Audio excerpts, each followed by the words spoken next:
After receiving an invitation from Jade's Anti-Destruction Alliance, the Astral Express set its course for Himeko's homeland, the world from which the Express set off again after its fall. Planaracadia. In this world blessed by the elation, there exists the Phantasmoon Games. Wearing ancient masks of the elation, 8 chosen participants strive to create miracles that moves the hearts and souls of Planarcadia's people, hoping to share in the power of the Aeon. Having managed this world for many years, the IPC seeks to profit by controlling this Aeonic game. In response, the Astral Express, too, has decided to enter the fray. Meanwhile, General Yao Guang, the Xianzhou envoy to the Anti-Destruction Alliance, foresaw through divination the great crisis looming over Planarcadia. In her reading, the Stellaron hunter Blade, who had arrived for the Phantasmoon Games, would become the source of this impending catastrophe. To uncover the truth behind the coming apocalypse, Yao Guang seized a mask of elation meant for the Stellaron hunters and placed it upon Sunday's face. Thus, due to this unexpected turn of events, Sunday was made a participant in the games. Meanwhile, we journey to the school tied to Himeko's family in search of the mask of elation that had once belonged to her. Yet before we could reach it, we were attacked by the streamer Sparxie, a double of Sparkle, who seized the mask for herself. After seeing through the illusion, I encountered a mysterious girl named Evanesica in the school's archive room. With her help, I obtained another mask of her own creation, and thus became a supplicant of the Phantasmoon Games. To defeat supplicant Sparxie, we ventured deep into the Fool's base of operations, the World's End Tavern, and later returned to the school to overcome her. In doing so, we achieved the first miracle of the Phantasmoon Games. The Express hero defeats the villain, spreading the virus. Yet, at the close of the supplicant's first battle, greater mysteries emerged. A stranger appeared, claiming himself to be Himeko's father, and revealed a long-buried tale. 15 years ago, during the Phantasmoon Games, someone known as the Herald of Death went on a murderous rampage.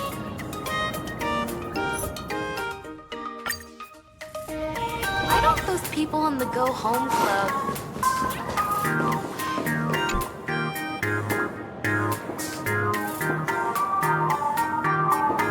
Miss March, please, look straight into my eyes. Just like that. Perfect.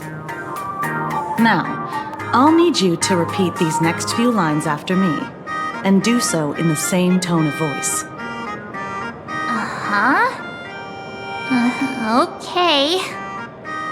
The sky is blue, not a dazzling display of sparks. The sky is blue, not a dazzling display of sparks. Though dazzling sparks may light up the night sky, they can never outshine the eternal silence of stars. Are you kidding? That's one sentence? Okay, though dazzling sparks may light up the night sky, they can never outshine the eternal silence of stars? Very good.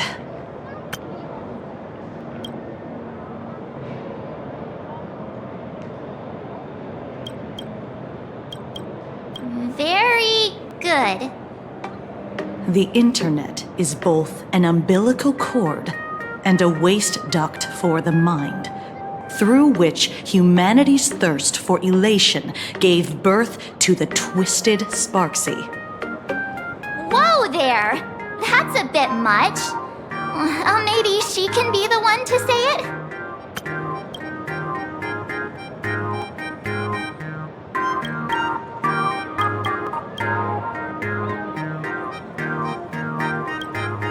These are the test sentences I improvised according to the guidelines from the Human and Intellitron Emotional Baseline Test.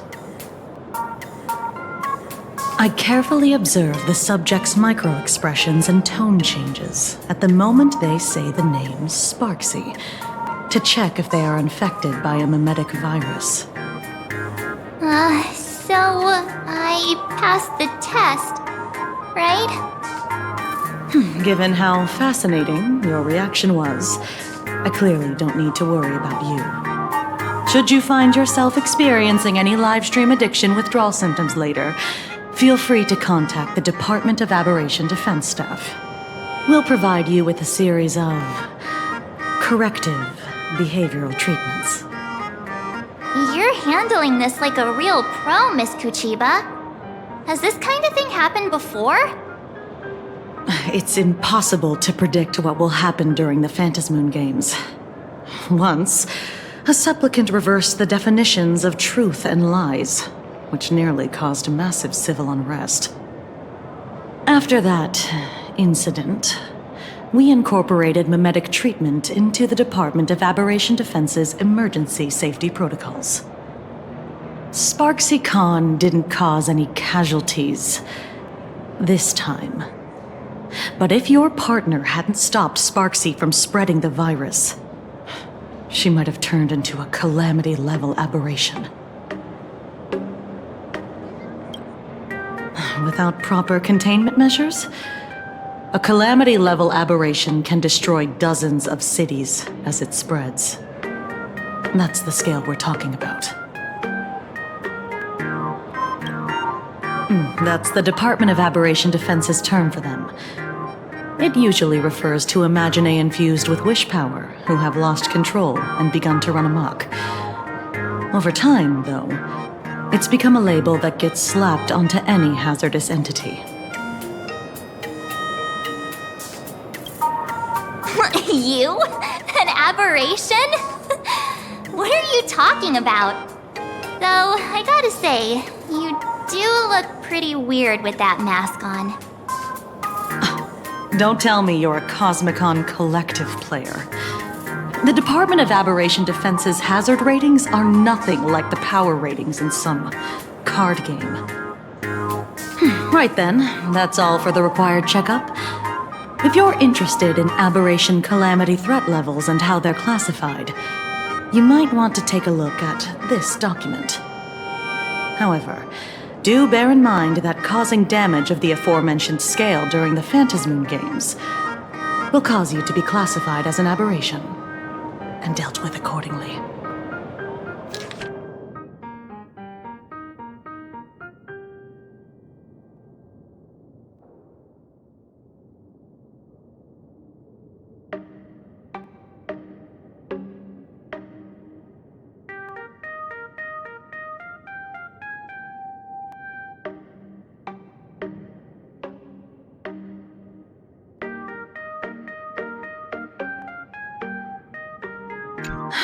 Before I leave, there's one more thing I need to tell you. Remember Lyndon Scott? The man who served as your tour guide.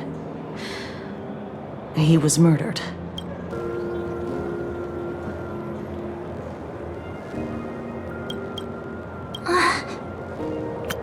What?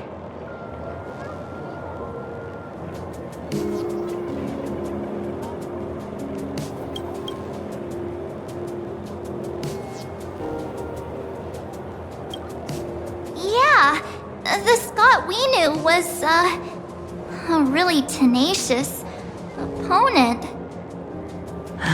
We're sure. Both the ID and genetic information of the deceased match that of Mr. Scott's.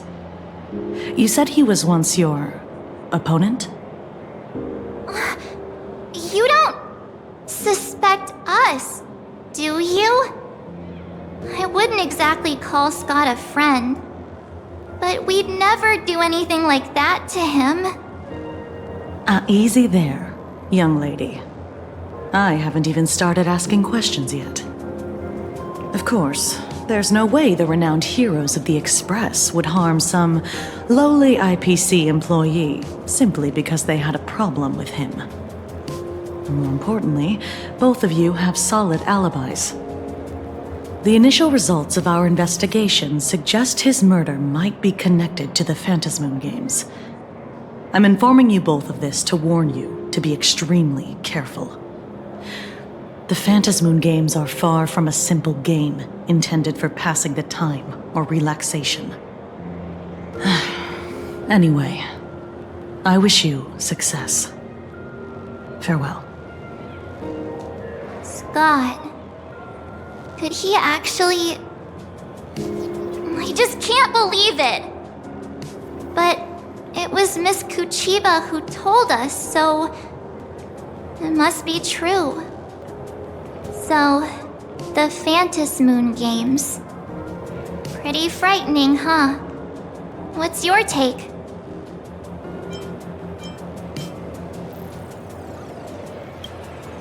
Yeah.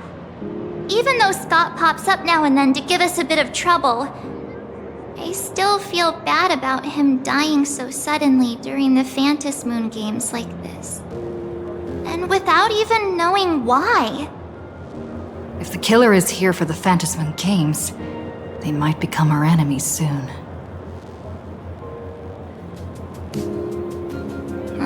The Phantasmoon Games.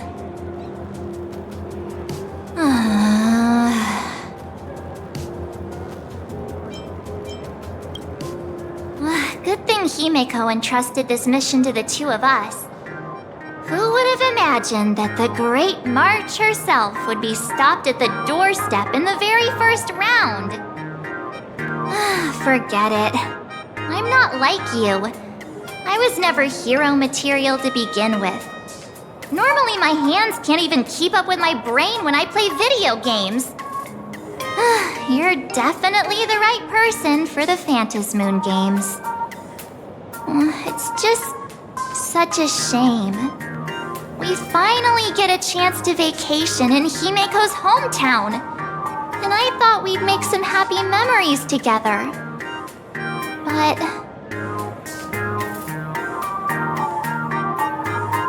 I'll triumph in the Phantasmoon Games in your stead. All right. But look, don't push yourself too hard, okay, you? Remember that we've got your back. Oh, right. Where are Himeko and Mr. Yang? They must be getting examined and interrogated too, right? Why don't you send Mr. Yang a message?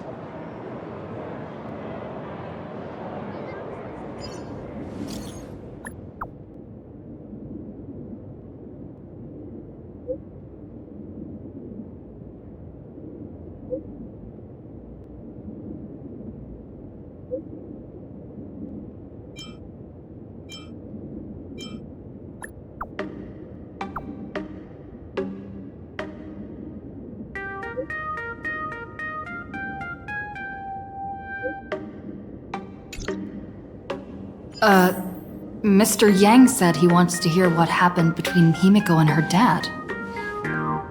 Can't blame him for being curious. I really want to know too.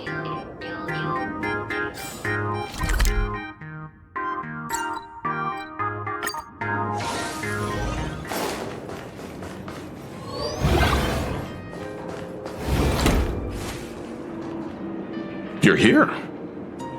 Himeko hasn't mentioned her father at all in the time since I boarded. So, what is going on between them? As you were the only one with her at the time, you're the only one I can ask.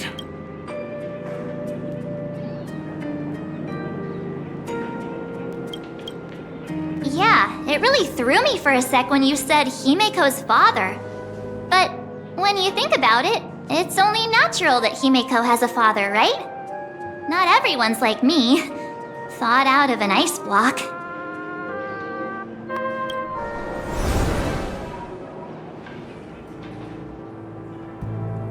"15 years ago, the Phantasmoon Games of that year came to be remembered as the Blood-Stained Games. So many parents lost their children. So many people lost those dearest to them.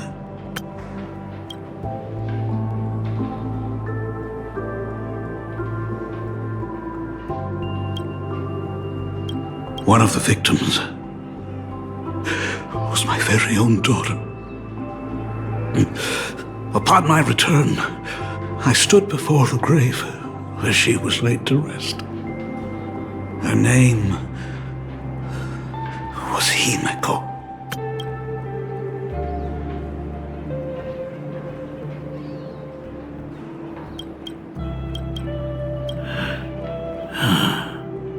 So, this lady who bears her name, who exactly are you? 15 years ago, when I made up my mind to join this Phantasmoon Games, my father wasn't with me. Even as I fought for my life against the Herald of Death, my father was still off somewhere, wandering the cosmos.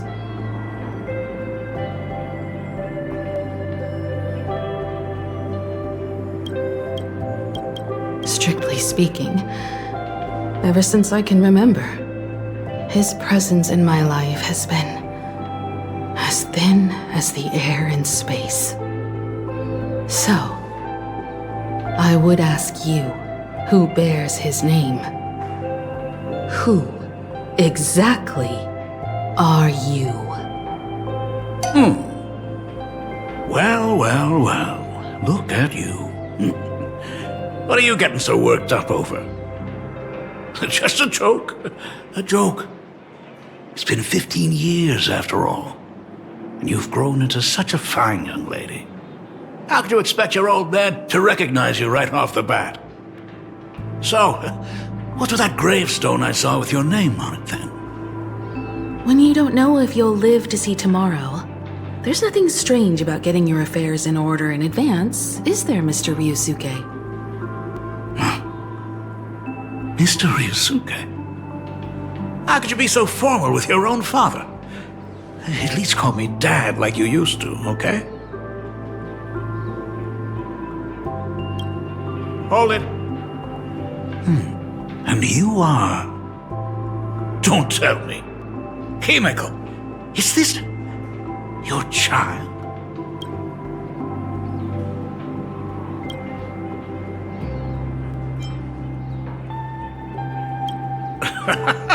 I haven't seen you in 15 years, and now I'm a grandfather. Wait. Who's the father? That's enough! You are looking at my colleague, a new generation of Trailblazer, my friend and my companion on the Astral Express. Do you understand now, Father? You hear that? She called me father. Hello there, my friend. Sorry about that. I thought you were Himeko's daughter for a second there.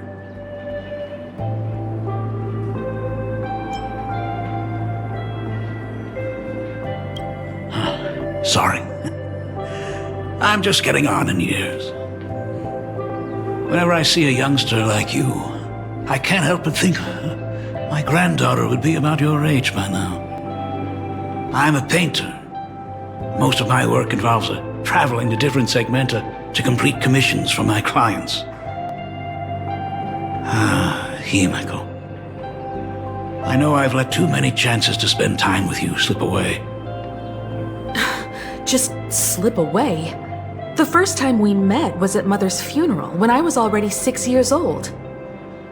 Let's put that aside for now. Were you also too busy with work when I was suffering from a weathering curse? You might not believe me, but I've been running around for your sake all this time.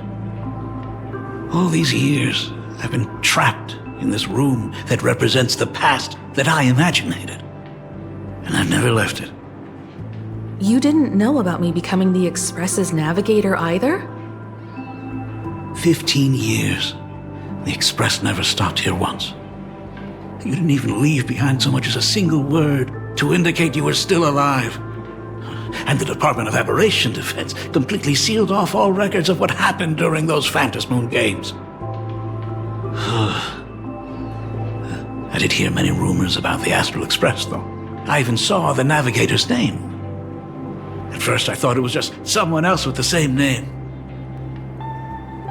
And even when curiosity drove me to look up your picture, I still didn't dare believe that the woman so full of poise and grace was my daughter.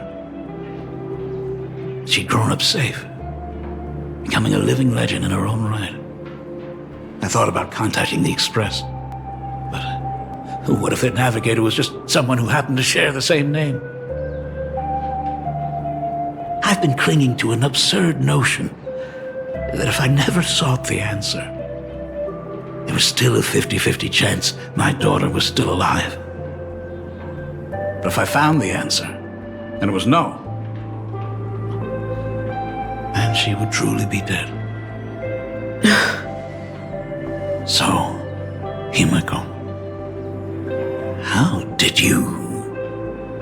I'd rather not tarry here too long.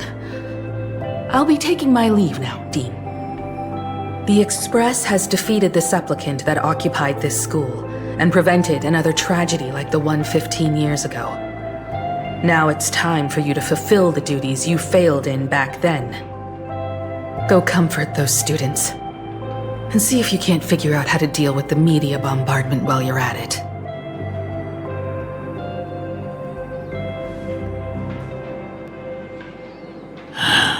Failed in my duties. So, still mad at me. Can we talk?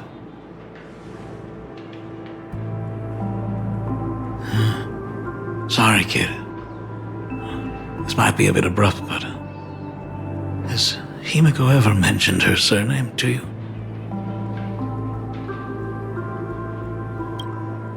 I'm a failure of a father. I broke her heart.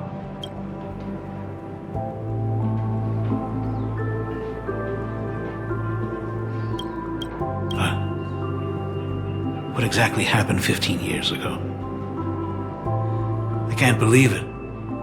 She actually survived the weathering curse.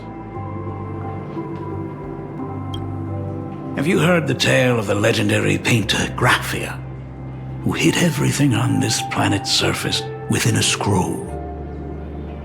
It is said that to achieve such a monumental feat, she made a forbidden exchange, sacrificing both her own life and that of her descendants, resulting in the weathering curse. Few descendants carrying the Graphia bloodline have lived past 30.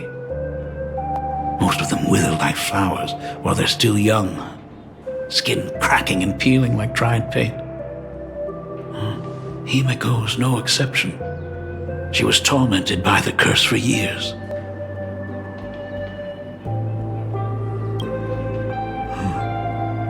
What I did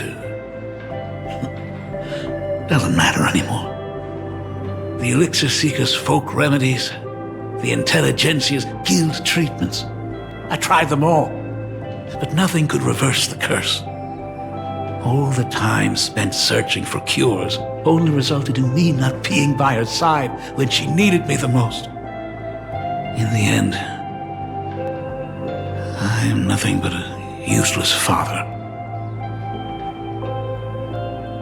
I'm just a useless son-in-law who married into the family. Strictly speaking, I can't really be considered a Graphia descendant.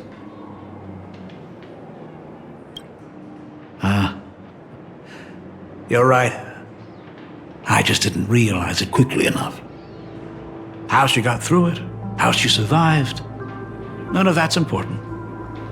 What matters is that my daughter is back. That's all I need.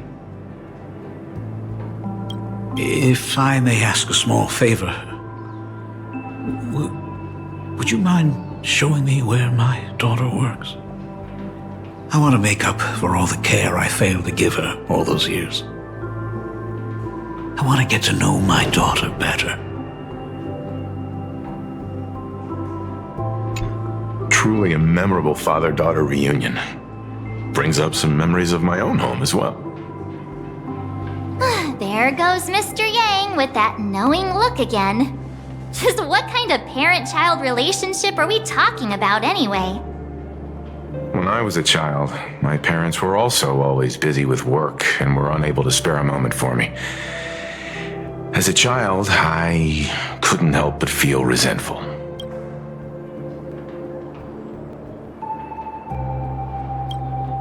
It wasn't until I became a father myself that I understood how they felt when they were forced to sacrifice the time we could have spent together. So, did you already promise to give Mr. Ryusuke a tour of the Express? Thought as much. After all, it's Himeko's dad. So, where is he? Everyone's here. Sorry to keep you all waiting.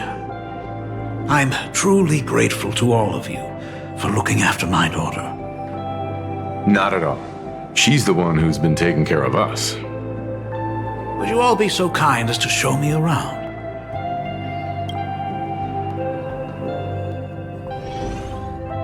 So, this is the Astral Express. Really lives up to its reputation. It's even more impressive than I imagined. As to be expected, of course, huh? It's the place where my daughter works.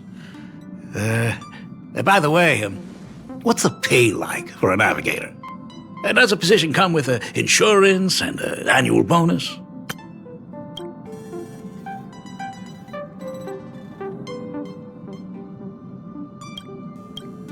Talk about parental love. First thing out of his mouth is asking about her salary. Like I'd have a clue. Help! A little backup here?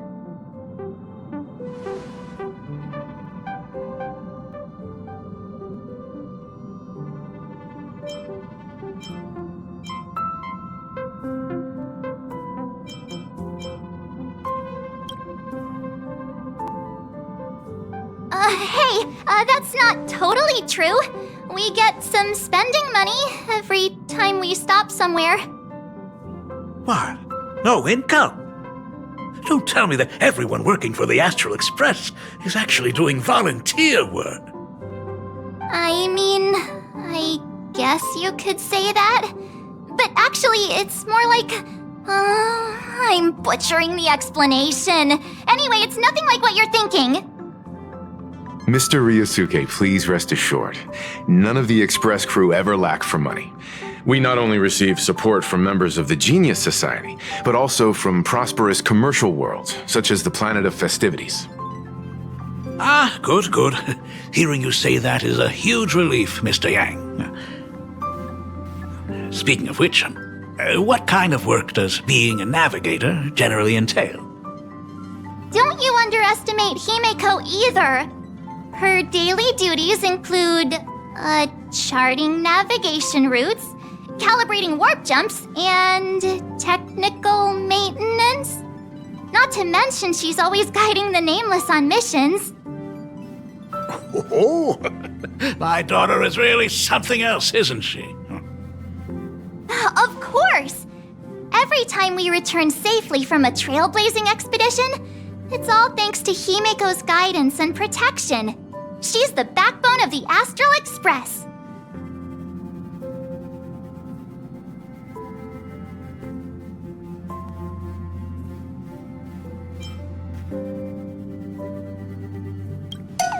Hey, come on! You're just trying to stir up trouble. If Himeko's the backbone of the Express, then our conductor is the absolute cutest and hardest working of all. Right, Pom Pom?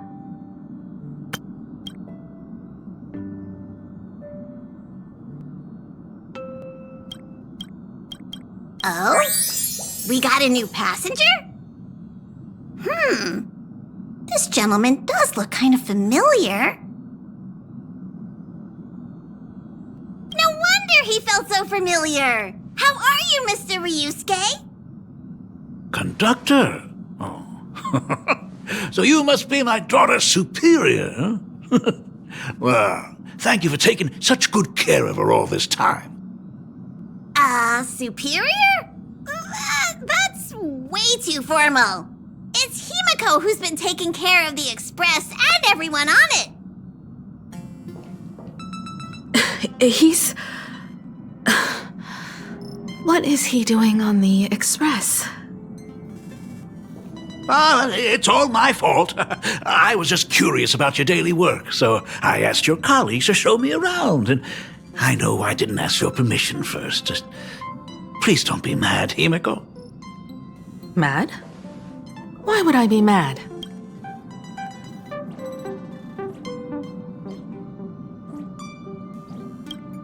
Mr. Ryusuke, welcome aboard the Astral Express. Is there anything else you'd like to see? I can show you around.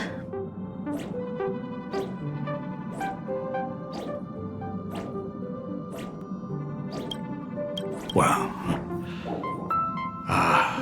I know you'd rather keep your distance from your good-for-nothing father. You're on a journey, and it's rude of me to barge in like this. But it's been way too long since we last saw each other. As your father, I want to get to know you better. Make up for all the time we've lost. At least while you're staying here. Please allow me to show you some of the fatherly care and devotion I owe you. Will you? Excuse me? Why don't the two of you go to the party car? Shush, get the drinks ready. Shush. All right. I'll go make some tea. That's just our domestic robot's name.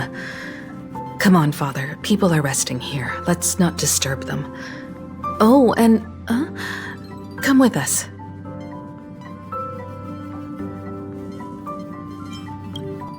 I want to talk about the Phantasmoon Games, not just personal matters. They left. Whoa. That's the first time I've seen Himeko be that cold to anyone. Oh, what are you still doing here? Himeko asked you to go to the party car. I get it. Reunions are private, and you don't want to spoil it for them. That's fair. It won't hurt to give them some time. I hope a drink will help the two of them set aside their past differences. If they do argue, I'm counting on you to play peacemaker. So that's Himeko's father. No wonder he looked so familiar.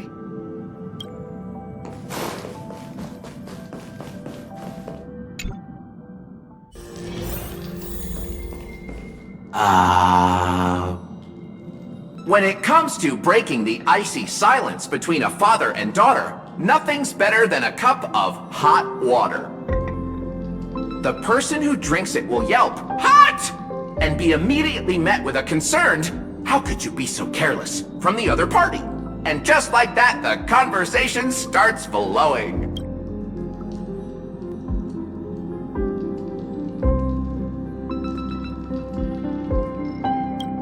Friendly reminder, that is not a joke, but a practical ice-breaking tip. Ooh. Your robot is hilarious. I'm surprised how relaxing and comfy the work environment is here. Got it. I'll make myself scarce.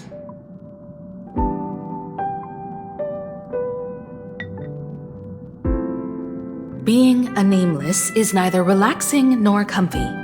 Most of the time, we are facing down Void Rangers from the Antimatter Legion, bugs left by the Swarm disaster, Borisin, and various organizations that are suspicious of the Express or have malicious intentions for us.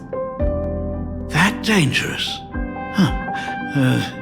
Maybe this trip home is a great chance to quit your job, huh?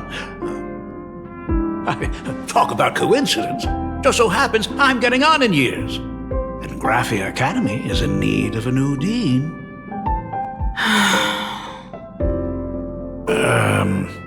You know that's not what I meant. Once I've set my mind on something, I never look back.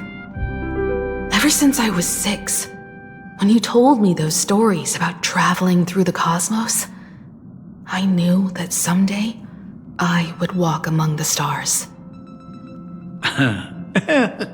Actually, I was just kidding. I'm not completely clueless about what the Express and what you do. Oh, right.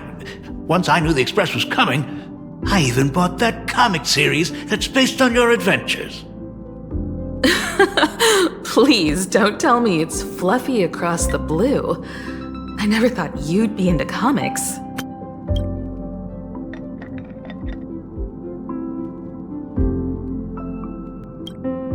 That's right. The protagonist is a baseball bat-wielding raccoon. The character's based on that kid, right? As an artist, you do have a good eye. Come over here.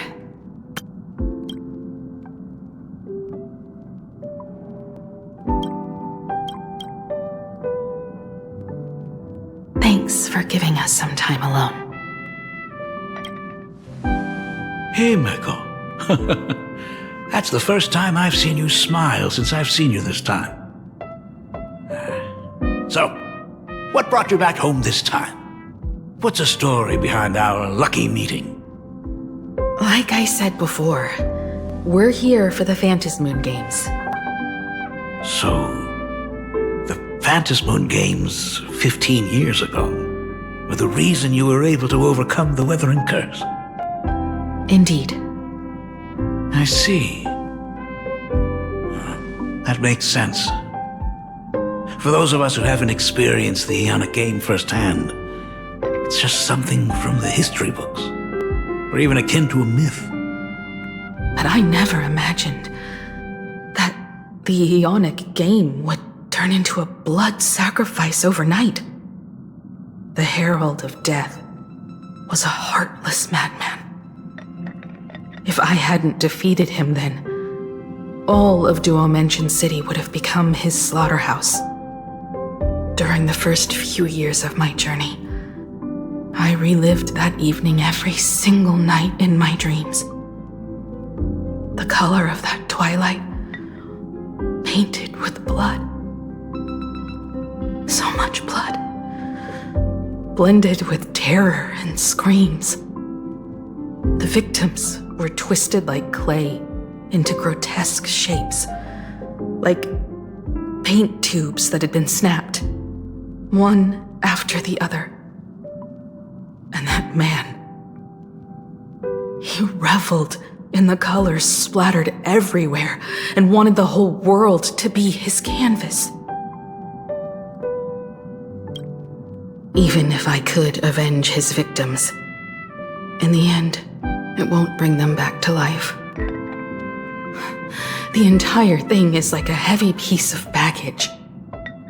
Only by letting it go can I travel the road ahead more easily. You did your best, and I'm glad to see you made it back here safe and sound. I thought I'd never come back. But the times have changed. The conditions to hold the Phantasmoon Games have been met again. However, to hold 2 games in just 15 years? That in itself is far from normal. Just like 15 years ago, the IPC wants to control everything. However, a game woven by the most fickle of eons is destined to slip through everyone's grasp. I received a report from the Department of Aberration Defense. I'm sure she must also have heard. There's been a brutal incident in Dovebrook District. Someone massacred everyone at the headquarters of the Sinwish Syndicate, leaving a signature that only the Herald of Death would use. The Bloody Bloom.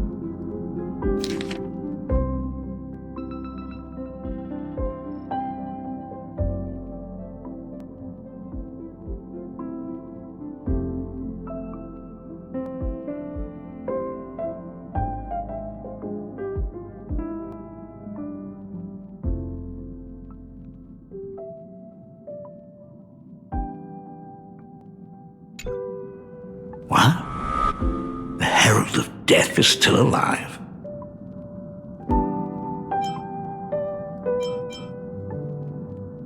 People at the Department of Aberration Defense told me that the Herald of Death was executed after his verdict was passed. Even were he to be resurrected, the rules dictate that the same person cannot become a supplicant twice. Are you saying we've got a copycat? That's right. The Herald of Death has a copycat. But what I find even more worrying is that this Phantasmoon Games has caught the attention of something even more terrifying than the Herald of Death. I believe that whether or not this Herald of Death copycat has a connection to the Phantasmoon Games, defeating him presents an excellent opportunity for you to demonstrate the resolve of the Nameless to the whole of Planaracadia.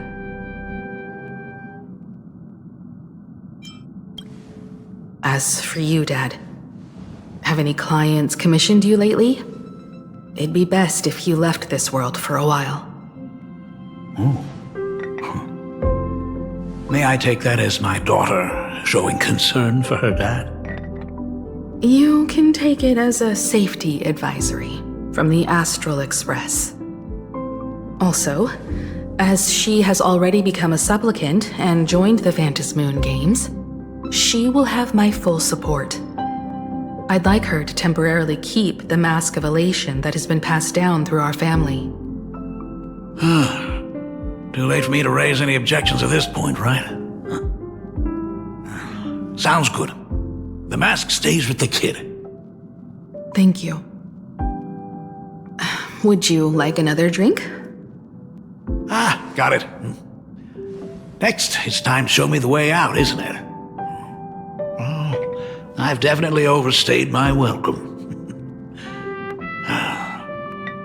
For most of my life, I couldn't be there for my daughter. And now that I finally have the chance, she wants me to leave. In that case, I ought to be on my way. Himeko. The Graphia family has a number of records about the Phantasmoon Games, passed down through the generations. Come over to the school library later. I'll give them to you. I'll be there, Dad. I apologize. My father's little tour seems to have made things awkward for everyone on the Express. Let's head to the parlor car and check in on Welt and March. Now that my father's gone, we can all relax a bit.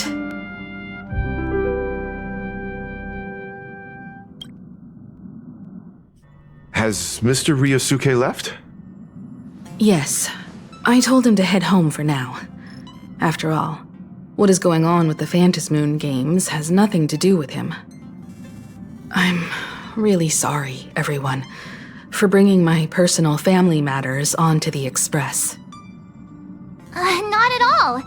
Mr. Ryosuke is your family. And that makes him part of our family too. And the most important thing for family is to be together.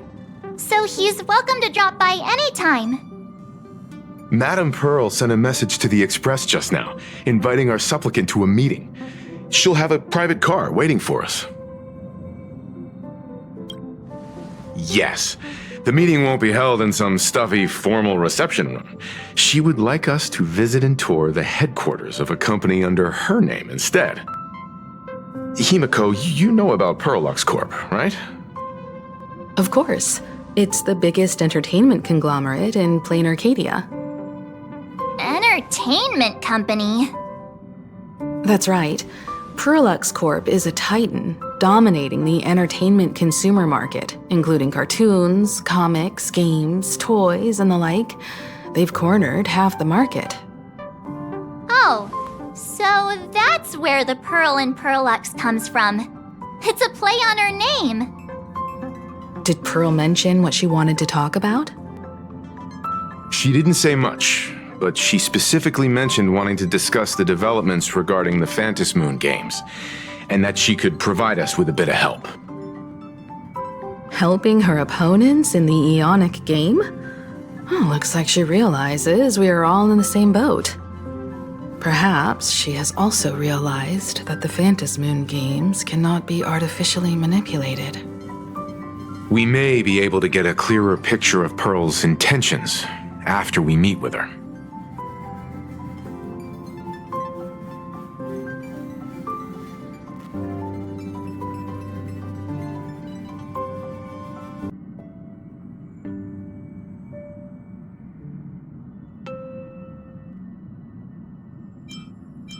Think about it. You've already crossed paths with key figures from numerous factions, and even built rapport with some. You're already a capable Nameless who can more than hold your own. Though she holds a high administrative position on this planet, do not forget, she is also one of the 10 Stonehearts. You've already dealt with Aventurine on numerous occasions, so you should have ample experience handling members of the 10 Stonehearts. Hey, don't worry. If things do get messy, yours truly is here to save the day. Looks like March wants to visit too. I'm just trying to look out for her here. Even if things do go sideways, Pearl wouldn't dare get mad at two adorable young ladies like us, right? Well then, I'll leave this meeting to you two. Aren't you coming with us, Himeko? I'd like to talk with my father. Didn't he say he would hand over the records about the Phantasmoon Games from our family history to me? And honestly, isn't this a good chance for you youngsters to handle things independently? I understand. In that case, she, March, and I will be heading out now. Oh, score! A private car! So, where are we getting picked up? You should be familiar with it. It's just under the giant gate next to the At Plaza. Isn't that where we first met Sparxie? Since we're getting chauffeured there, why not just come straight to us? Perfect! I've been wanting to stop by the comic store to grab a copy of Fluffy Across the Blue. Destination Perlux headquarters. And let's grab a copy of the Fluffy while we're at it. This is just perfect. We'll head out when you're ready. There may be some information in the family records that could help us. It's just that whenever I think about talking with my father, I can't help feeling uneasy.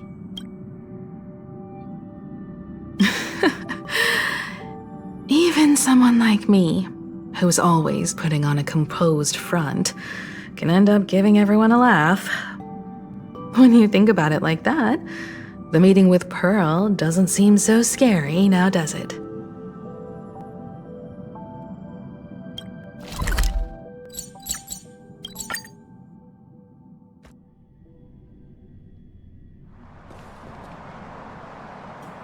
Look! There's a convenience store!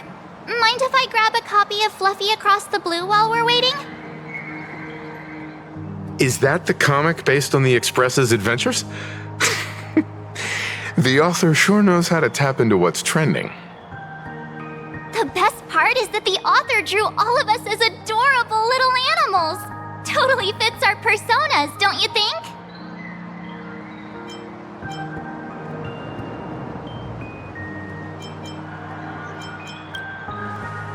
Unfortunately, according to the intellectual property protection laws governing the pan-cosmic trade system, using real-life experiences as creative material doesn't infringe on anyone's rights. Dang! There goes my payday.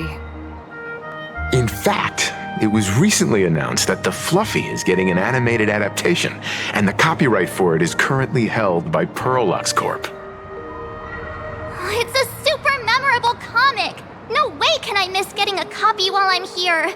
I promise I won't be long. A couple of minutes, tops. Looks like we got here on the early side. Since coming to this world, I still haven't had a chance to get a street-level view of the city. How about this? We'll meet up under the at the plaza gate in a few minutes.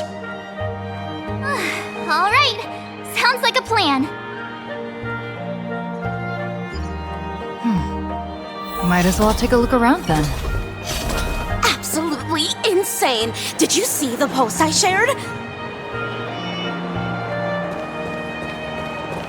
Hey, you hear the news? There was a supplicant battle at Graphia Academy. Yeah, I saw it. The online forums are already blowing up. The supplicant called Sparxie. How terrifying! Actually using live streams to spread mimetic viruses.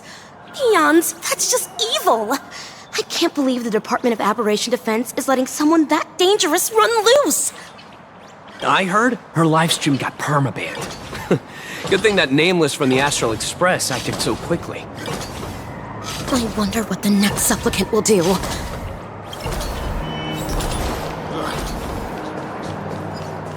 Have you read the new chapter of Fluffy Across the Blue? Have you read the new chapter of Fluffy Across the Blue? Sorry, I'm not into comics for kids. They just released the official concept art for that giant pom-pom robot! That mech design is totally unrealistic. What's so great about it?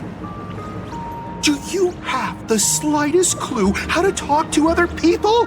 Do you? Hey, relax. Now, if we were talking about a fusion between Daybreak Squadron and the Raccoon, that would totally get my attention. Wow! You are unbelievably childish! I've tried buying a copy of the Fluffy from a couple of stores, but they were always sold out. I really hope this store has it in stock. What happened to the newest issue? Hello there. Would you like to learn more about the Research Society of Happy Smiles? So, are there any charges or fees? Isn't that Detective Passerby? What's he doing here? Is the weight of work and stress in your life crushing you? Check out the Research Society of Happy Smiles. So, this free? Rest assured, the only thing joining our Research Society will cost you is a bit of your precious time. We've set up a venue near Dovebrook, where we offer free psychological counseling and living assistance to all visitors. All our services are provided free of charge. I had a friend who passed away, and he'd mentioned you before. He told me that if I ever ran into trouble, the kind people at the Research Society would help me. Your friend passed away? How terribly sad! But the words he left you have illuminated your path in life. He told me that if I joined the Research Society of Happy Smiles, I could get rid of my suffering forever and be eternally happy. Is that true?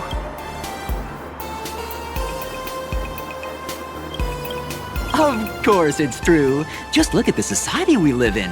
Everyone's suspicious and dismissive of one another, and willing to take dangerous risks just for a little pleasure, for a thrill.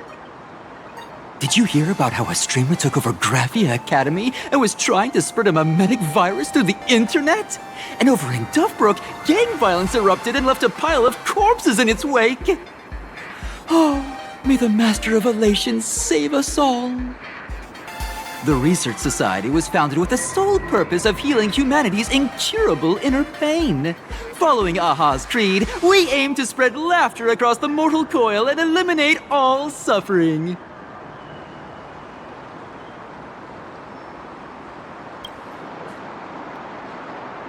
Exactly what it says. As an eraser wipes away the doodles of a pencil, so too shall the pain be wiped away. Have either of you heard about the tragedy of the Bloodstained Games 15 years ago? Why, of course you have. You're the Astral Express's superstar. You've even dug up everything there is to know about something that happened over a decade ago. There was an awful accident during the last Phantasmoon Games, and many people lost their loved ones and children. It was as if a hole that could never be filled had been drilled into their hearts, leaving only sorrow to accompany them for the rest of their lives. To escape their suffering, these people who had lost their loved ones gathered together and established a mutual support association. This was the Research Society of Happy Smile's predecessor.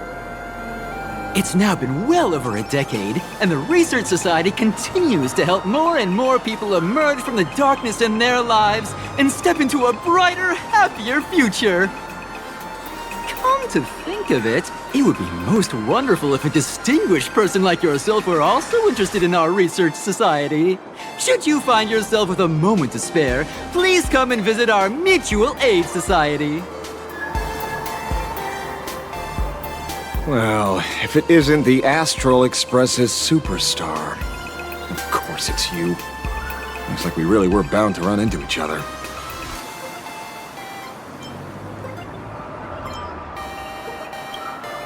I'm here to do my job. Problem is, you've gone and messed up my investigation. Here I was, pretending to be a broke passerby to infiltrate this shady research society. You should have ignored me, but no, you acted like some approachable celebrity waltzing into a supermarket, hijacking my conversation with their recruiter.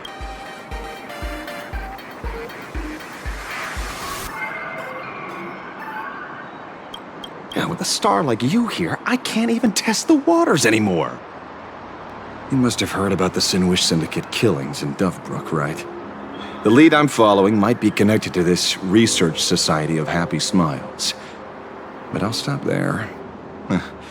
Not like you're going to pay for my intel, and none of this is any of your business anyway.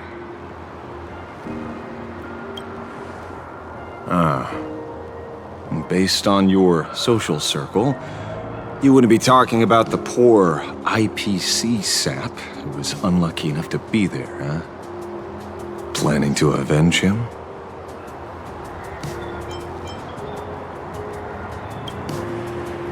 Oh, so your next miracle will be executing the Herald of Death.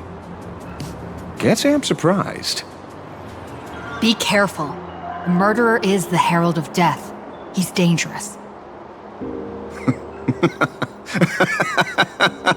Oh, thanks for your concern. Oh, be careful. Been a hot minute since anyone said that to me. Even so, it's my duty to solve the case. Doesn't matter if nobody pays me. I'll still find the killer and exact justice on the spot.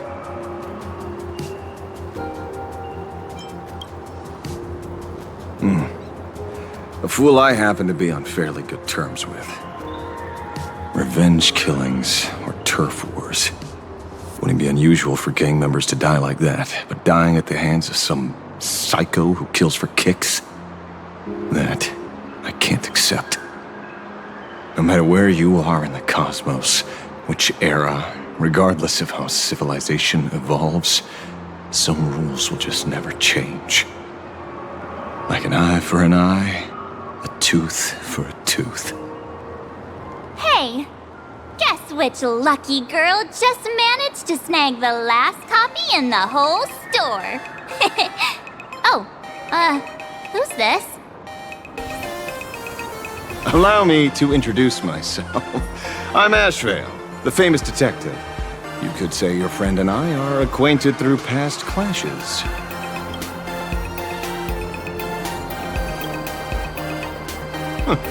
We did have a bit of a clash of opinions back at the tavern, did we not?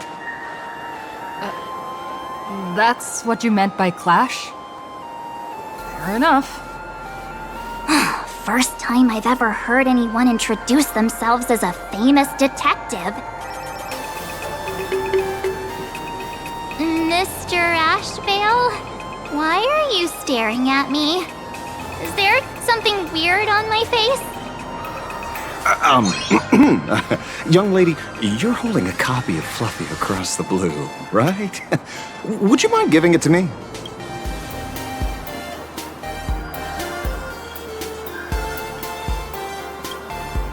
Well, give it to you! This was the last copy in the store, you know. Oh, I see. Of course. I'm not asking you to give it away for free. I'll pay for it. The retail price is 300 credits. I can pay you 10 times sticker price. 3,000 credits. What do you say?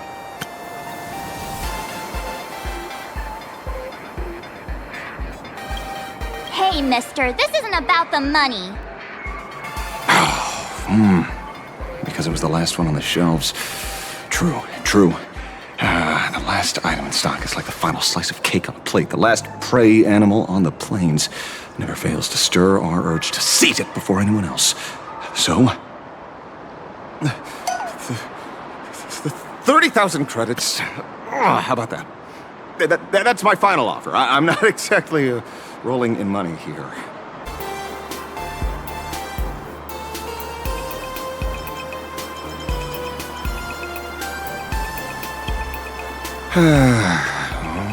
Truth is, I'm actually buying it for that foolish friend of mine. The one who died. Today is his farewell ceremony. I thought I'd buy him his favorite comic to pay my respects. He'd always be rambling on about some raccoon with a baseball bat, and how the journey of the Express would never end, that kind of stuff. I heard those stories so many times, it felt like my ears were gonna fall off. But after all that fuss, I completely missed the chance to buy it. Every store around here is sold out. Oh, that's enough. My poor little heart can't handle sob stories like that. Here, Mr. Ashveil, take the comic. Oh, thank you very much for the comic, young lady.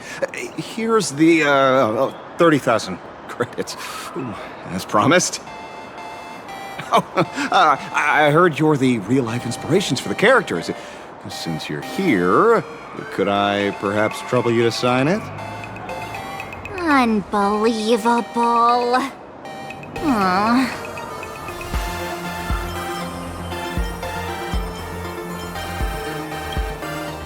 Thank you both. If Kostad could see this from where he is now, I'm sure he'd be smiling down on us. As a token of my gratitude, I'd like to give you a friendly word of caution, little girl. I know you plan to target the Herald of Death and cement your heroic image. However, all eyes will be on you during the Phantasmoon Games. At such a public stage, discretion would be wise. Because when the masses see your magnificent miracles and wield your extraordinary power, fear and jealousy could turn their wish power into wish you ill power at the drop of a hat. Forgive the expression, but you get what I mean. So, whatever plans you might have for this Herald of Death, why not leave the whole messy affair of revenge to someone who couldn't care less about winning or losing? Like me. Just like this comic, I'm dead set on getting him.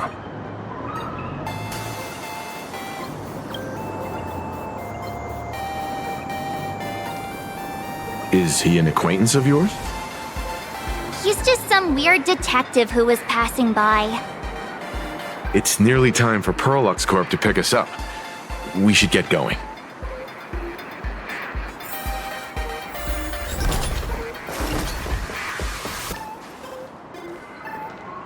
Well, we're here.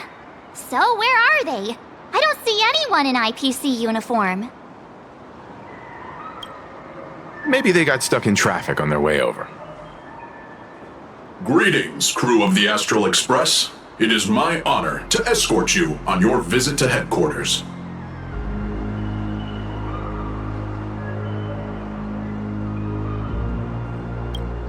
Mechatron? I am guard number 100086, created by Perlux Corp, a security specialist from the business division. My designated human name is Faerun, said to derive from an ancient language meaning iron. It's a pleasure to be of service.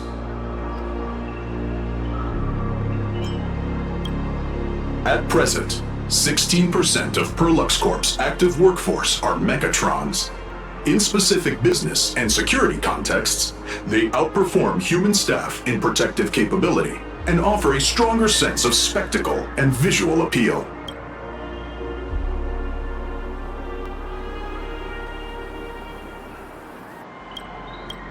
The smiles on your faces and looks of surprise are the highest praise I could ask for. So, what are we waiting for? Let's go! According to the instructions given to me by Madame Pearl's secretary, there is still one more guest I need to pick up.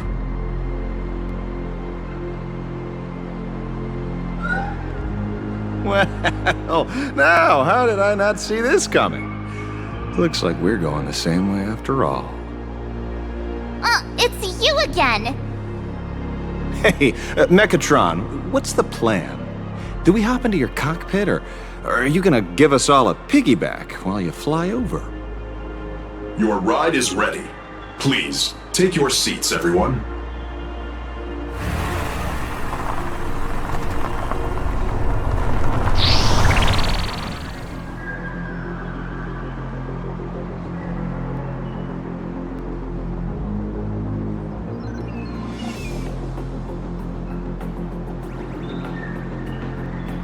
Whoa!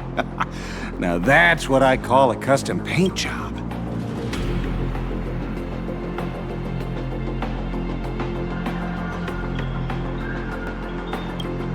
Your ride isn't your run-of-the-mill business car, but a customized, made-to-order vehicle, used especially for receiving guests.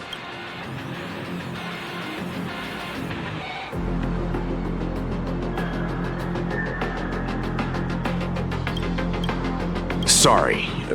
This might come across as a bit insensitive, but I have to ask.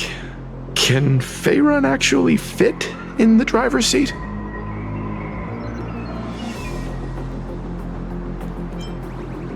Of course not. I'll be driving and monitoring this vehicle remotely. Please, take your seats.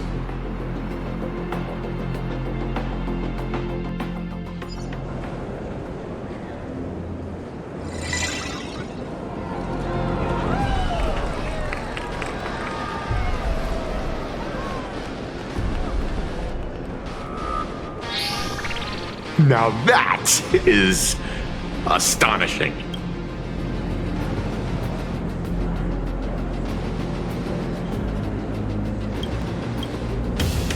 Wow, that's one massive robot!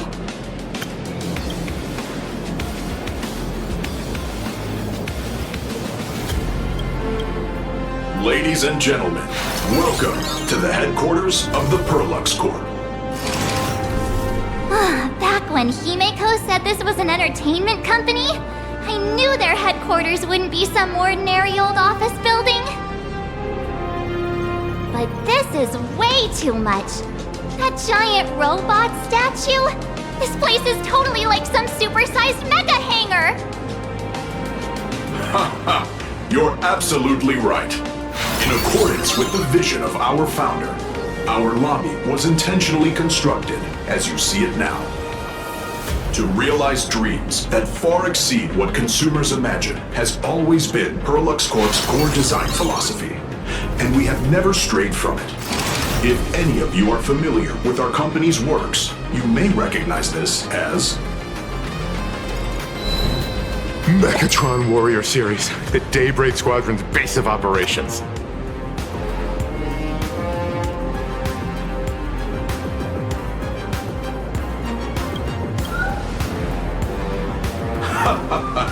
Looks like Mr. Yang here is quite a fan of our company's animated works. Now, Madame Pearl would like to invite everyone from the Astral Express to take a tour before your official meeting begins. She has arranged for a member of our staff to accompany you, so please, wait here a moment. I understand, Mr. Faerun. Thank you for escorting us all this way. Well then, I'll take my leave. This way, Detective.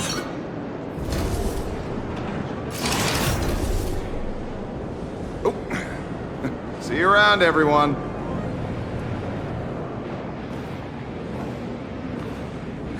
Really? Pearl wants us to look around here before the meeting? That seems kinda weird. Could it be related to her proposed collaboration? Perhaps this is her way of introducing her other identity. It's all good as long as we get a chance to look around. That works for me. Why don't we explore while we wait for our new guide? Mr. Yang! Over here, quick, come on! Looks like March's inner explorer has been awakened again. Let's not wander too far this time, shall we? Mr. Yang! Isn't this your favorite giant robot?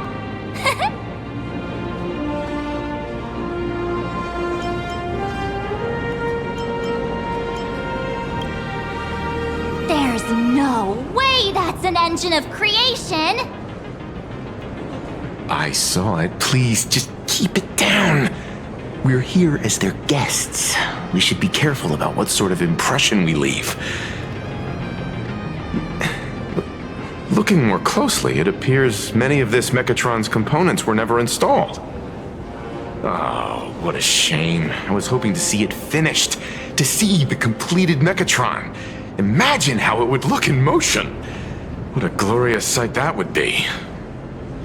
Really? In that case, Mr. Yang, let's hear it. Which one's stronger? This giant robot, or that Arahato you designed back when you were an animator? Seeing as we're on someone else's property, comparing robots from different works would be most disrespectful to the creators themselves.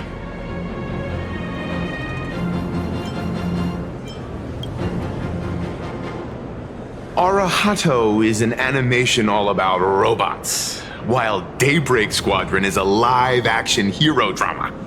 The two really cannot be compared. Oh, what a stereotypically textbook mature answer. My days of being a hot-headed young man are well behind me, so please, cut this mature old man some slack, would you? We don't usually come to a place this cool. So why don't the three of us take a photo under this massive Mechatron? Now we're talking. Let me set the self-timer, so we can all get in the shot together. Oh, standing below a huge Mechatron like this is just incredible. Looks like Mr. Yang's still young at heart after all.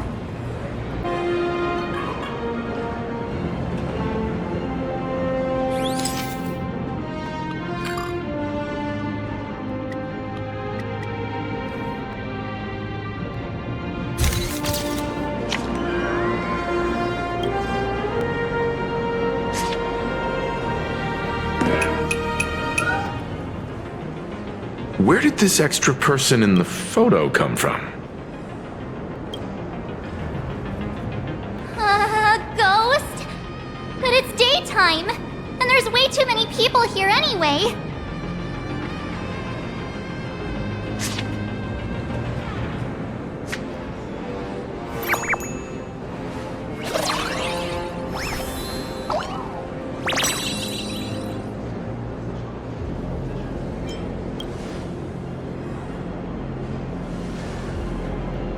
Who are you?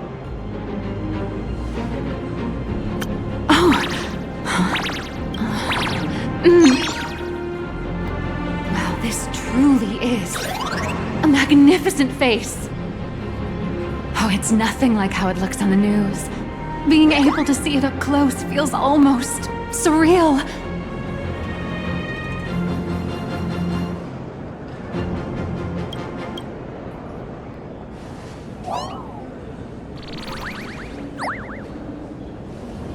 Am I too close? Oh, sorry, my bad. I'm not great with personal space.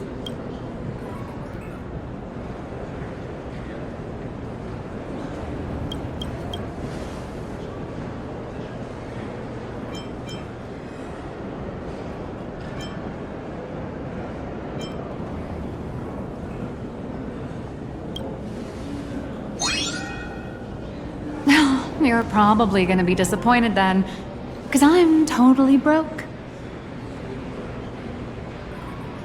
Oh, right, I forgot to show you my ID. Right, here we are. I'm Nihilux, and I work at Perlux Corp's Imagenesis Technology Department. I'm a P-30 agent who works for the IPC.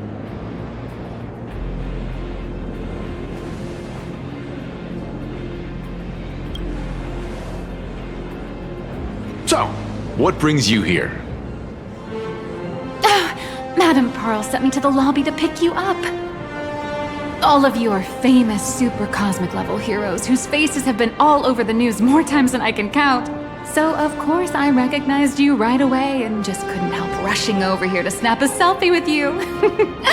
Hope you don't mind. I see.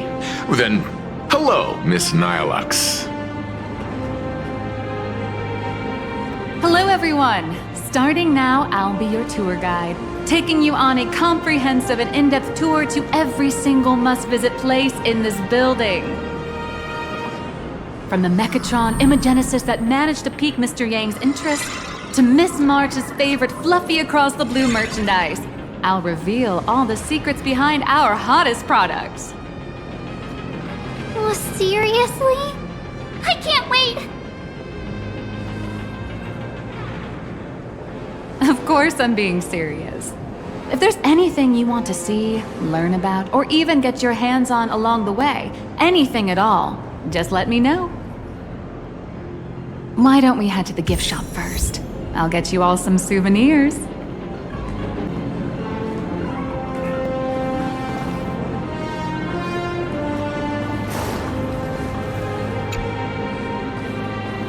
Mr. Yang, you seem reluctant to part with the Mechatron. Want to take a few more pictures with it? I'm just curious. When will this giant robot be completed? Here's a little spoiler. That's actually part of today's tour. We'd like to invite the heroes of the Astral Express to help complete this Mechatron statue. Will it be able to move like the other Mechatrons in Planaracadia once it's done? I'm afraid it'll be a bit tricky. You're probably all aware that Mechatrons are imaginae driven by wish power, which means they don't actually have any complex machinery inside them. You know how humans tend to unconsciously imagine inanimate objects as living things that can think and move? It's this empathetic projection that grants wish power to Mechatrons. No, to all imaginae, giving them life.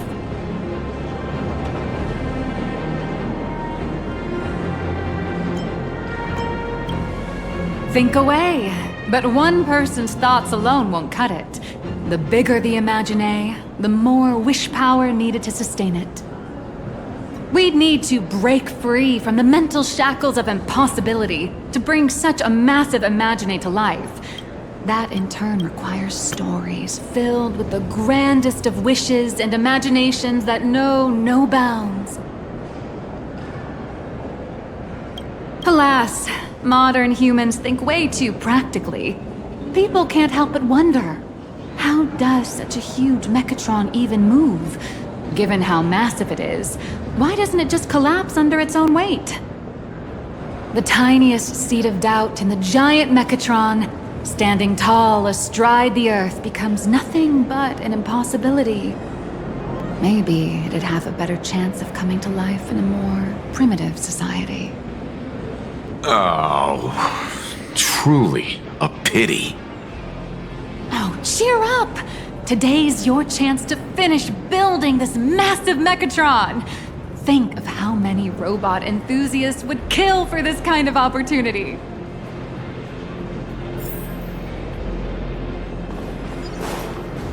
Hang on a sec. Crush mediocrity and rise to greatness. The Ultra Mechatron on sales.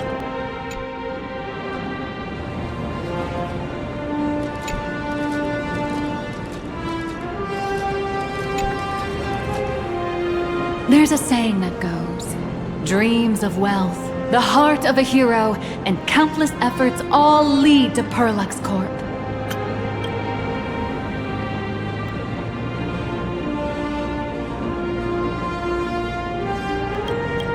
Whether you're a kid or an adult, everyone has their own sweet dreams. Becoming a hero who saves the world from evil forces. Merging with a giant Mechatron to unleash awesome ultimate moves. Yeah! Perlux Corp sells these dreams and makes a killing off of them. If I could have everyone's attention, you can buy models of Perlux Corp's Mechatrons in this area. Among them is the best-selling Daybreak Squadron series.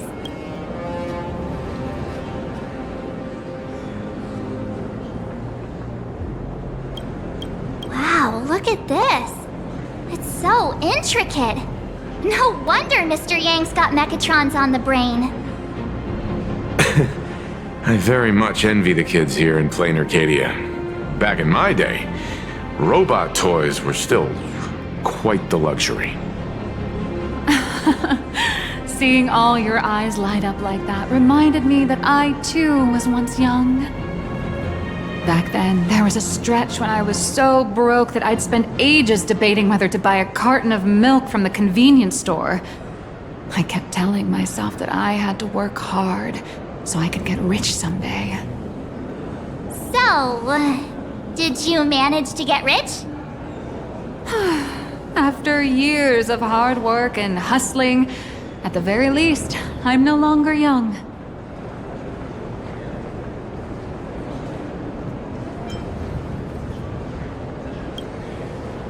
That's not true.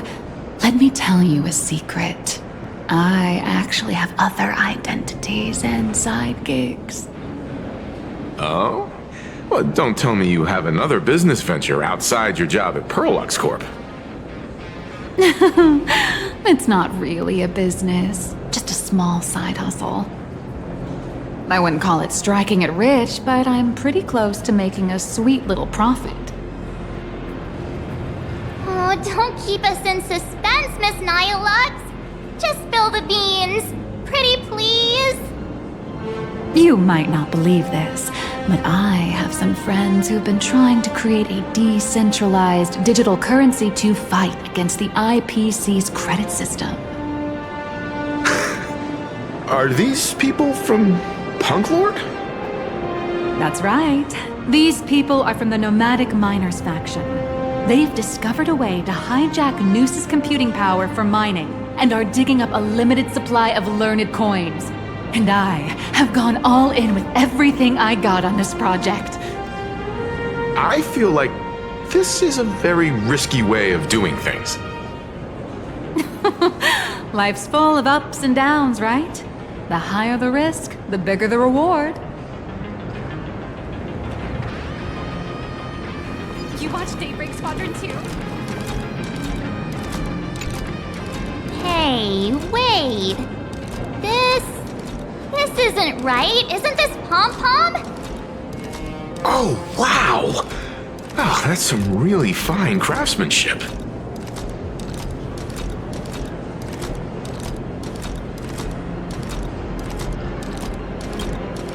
This is a toy model of Alloy King Pom-Pom, which hasn't been officially released to the market yet.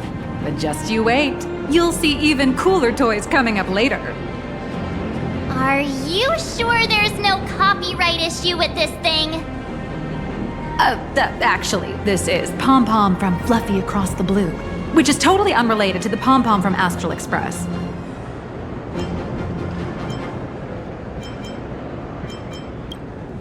As the conductor, Pom-Pom is basically the uncrowned king of the Astral Express, I'd say. We can't exactly call them Pom-Pom Kong, can we? Speaking of souvenirs for the Express, I bet nothing could be more perfect than this toy.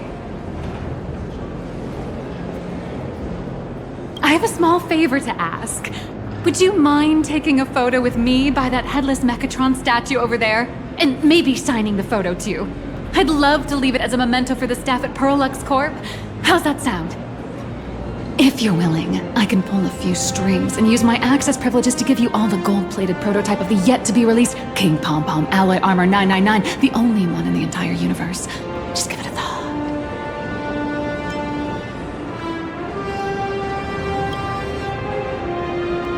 It's nothing, really. When heroes from the Astral Express grace our humble establishment, how could we not offer something special? It would be unworthy of your status otherwise. It's all up to you. Come on, let's go.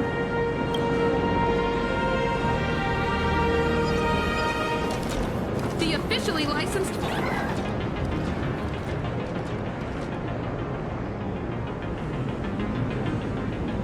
Man and Mechatron in perfect harmony.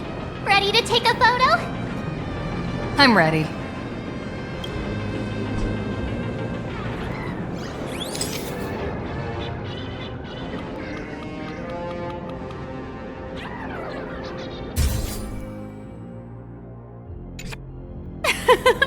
I love this one so much.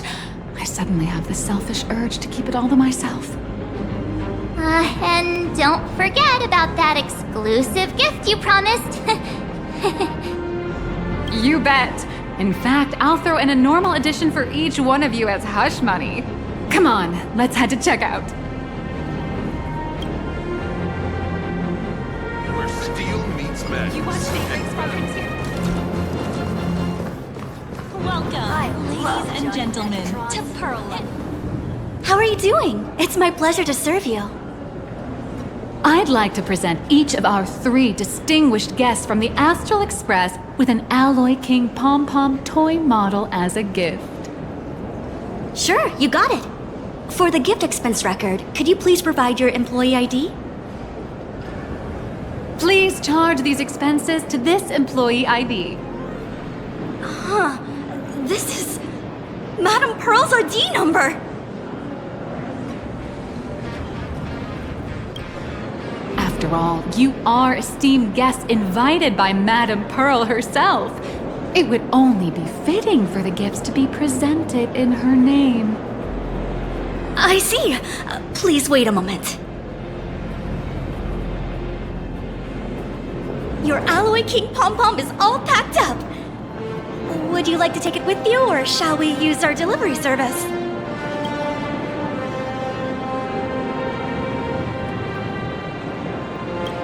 Since we still have the tour to go through, please just have it delivered to the Astral Express. No problem. Hope you enjoy your visit here. Now that the gifts are done, I'll take you to the Mechatron Design Lab. This is the part I've been looking forward to the most.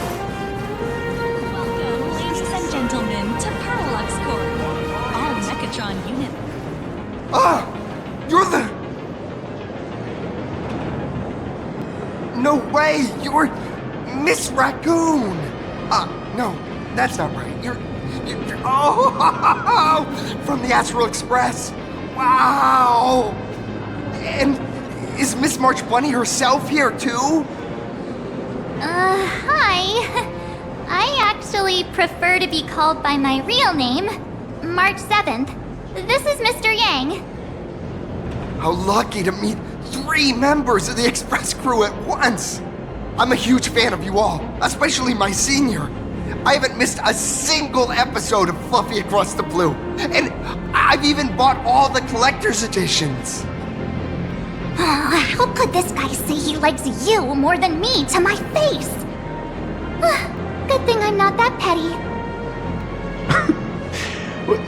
Don't worry, March. It's hard to tell if people in this world love the real Express crew or just the cute animal crew from the Fluffy.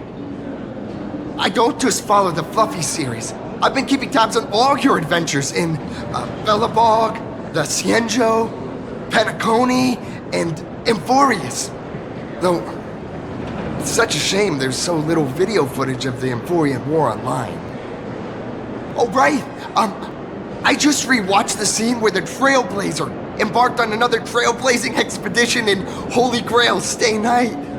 Oh, your speech was so inspiring.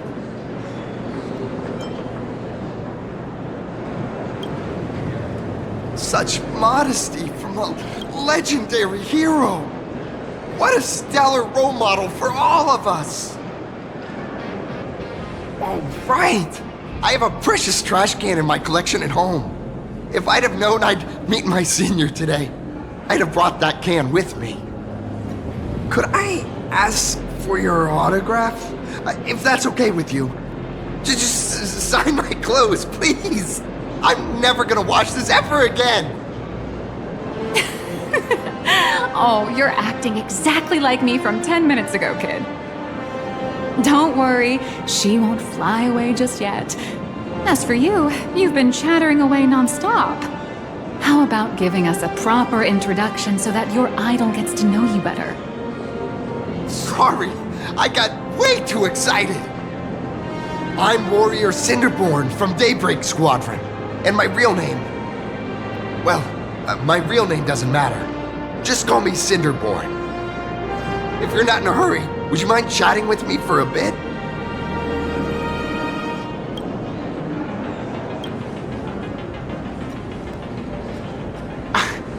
Daybreak Squadron is the most popular superhero drama in Full Wish TV's Mechatron Warrior series, following the story of young heroes fighting alongside Mechatrons against the Shadow Slither to save Planaracadia.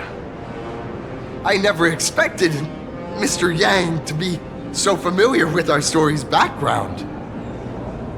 After all, I'm a loyal fan of your show. I'm truly honored.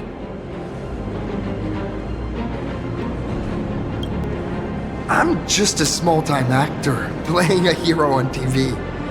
And like my senior's deeds inspired me, Daybreak Squadron has also motivated people to fight against all challenges in real life. Recently, Full Wish TV got approval from the Department of Aberration Defense. So now, the magical Mechatron Daybreak Warriors from the show can operate in reality. My friends and I are just honored to fight alongside the real Bullet Worm. Sorry, I didn't quite understand that. So, are you still an actor or not? How should I put this? My teammates and I are both actors and real masked heroes. Whenever disaster strikes the city or evil threatens citizens, we show up alongside Mechatron warriors to protect everyone. I'm here today to test a Mechatron's performance and do some advertising shoots while I'm at it. Full Wish TV and Parallax Corp have always been partners. Even the squad's transformation Mechatron is imaginated by Parallax Corp. The more popular Daybreak Squadron's drama becomes, the more wish power flows into the Mechatrons, making the squad shine even brighter in reality. And the more active they are, the better Parallax Corp's model kits sell. It's a perfect, virtuous cycle.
Oh, sorry for taking up your precious time with all this chit-chat. If the crew hasn't visited the combat testing area yet, I'd like to volunteer myself as my senior's opponent for the test, if that's all right with you.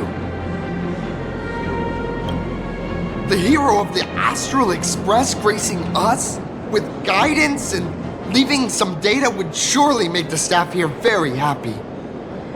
Oh, what perfect timing! The combat testing area is also part of today's tour. That's the way to fame for ya. Don't let down those kids who look up to you. Honestly, that's my weakness. I can't allow myself to let adorable kids down. First, have everyone take part in the assembly process for the Mechatron in the control room. Then, using this Mechatron as a template, we'll build a smaller unit for her so she can try out the combat test program. So, follow me, everyone.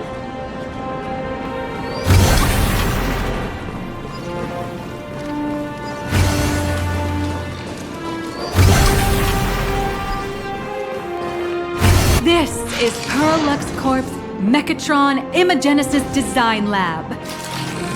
15 years ago, the first Mechatrons of Planaracadia were born here, and they immediately gained widespread social influence upon their debut.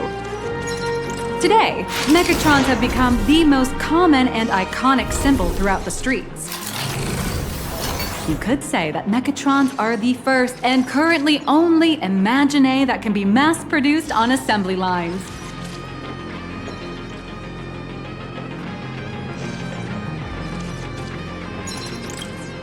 Imagine such as Mechatrons, which can be produced and discontinued at will, are the perfect residents for Planaracadia, and perhaps the perfect IPC employees too. In some people's eyes, being able to create an infinite army of Mechatrons would be even better. Say, dear guests, do you know what the first step is to creating an Imagine in Planaracadia?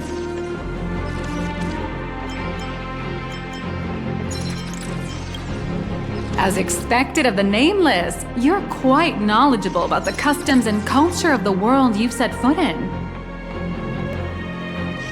Drawing the physical form means humans using brushes to give shape to fictional beings, which was originally the domain of professional artists. But here, collective creation and standardized Mechatron blueprints have replaced traditional artwork, improving standardized workflow efficiency and reducing wish power resource waste. In short, this is the industrial revolution everyone's been chasing. To think that even Imagenesis, a skill as magical as this, could be industrialized. I'm suddenly starting to admire the IPC. That's nothing. Our company aims to create 2 billion Mechatrons for social production and public services before Arcadian Calendar 2030. And that includes special combat Mechatrons like the Daybreak Squadron. That's a staggering number. But can the wish power of the people here really sustain so many Imagine? That's why Perlux Corp keeps churning out animations and hero shows one after another. In other places, these are just entertainment. But here, they're legit breeding grounds for spiritual energy. All of this shall serve Madame Pearl's grand goals and ideals. All right, back to square one. First step, let's go print the Mechatron structure blueprint.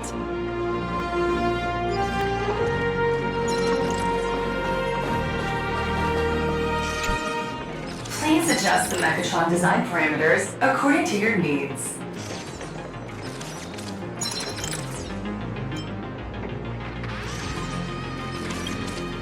Mechatron assembly blueprint updated. Processing. Printing.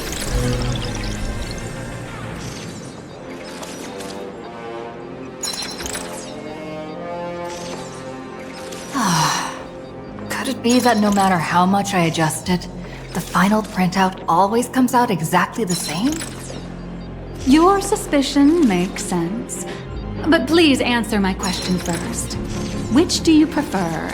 The sense of achievement that comes from hard work, or the convenience of getting things done easily?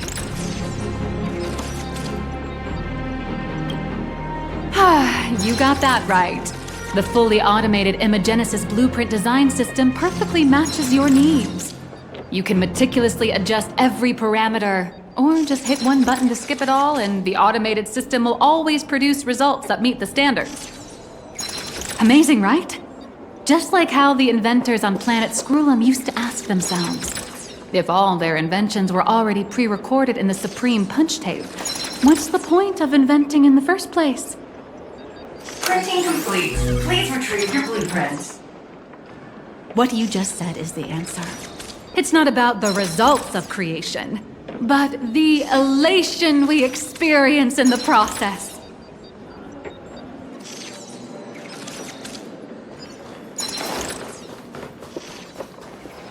Oh, hello. But please, show me your Mechatron assembly blueprint. No problem. The blueprint has been recorded. The Mechatron parts are ready to go. Hope you enjoy the experience.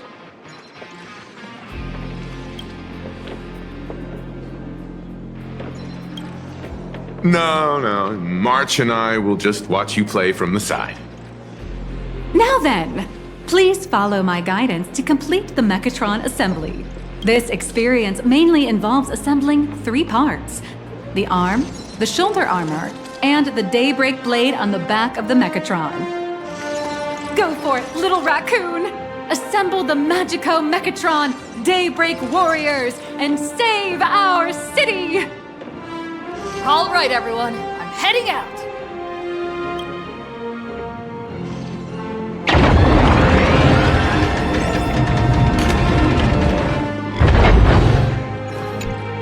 Go now. Your little fans are waiting for you. Go now. Go ahead. March and I will watch you play from the side.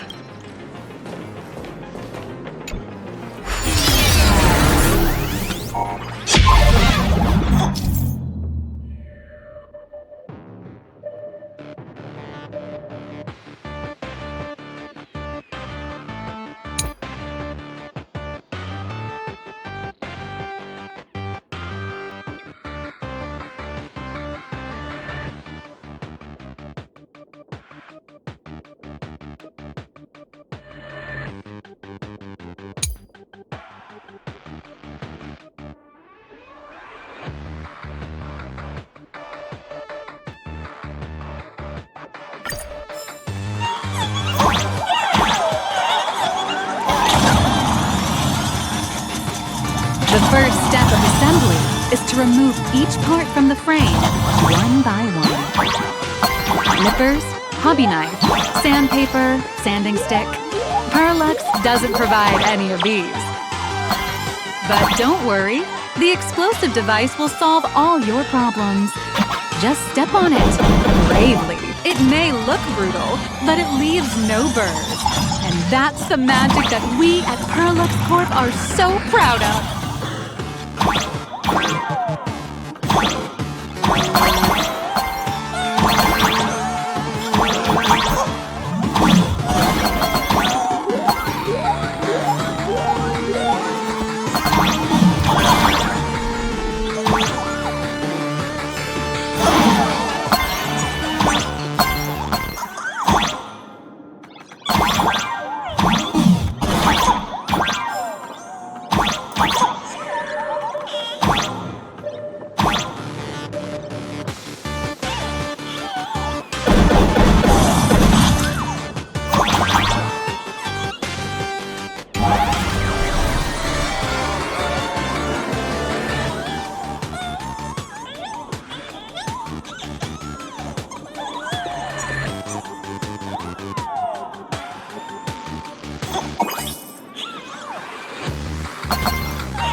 activate the mechanical maintenance arm and align it with the shoulder joint base to connect the arm.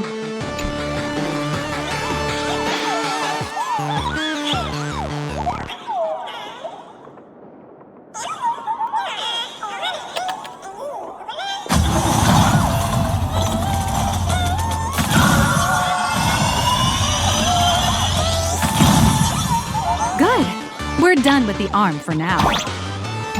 Next, activate the mobile maintenance rack and adjust the mech armor to the shoulder armor panel position.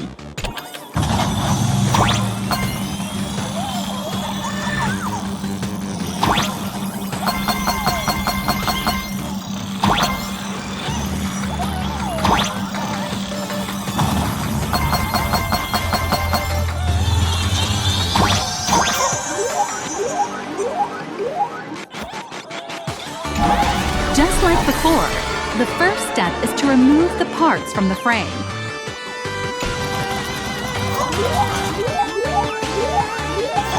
Artificial gravity field adjusting. Please exercise caution.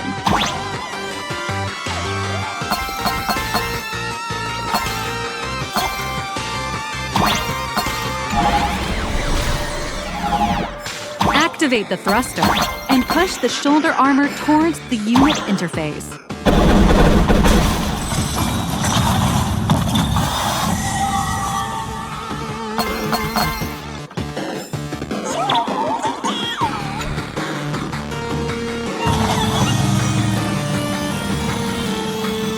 Beautiful. Absolutely beautiful. This giant Mechatron is truly the soul of Peralux Corp.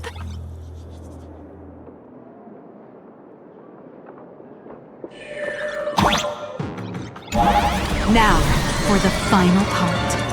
Please install the Daybreak blade on its back.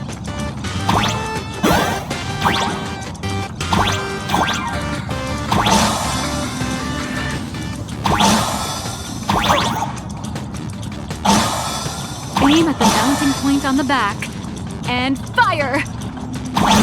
Awaken! Daybreak blade!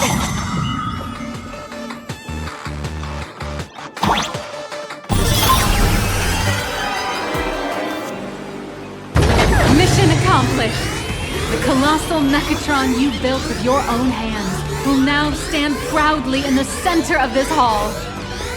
The great hero of the Astral Express has graced this place, left behind a blueprint, and even contributed their own inspiration to the completion of the Mechatron statue. What outstanding promotional material this is for the marketing department.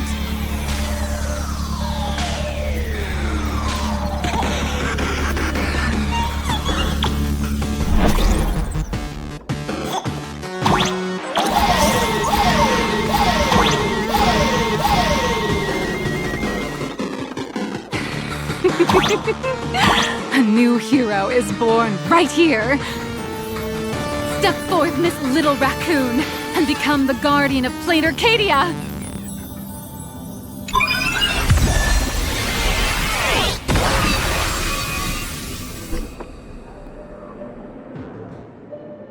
Powerful wish power supply entity detected. Initiating link.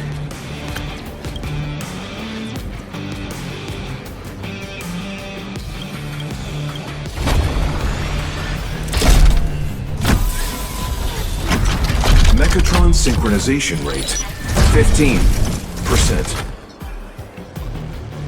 Assembly complete. Could the next step be? That's right. With the completion of the Mechatron assembly, it's time for some heart-pounding combat! Mechatron synchronization rate, 39%. 42%. Your little fanboy, Cinderborn, is eagerly awaiting some pointers from you. While we can't power up this big guy, I've printed a small unit. Now it's time to show you how a Mechatron fights.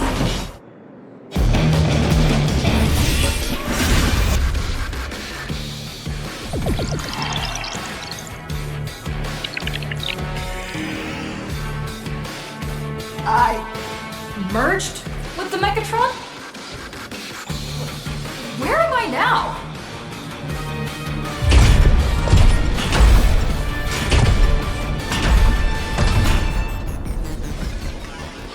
Why, of course. It's the combat testing sandbox.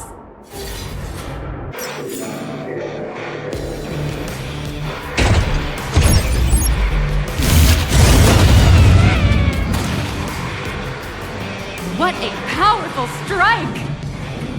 That's our hero, Little Raccoon!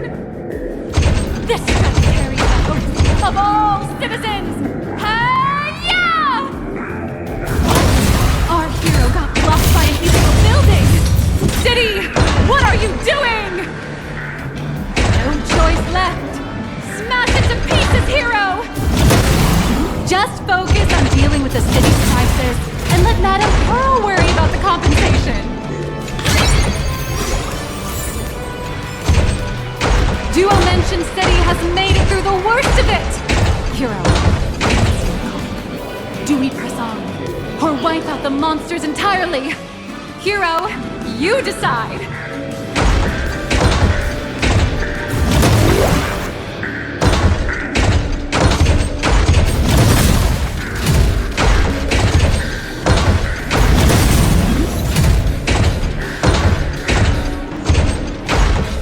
The monsters that were hiding here seem to have been reduced to nothing. Who is it? Who could it be? Is that...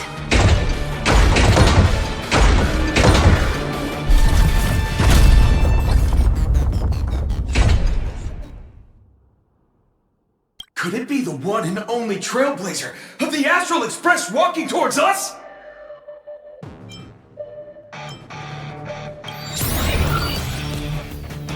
You bet! After all, you're our beloved hero!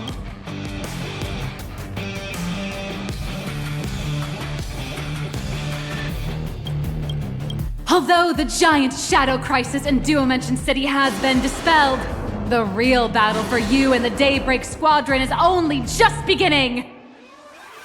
As the old and new generations of superheroes, you will face off here to determine the victor!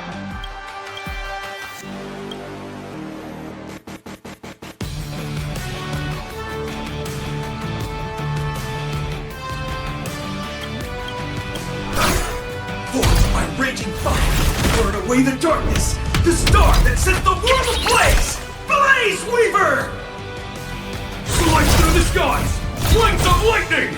From the blue heavens descend, Azurling! Ka! Shatter the eternal night, light blazing bright, the radiant vow of hope, Dawn Lance! Cut through despair, unyielding blade of steel, edge that never fades! Cinderborn! You can do it, friend! Darkness wanes, and dawn awakens! The Daybreak Squadron arises!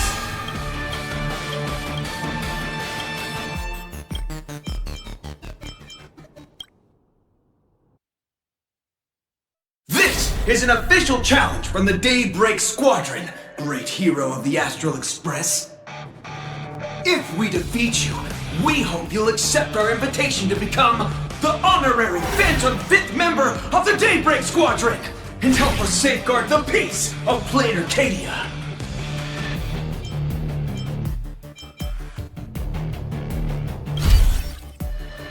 Ha ha! I admire your confidence. Hey Greg, didn't you have something to tell your hero? Now's your perfect chance!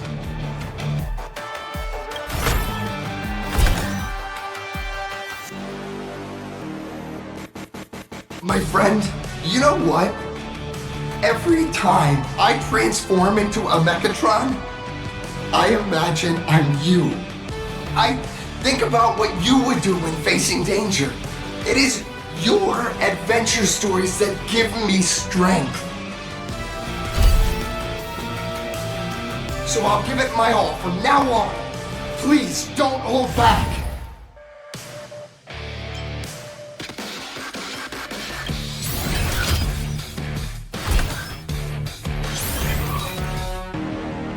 Now then, let's settle this on the horizon where the Phantasmoon rises!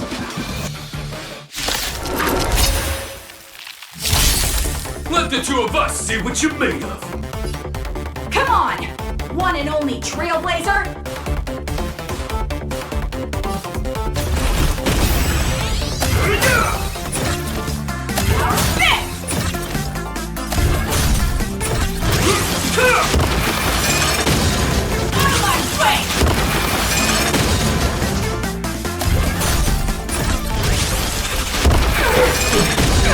I shall bring judgment! It's your turn! As expected of the Astral Express hero. Oh, so powerful!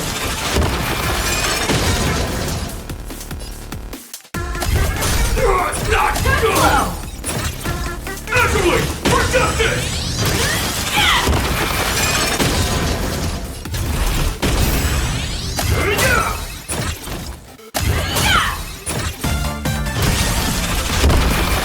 Boss, Gray, I'll leave the rest to you. The honor is mine to cross blades with you. As heroes, we'll never back down!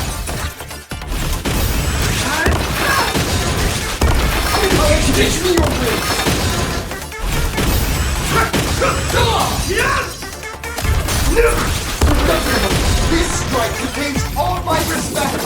Bring it on! What? Even the invincible little raccoon is reaching her limit? Listen, those are the people's wishes. Power converging as one. That is limitless possibility! Everyone's wishes. I've received them all! Trailblaze, infinity! Interesting!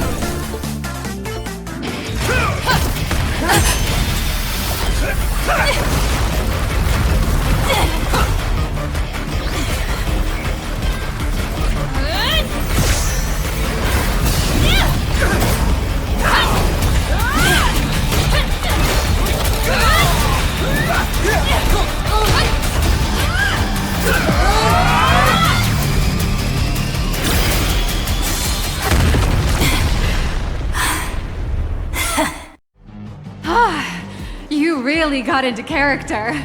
That was some great acting. Huh?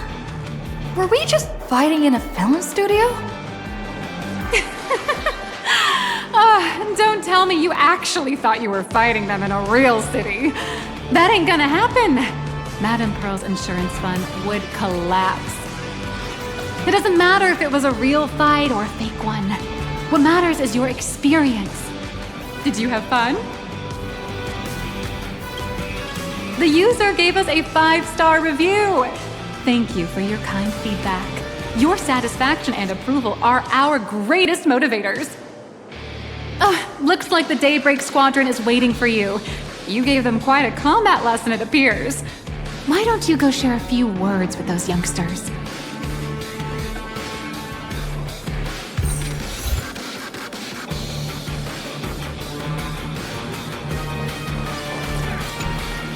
As expected of my senior, that was awesome! My life is now complete. Before joining Daybreak Squadron, Gray had always been your fan. That kid knows every story about the Astral Express like the back of his hand. And he's always looked up to you as his role model. Even as his leader, I'm nowhere near as important to him as you are. Huh, what an amazing battle! Well, more than beating you, we were hoping Gray would leave a lasting impression on you. After all, being remembered by their idol is the highest form of praise for a fan, isn't it?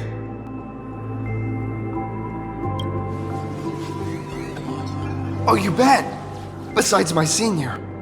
My teammates in the Daybreak Squadron are the ones I trust the most. It's a shame, though. If she really could become the 5th member of our team, our recognition would rise even further.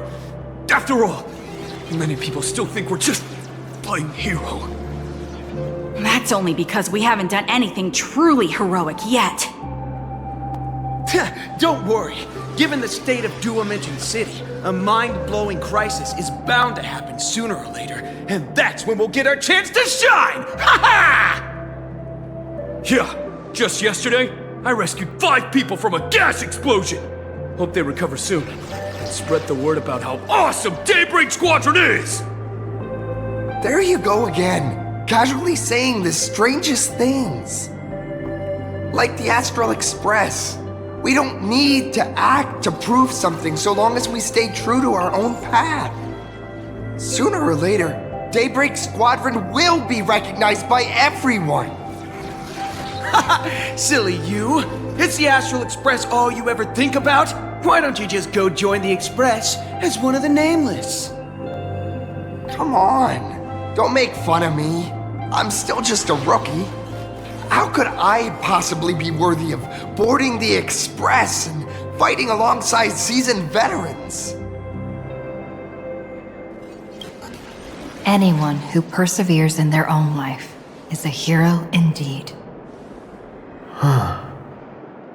Thanks for your guidance, Trailblazer.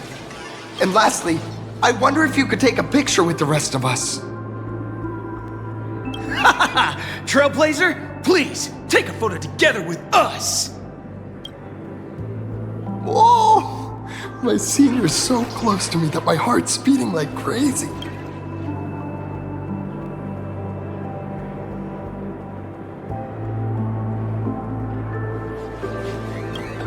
Three, 2, 1. Darkness wanes and dawn awakens! The Daybreak Squadron arises!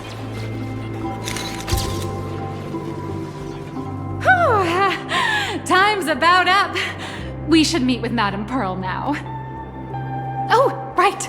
Want to say goodbye to your big fan before we go?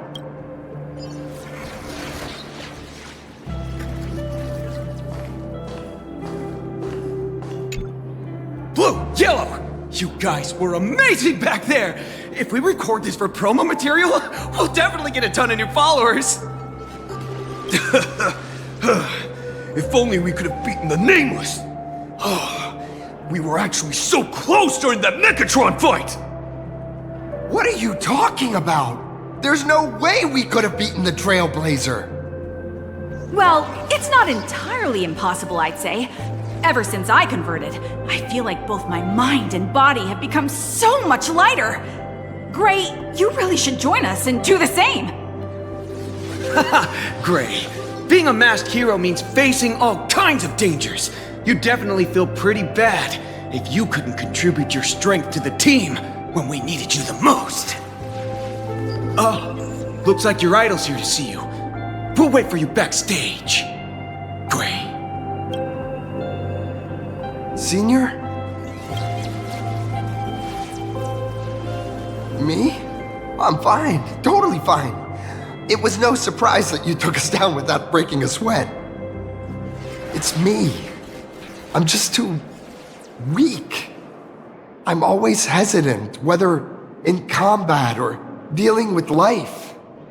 Even though I know I can never become an amazing hero like you, I've always been trying my best to get closer to being like you. It's a bit embarrassing to admit, but no one ever taught me the principles of how to live and behave growing up. I dropped out of high school pretty early and started hanging out with street gangs. Every time I threw a punch to intimidate someone, I thought I was being a hero. But when I saw how scared those people were, I had this nagging feeling that maybe I was doing something wrong. Later, when I read about the Astral Express story online and learned about your legendary deeds, I finally understood what it meant to be a true hero. Looking back at how immature and awful I was, I made up my mind to leave my old organization. Now I too have a chance to become a hero like you. Together, with my brothers and sisters in the Daybreak Squadron, I can bring happy smiles to the residents of Planaracadia and protect them whenever danger appears. But I'm just too weak. I don't have the immense strength like the Express Nameless. I don't even have any special talents. Maybe I've chosen a path that doesn't really work for me.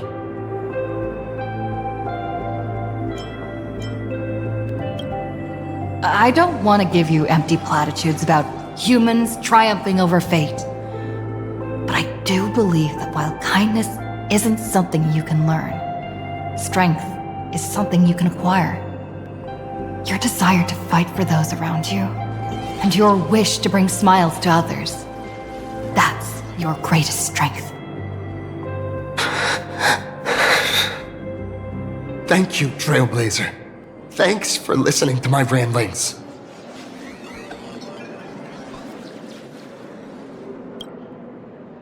Could you please sign that famous line?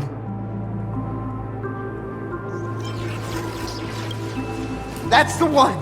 That's exactly it! Rules are boundaries, and anyone who pushes beyond those boundaries becomes, in a sense, one of the nameless. I'll remember today for the rest of my life. Goodbye, Trailblazer. I hope by the next time we meet, I'll be a true hero just like you.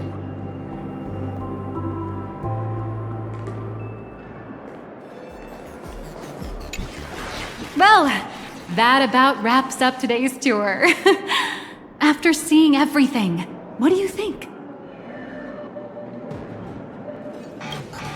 You're only realizing that now. That's your greatest advantage in joining the Phantasmoon Games. A story that's already spread far and wide. Indeed, rather than the power to rule this world directly, that individual draws even greater strength from Perlux. The stories and dreams spun by this enterprise are capable of steering the future of Planaracadia and of serving as the cradle for new imaginae. Madame Pearl is waiting for you at the top of this building to discuss matters regarding the Phantasmoon Games. Let me give you a little reminder. The rules of Phantasmoon Games have never required any competition between supplicants.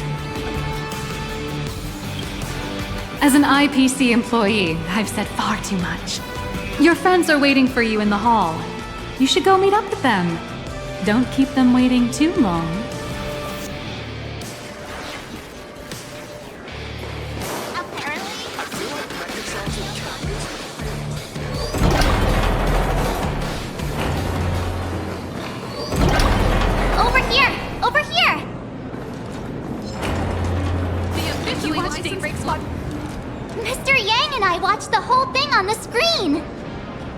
Not only did you assemble the Mechatron and give autographs to your fan, but you also got to live out your superhero fantasy.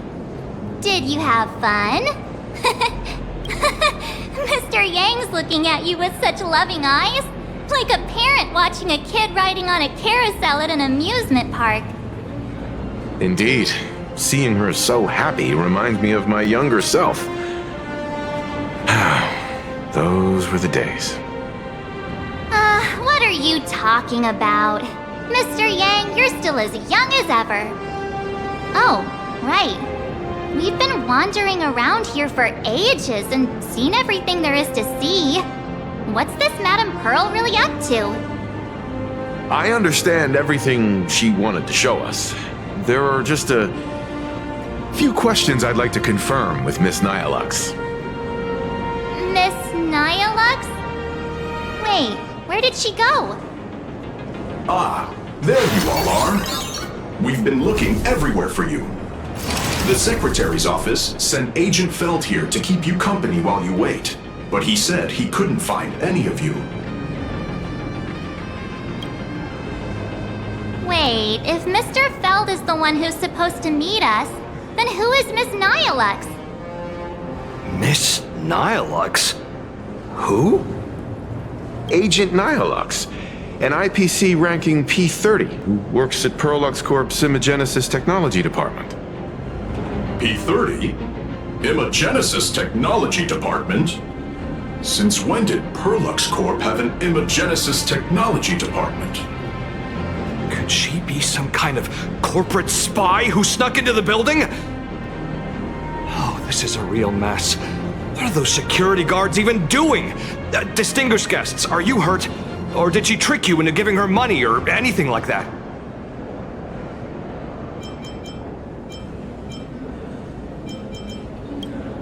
This lady seemed totally legit. She smoothly guided us around the place like a pro. I thought she was one of your people. I need to report this to security right away. She can't have gone far. Let's catch her in the act.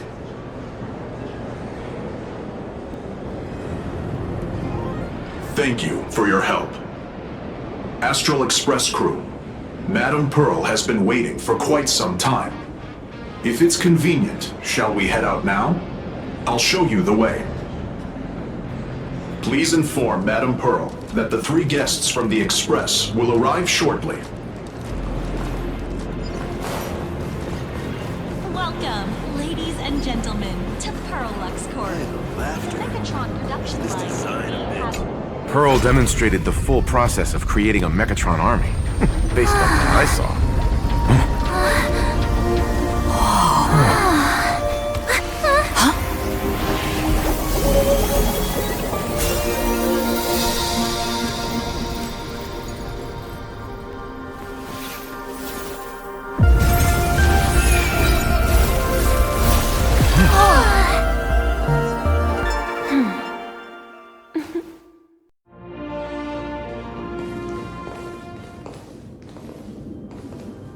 Hello, guests from the Astral Express. Nice to see you again. Thank you for your gracious hospitality, Madame Pearl. I understand there was a minor incident in the lower lobby involving someone impersonating a Pearlux employee. I hope it didn't spoil your enjoyment. We're fine. Don't worry about us. But how are things with you? Did you lose any valuable tech? Blueprints? Or top secret information? No, Pearlux's data firewall remains untouched, and all assets under security network surveillance are intact. The only change is an additional expense claim under my employee ID.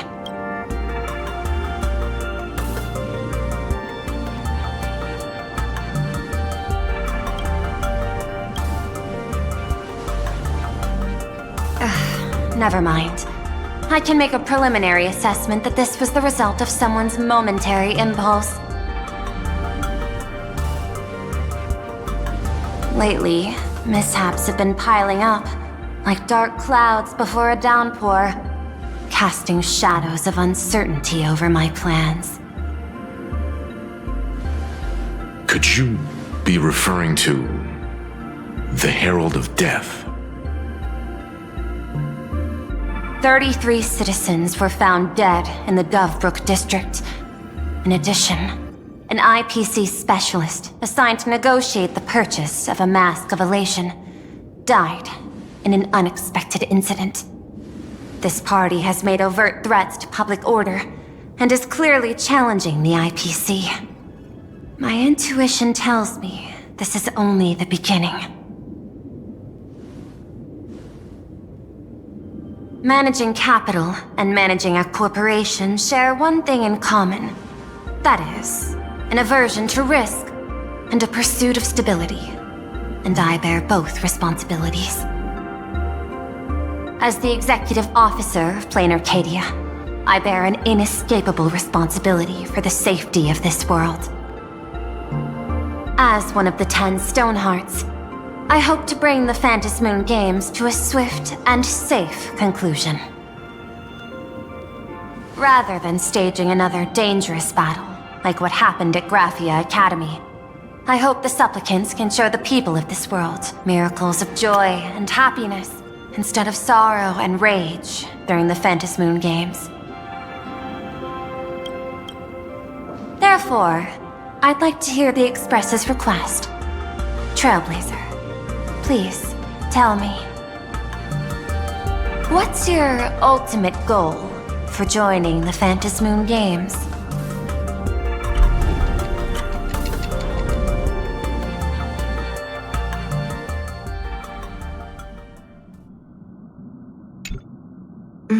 You mentioned earlier that you wanted to talk about the Phantasmoon Games with me?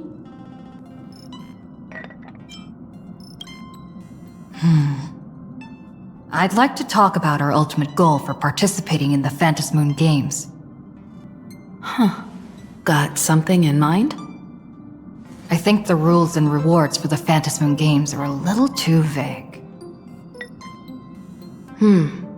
That's exactly what I thought when I joined the games 15 years ago. These games allow supplicants to do anything, good or evil. As a result, everything that unfolds in the course of these games exists beyond control. What's more vague is what can winners do when they share the power of the elation. According to legends and historical records from Ahatopia, victors typically first witness the manifestation of Aha themselves.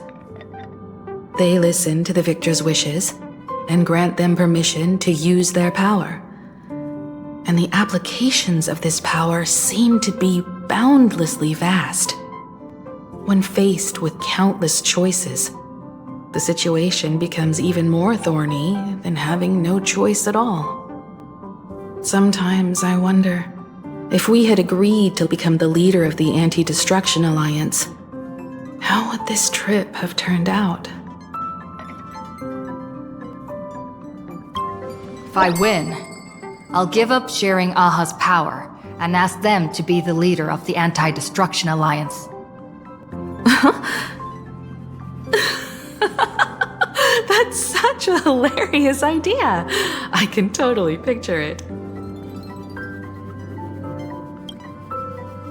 I get it. That's actually a brilliant idea. To begin with, this is far more meaningful than taking up a god's authority and squandering it freely for a single minute. Secondly, placing an Eon on the righteous cause of opposing the universe's greatest threat is something neither the IPC nor the god itself could reasonably object to. Finally, this would also help us avoid the risk we currently face, cooperating with the IPC while remaining wary of being drawn into its ambitions during the operation of the Anti-Destruction Alliance. If we handle the negotiations well, perhaps Aha could stand behind the Astral Express, just like our cooperation with the Xianzhou, where we could maintain distance from one another while offering support from afar. The only question is, will Aha agree? Don't worry about that. From what I know about them, they'll agree. What kind of god of games would they be if they broke their own rules? Besides, they still owe the Express a debt. This is their IOU for the Express debt from when they were traveling with Ashveil, complete with their signature and seal.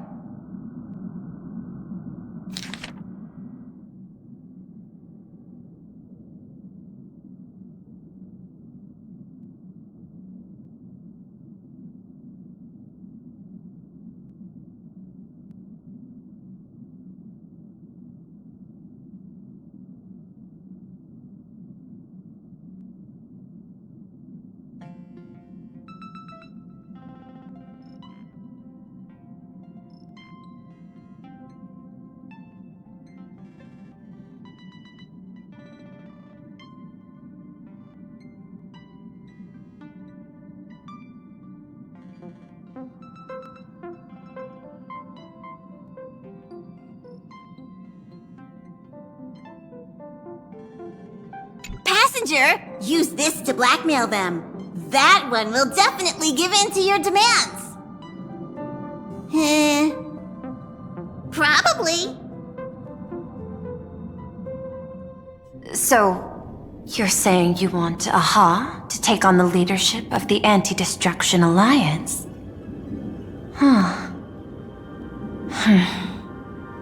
Logical extrapolation. Failed.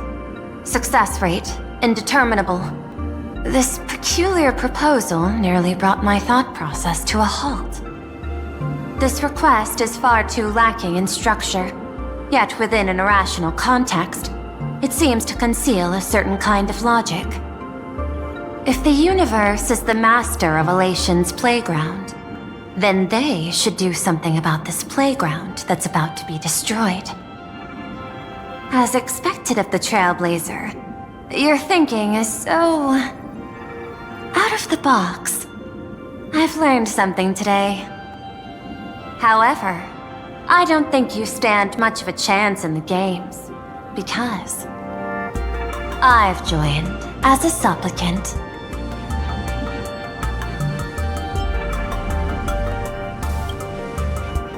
This is an age-old question. Do Intellitrons possess a soul? The mask responded to me, which means the elation has acknowledged that Intellitrons also have the potential to seek pleasure. And I am perhaps the first Intellitron supplicant in the history of the Phantasmoon Games. Planarcadia's administrator is a supplicant? At the same time, she has at her disposal assets of staggering magnitude. Perlux Corp among them.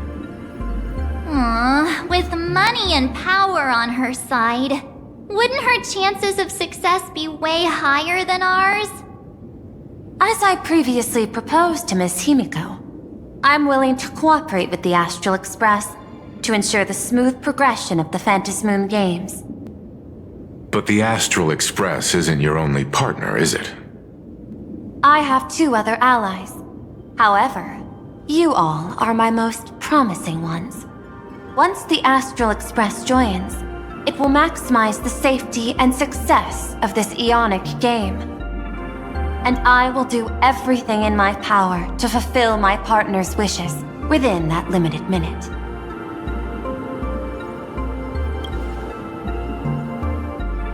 As we told you before, our strategy is to become a sail, advance and retreat together.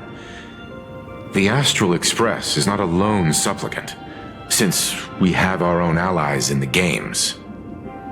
An ally like Sparxie? It's true that you defeated her and took her mask, but given her typical decision-making style, Sparxie isn't exactly what you'd call a reliable ally.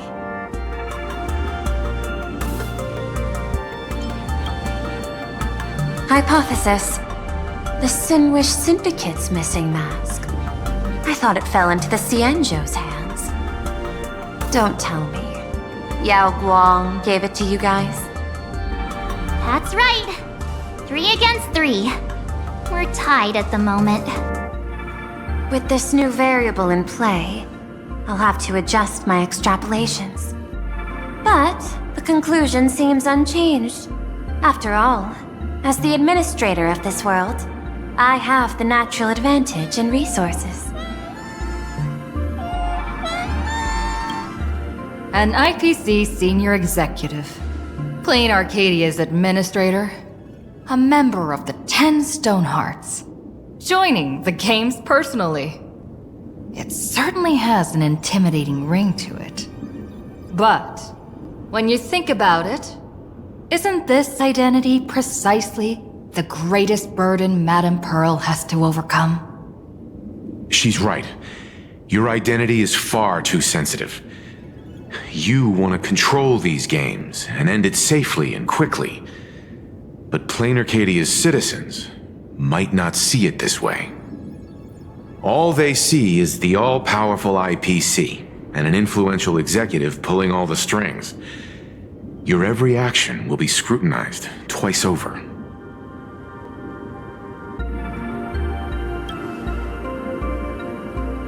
A sharp observation, I must say.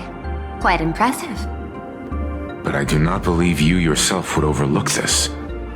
Madame Pearl, what is it that you seek to obtain from the Phantasmoon Games at any cost? What I seek is a treasure lost to this world's history. I want to recreate Graphia's divine art of imagenesis. Does that have something to do with painting? Hard to believe, no? My birth originated from the theme assigned by the celestial differentiator of planet Scrulum: art. At first, I was nothing more than a machine that imitated human paintings. For an Intellitron, Generating works of art is no great challenge. Day after day, I studied. Day after day, I exhausted every possibility. I could instantly analyze the proportional structure and pigment composition of any painting. I could precisely reproduce every pixel of Graphia's masterpieces. Yet I could not create as she did. Graphia's ultimate creation was establishing the world in canvas at the end of the Phantasmoon Games. I want to understand her thoughts at that moment and touch the essence of creation. Is this your personal pursuit? Or the IPC's demands on this world? Both. The IPC's point of view is far more pragmatic. The world in canvas is a dimension that can shield us from the Antimatter Legion's warfare, and they've always been eager to master this technology. Unfortunately, it seems we can't convince each other to back out for now. Then, I have another proposal. Why don't we shift our perspective and turn our attention to those two supplicants who haven't surfaced yet? These two individuals' objectives are unclear, and their abilities remain a mystery. If left unchecked, we might see a repeat of the Herald of Death tragedy. I have a cooperation proposal that could help us gather intelligence on them, and I'm willing to share this piece of information with you all.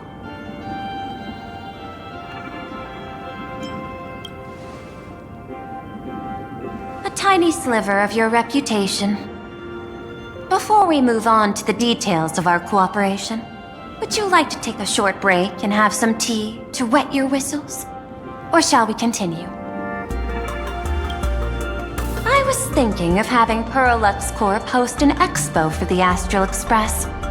As for the name, how about Star Rail Fest? Star Rail Fest? You mean hosting a Fluffy Across the Blue convention? Correct, but not entirely. The Fluffy is well known in this world, so it's a good collaboration element. But what I want is an unprecedented Astral Express exhibition, with the Fluffy being just a small part of it. The real stars of this grand event will be you, the Express crew. You'll be there in person to meet the people of this world. Are you trying to use this exhibition to lure those two unidentified supplicants out of hiding? Huh? What if they're up to no good? Won't that just make us walking targets?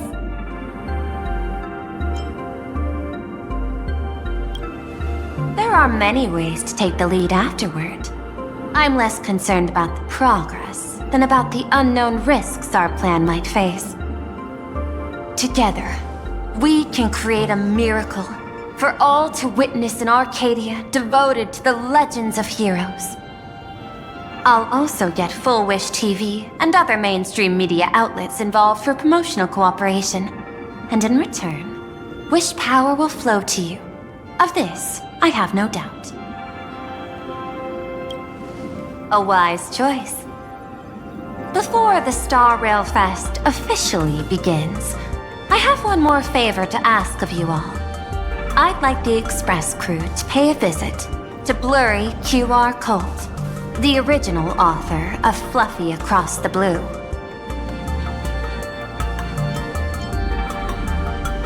Doesn't Peralux own the rights to the Fluffy? Since their debut, this author has remained anonymous, never revealing their true identity in public. But if the real-life inspiration behind the story were to pay them a personal visit, it would surely be a great honor, and likely persuade them to attend a signing, stoking the excitement even further. Now that we've reached an agreement, I'll leave it in your capable hands. My secretary will be in touch to keep all parties apprised. By the way, before you leave, please accept this small gift as a memento of our first collaboration.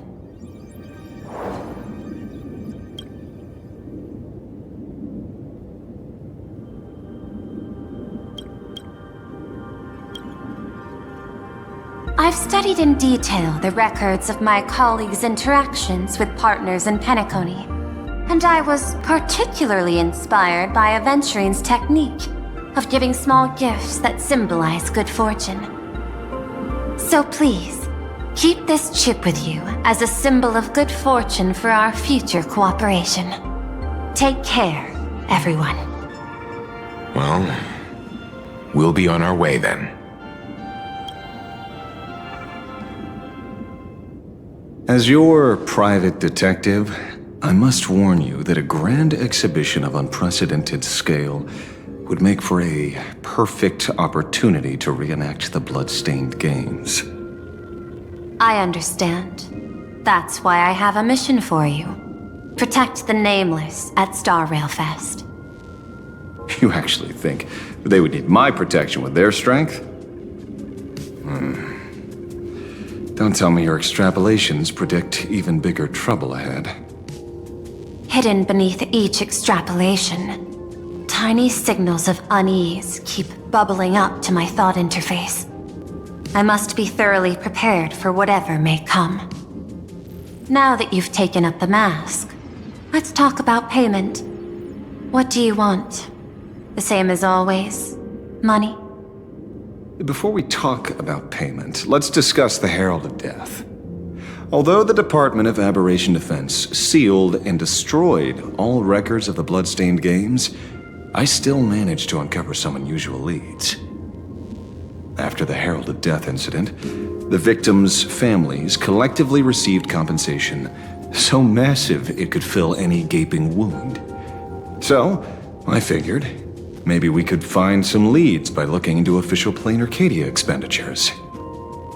But here's the interesting part. This item was nowhere to be found in that year's public financial report. Care to guess whose books this money went through? It was you, the omnipresent IPC. To be precise, it was the IPC's technology department that paid this astronomical compensation.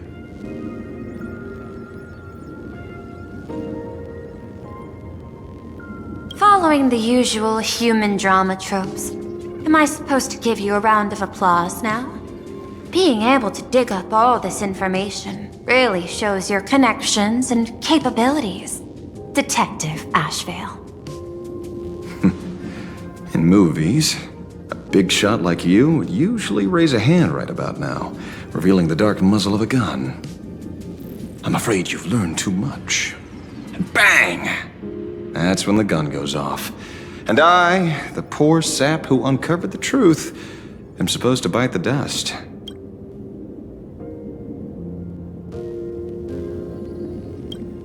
Sorry, my hand is on the checkbook and unavailable. Mr. Ashveil, tell me, how many zeros would you like to see on that check for our cooperation? It's not about the money. Indeed, money isn't the issue. 100 million credits.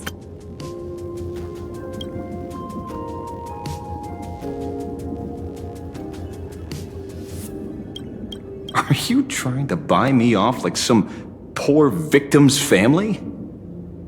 Tell me, why did the technology department pay to sweep this under the rug?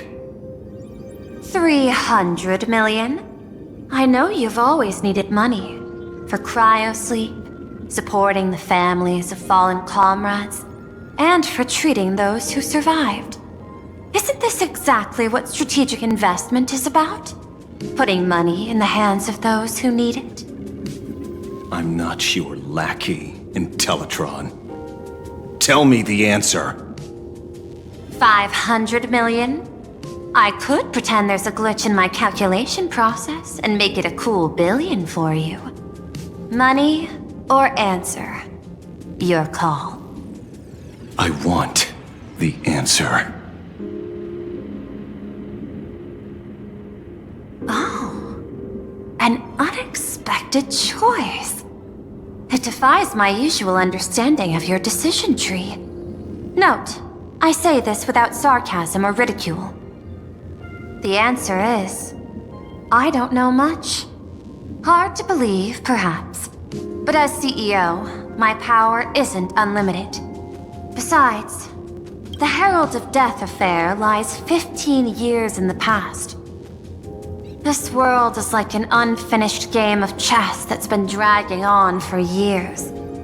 The hidden moves laid by the previous player keep becoming my challenges. Even today. But since you've invited me to finish this game together, sharing intel is a must. Reasonable. I'll share what I know about the answer. Marcus Antali, the Herald of Death, last member of the Intelligentsia Guild School of Evolutionary Perfection. 5 years ago, his identity was confirmed, and he was executed. Note, executed in every sense of the word. Miss Yabali, head of the technology department, took possession of his belongings, and even I don't have the clearance to access those records.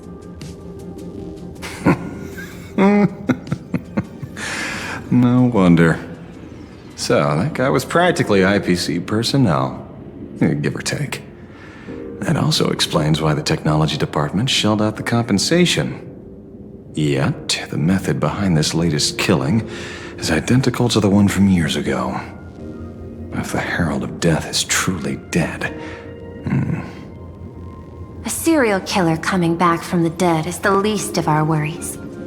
Even if a serial killer does come back to life, he's still just a serial killer who's been shut out of the Ionic game.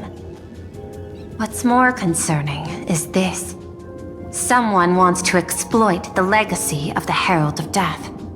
Miss Yabali took away everything that man left behind, except for the fear he instilled in the people of this world.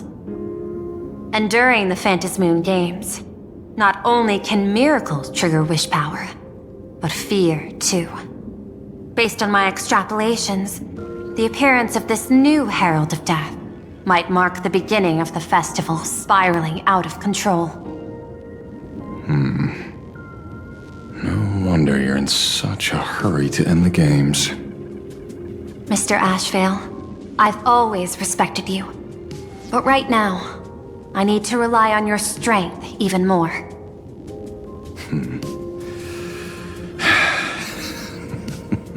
Respect. When I was younger, what I really wanted was to make the IPC fear me. The passage of time's not exactly kind, is it? Deal, Madam Pearl. But I will require one more form of compensation. Whoever this new Herald of Death is, I must deliver justice with my own hands. This time, there won't be any lengthy interrogation. By the authority vested in me as CEO of Planaracadia, I pardon all crimes committed in the course of your revenge. Go ahead and do what you must, Mr. Ashveil.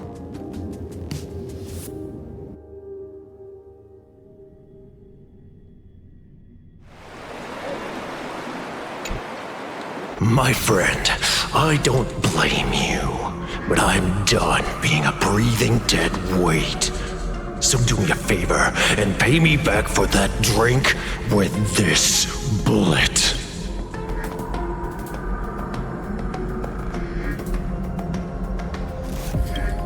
Just do it, you coward! Let me die as a Galaxy Ranger before I turn into a monster of abundance! But shoot me, I beg you. My Skybo above, may you have a pleasant dream. Not knowing who you are, not knowing why you exist here, that isn't life. In ancient times, humanity's daily goal was to obtain 2,000 calories of food. Humans back then knew they were just one member of the animal kingdom. They understood why they migrated, hunted, gathered. But now, In an era where you can get food delivered to your door with just a tap of your finger, effortlessly achieving that 2,000-calorie goal, humanity has lost its way like never before. Tell me, will the Phantasmoon Games bring a new direction to this world, Ashveil?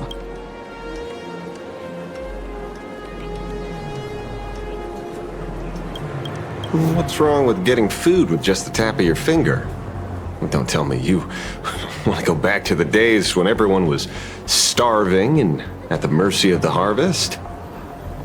2,000 calories are pointless, but just for survival. It's the goals beyond 2,000 calories that define humanity.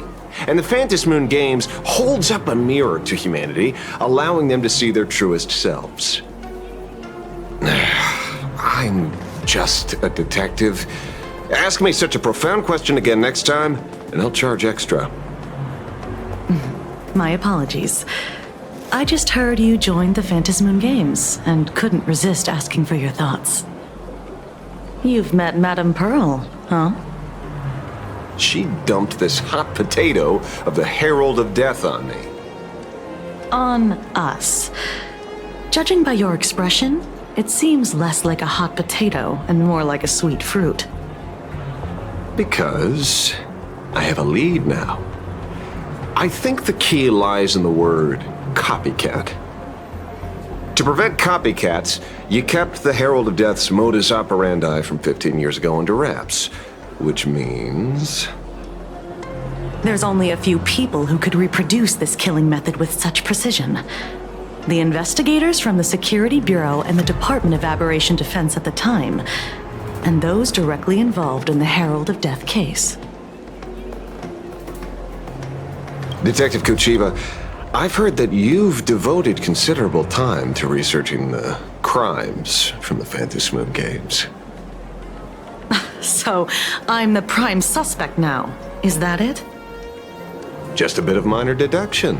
After all, murderers always love to return to the scene of the crime. Isn't it coincidental that you happen to be standing right before my eyes? That's not deduction. It's a conjecture at best.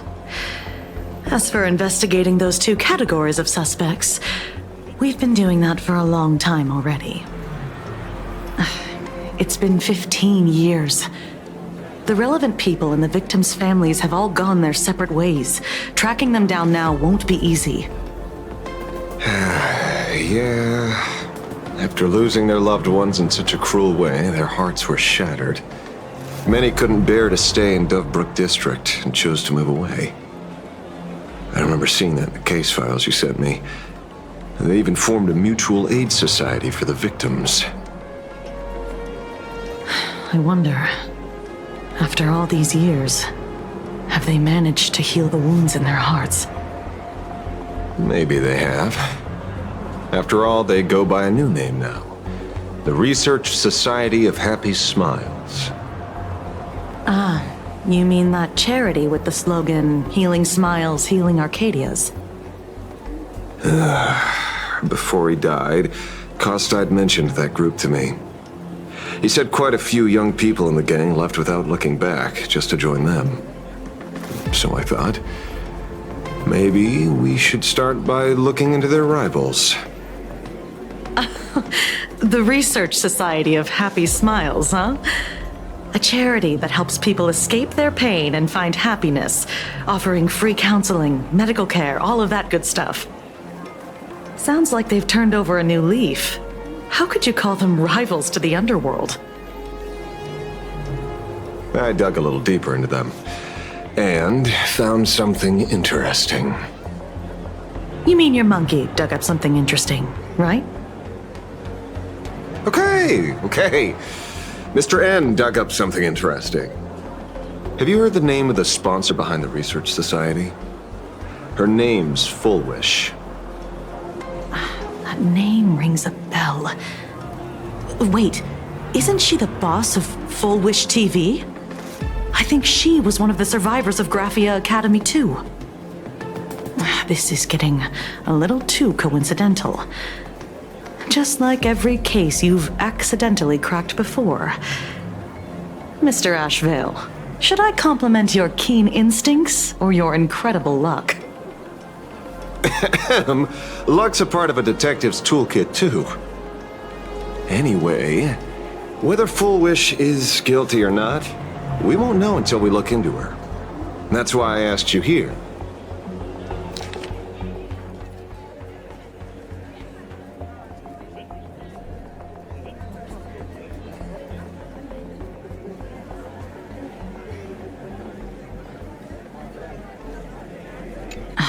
Dovebrook District New Life Project. Public Recruitment and Mental Healing Seminar at the Research Society of Happy Smiles. And she's the speaker? Holding a seminar at a place meant to bury past trauma. The very site of 2 bloody incidents. Miss Fullwish's audacity is certainly impossible to ignore. So what are we waiting for? It's time to drag Dovebrook District's old skeletons out into the light. Are you talking? Yeah, I'm almost there. I want more happiness.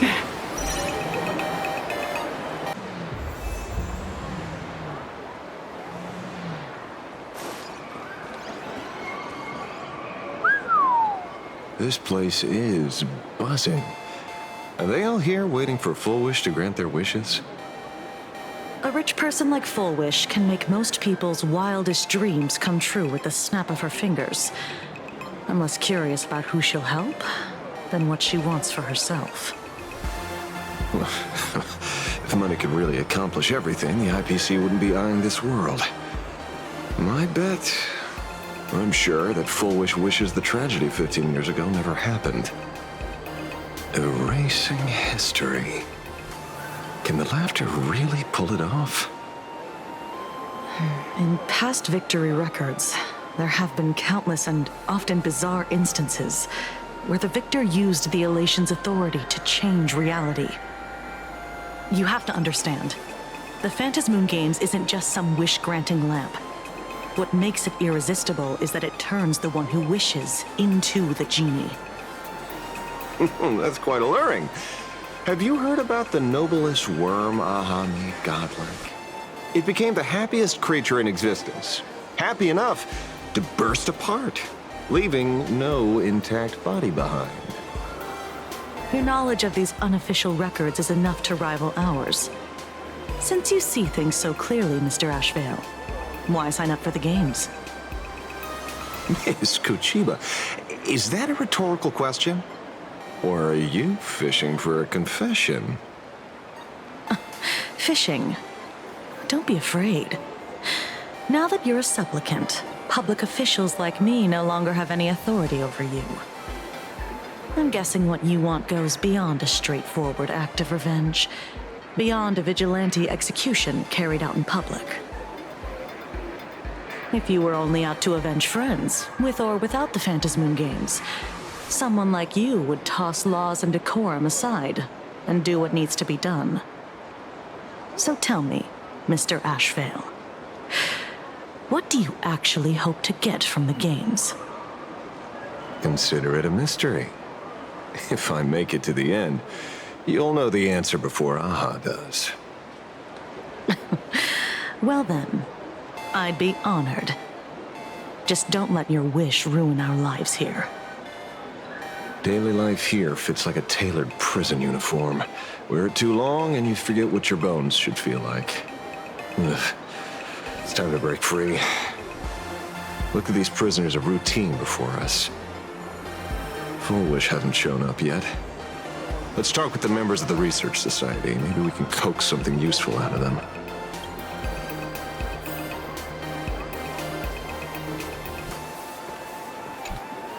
I got called into another chat with the boss today. Never thought he'd care about me this much. Everyone is smiling at me. The office feels downright cheerful. These days, I go home, change my baby boy's diaper, help my daughter with her homework, prepare tomorrow's lunch, and clean up the house. It's hard to describe how satisfying that feels. When Emma left me, you must have left the kids to me for my own happiness. When I look back, I realize I was someone who had it good, and I never understood how lucky I was. Right? All thanks to Miss Foolish. Yesterday, during my tumor removal, the anesthesia wore off halfway through. I squinted and watched the doctors pull all kinds of things out of my stomach. There was this lump still twitching when they cut it out. I used to be too weak to even get out of bed, but after the Society's treatment, I am almost ready to walk out of the hospital. Isn't that amazing? Oh, I kind of want to see someone slice me open too. It should be fun. Hey, did you two hear about the Sinwish Syndicate? You've come to the right person. My neighbor got a visit from their debt collectors. You should have heard the racket. I saw the news too. Those parasites who ruined the peace, who kept people from being happy. Gone. Wiped clean. Oh, praise Aha! Wait, they extorted you too? Something like that. Still owed their underboss tens of thousands of credits. So your debt's wiped clean. Oh, must feel pretty great, huh?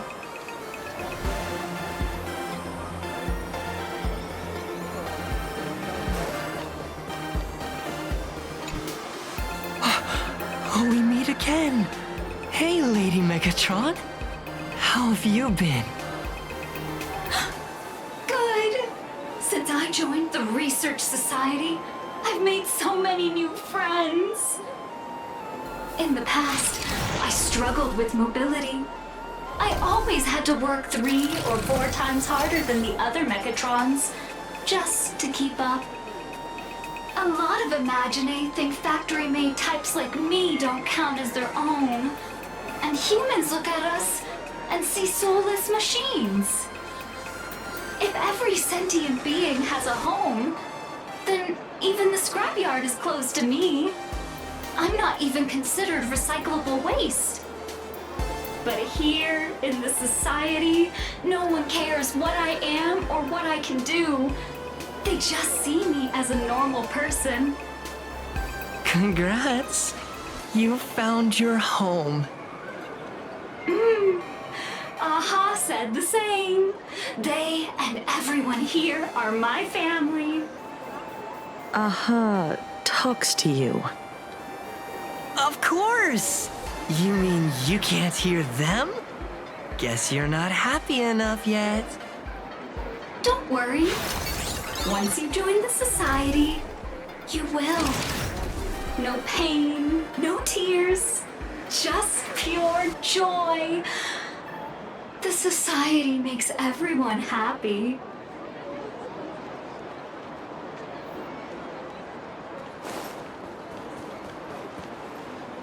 Looks like it's about time. If the star of the show doesn't show up soon, the crowd's gonna burst with anticipation. Everyone, please make some room for Miss Foolish.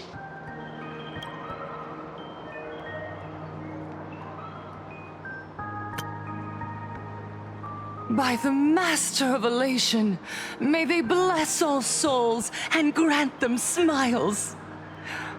Are you all happy today?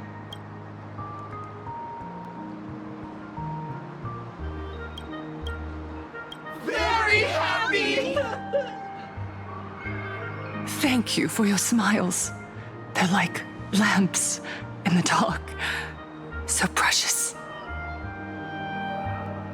But before we celebrate the elation, let me share a memory drenched in tears.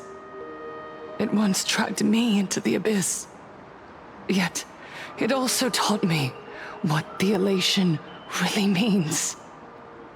As you all know, 15 years ago, during the Phantasmoon Games, the shadow cast by the Herald of Death swallowed this place whole. That day, I lost my parents, my classmates, and the others. The morning greetings, the little daily chatter, all went silent under that crimson dusk. After that, for a very, very long time, all that remained of my world, a door shut tight, a room steeped in silence, and a wound in my heart that would never heal. Just hearing the words, Herald of Death, made me shake uncontrollably. I even once thought the only escape was to follow the dead and leave with them. Back then, I was just an empty shell, breathing, beating, but lifeless inside. And just as my soul was about to fade away, an old lady from the Mutual Aid Society knocked on my door. She didn't offer empty words of comfort. She just looked me in the eyes and asked, "Child, would you try stepping outside this door? Out there are many people broken by pain, just like you. But together, we can start picking up the pieces, one by one." She smiled at me. A warm, gentle smile. And in that smile, I felt the Master of Elation grant me a reason to live. At the Mutual Aid Society, I saw countless souls scarred by fate. Some bore wounds beyond healing, and some had lost their loved ones. Each of us bore a different wound, but every wound got deep.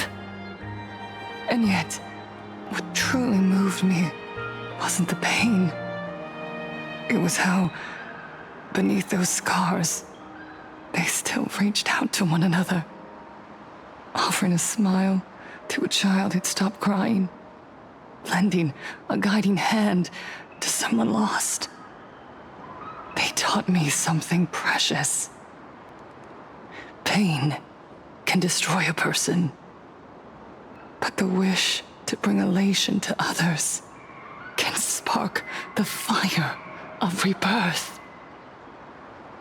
That was when Aha's voice echoed again in the silence of my heart. The smiles passed from one another through mutual aid is Aha's most precious blessing. It does not belong only in the small room of a support group. It yearns to illuminate hearts lost in darkness. Each time we share a true smile, it's as if we hear Aha's voice. And when that voice rings out, all suffering fades, all pain is healed, and everyone knows what true happiness feels like. That's why the Research Society of Happy Smiles was founded. I will share this divine smile with all of you. No more sorrow! Please!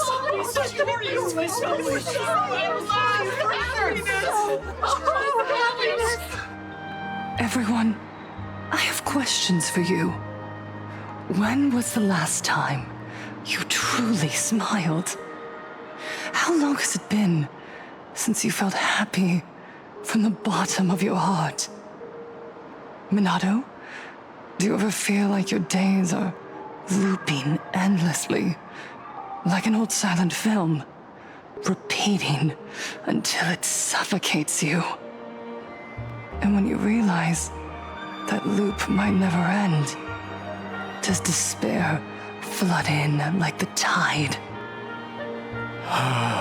You're right. Miss Bellwoods, you left school full of dreams, only to have your resume rejected again and again.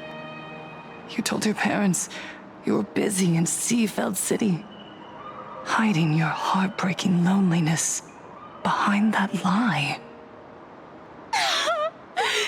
Please, help me. And Taija did the cold exclusion at school and the indifference of the adults who should have cared build a wall around your heart.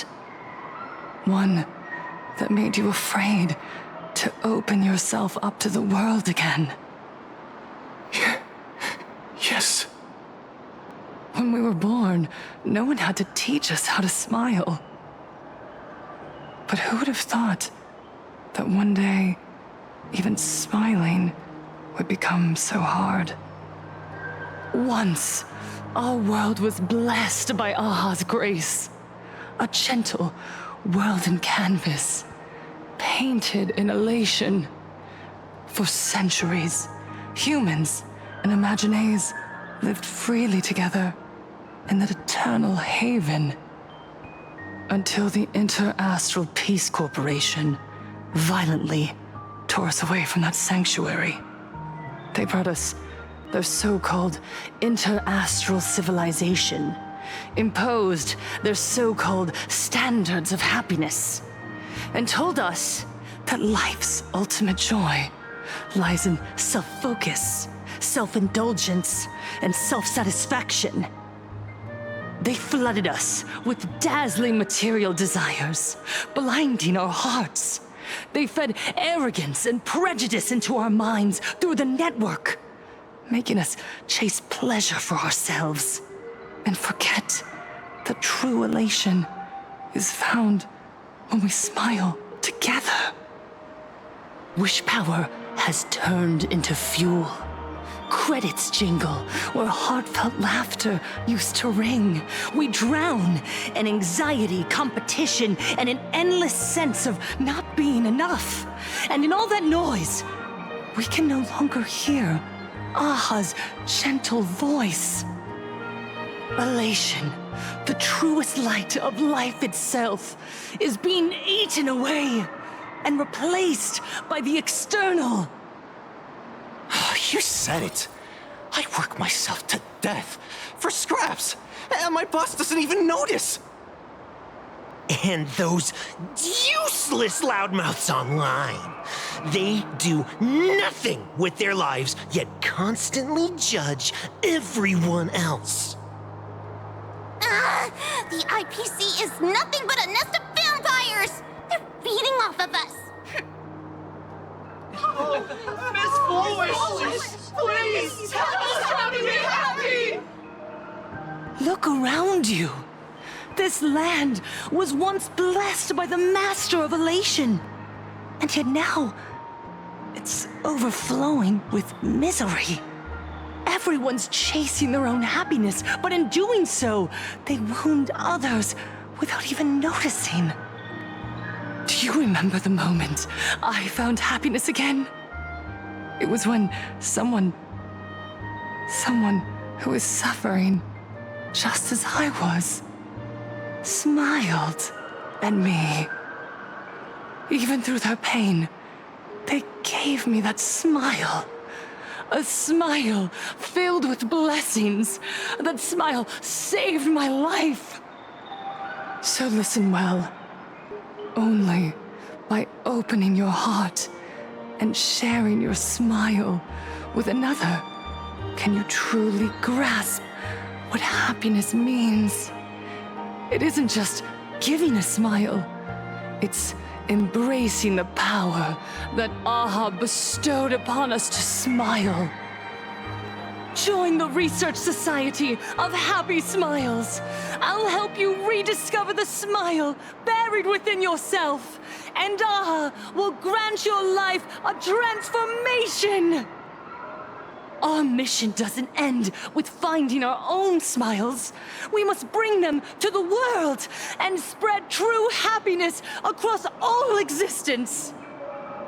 While others pray to the eons for their own desires, we, the true followers of Aha, carry a higher calling to fulfill their wish.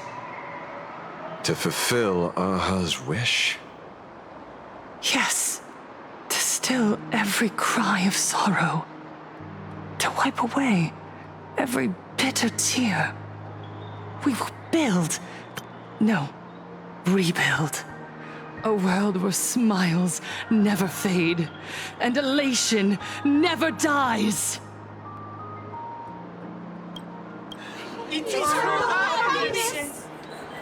Eternal laughter!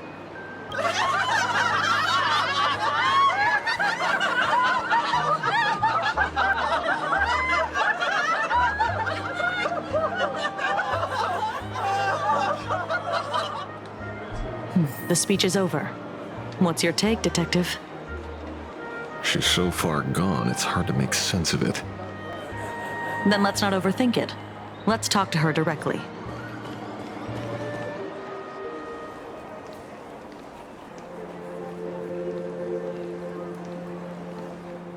Miss Fullwish, I'm Kuchiba from the Department of Aberration Defense. I'd like to have a chat with you. Ah, I see. You're here about the Sinwish Syndicate case, aren't you? So, you were expecting us. Oh, I heard the news. The entire Sinwish Syndicate massacred in Dovebrook District. Ah, such a cursed place. They may not have been saints, but I still pray for them. May their souls rest in peace. Oh. How merciful of you. Though, rumor has it the Research Society of Happy Smiles had a few run-ins with them regarding recruitment, donations, turf. Sounds like plenty of reasons for conflict, don't you think? Are you suggesting we had the Sinwish Syndicate killed? For conflicted interests? Whoa, wait, that's not what I said. You know nothing about our finances. Every expense is covered by a charitable foundation established with the compensation from 15 years ago. We don't need a single cent from our members. When I heard about this tragedy, I personally allocated relief money for the victims' families to keep order and peace in Dovebrook. Tell me, Miss Kuchiba, someone copied the Herald of Death and slaughtered dozens. What will your Department of Aberration Defense do this time? We never released that detail. How do you know someone's imitating the Herald of Death?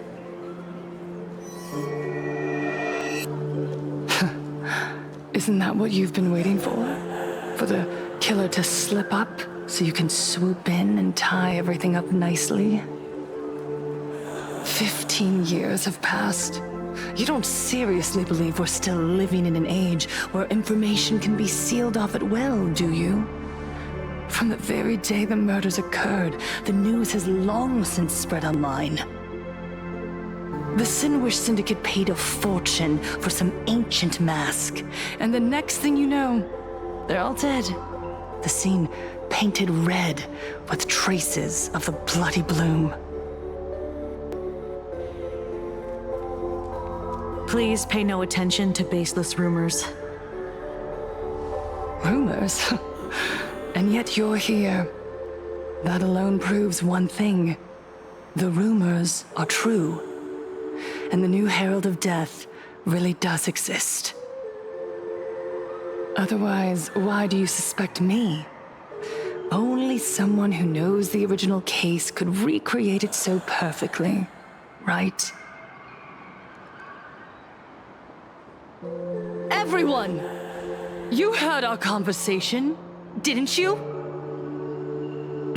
Herald of Death has returned. He's here, in Deathbrook. He's slain the entire Sinwish Syndicate.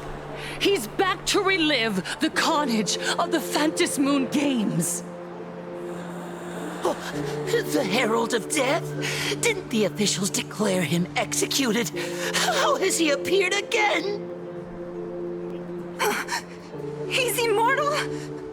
A demon? He's back for revenge! He'll take revenge on everyone. We're doomed! Aren't gang members the very people who steal smiles from others? And isn't the best way to make bad people happy to erase them from the world? Wouldn't that be doing something good? Yeah, Sister Mechatron is right. Those thugs deserved it. Back from the dead? Lies! The IPC kept him alive to wield him as their weapon. You useless officials! 15 years ago, you failed and let him get away! And that's why he's back again now!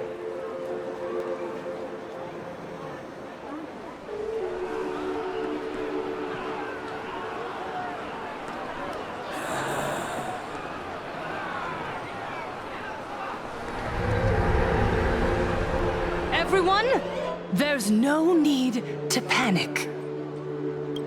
Remember who you are. You are those who live beneath Aha's brilliance, who have claimed happiness and cast off the shackles of suffering.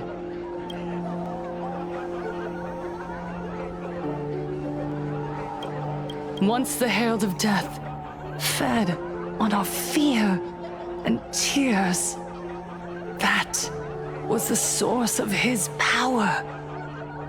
Look at the smiles on the faces of those around you. There is no fear left in our hearts, no tears left in our eyes. All that remains is resolve, happiness, and faith in the elation. The Research Society of Happy Smiles will protect this world. Etch this into your hearts. The happy do not die, for even death cannot touch a heart filled with happiness. What's going on? There's something very wrong about this woman. Yes, as long as we're happy enough, there's nothing to fear. We won't die. Happiness is our weapon. Happiness will destroy the Herald of Death.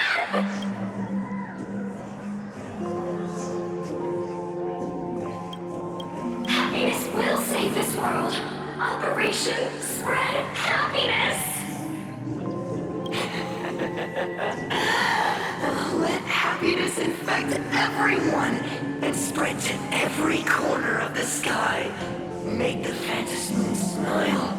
Make Lord Aha laugh until they cry for us. Infect the Phantasmoon with happiness. Happiness.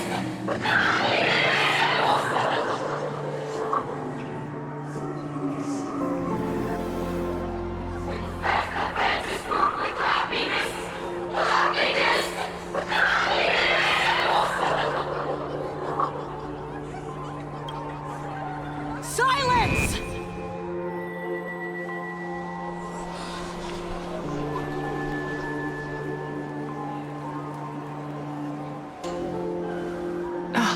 My apologies, officers. I can't provide anything useful for now, but rest assured, I'll cooperate with any investigation from the Department of Aberration Defense or the Security Bureau. And of course, I'll fulfill my civic duty. Whether it's the newly emerged Herald of Death or the various upheavals surrounding the Phantasmoon Games, the Research Society of Happy Smiles will handle them appropriately. What we protect is the future and the smiles of Planaracadia. perhaps, after all this, you too have felt that yearning within your hearts. Would you like to join us? To embrace eternal happiness? I'll pass. But I've got a feeling we'll meet again.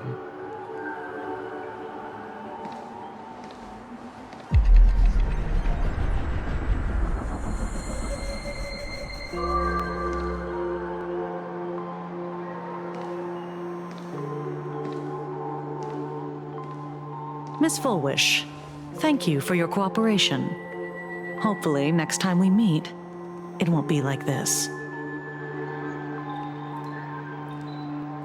May the Master of Elation watch over all and bless you with the everlasting smile.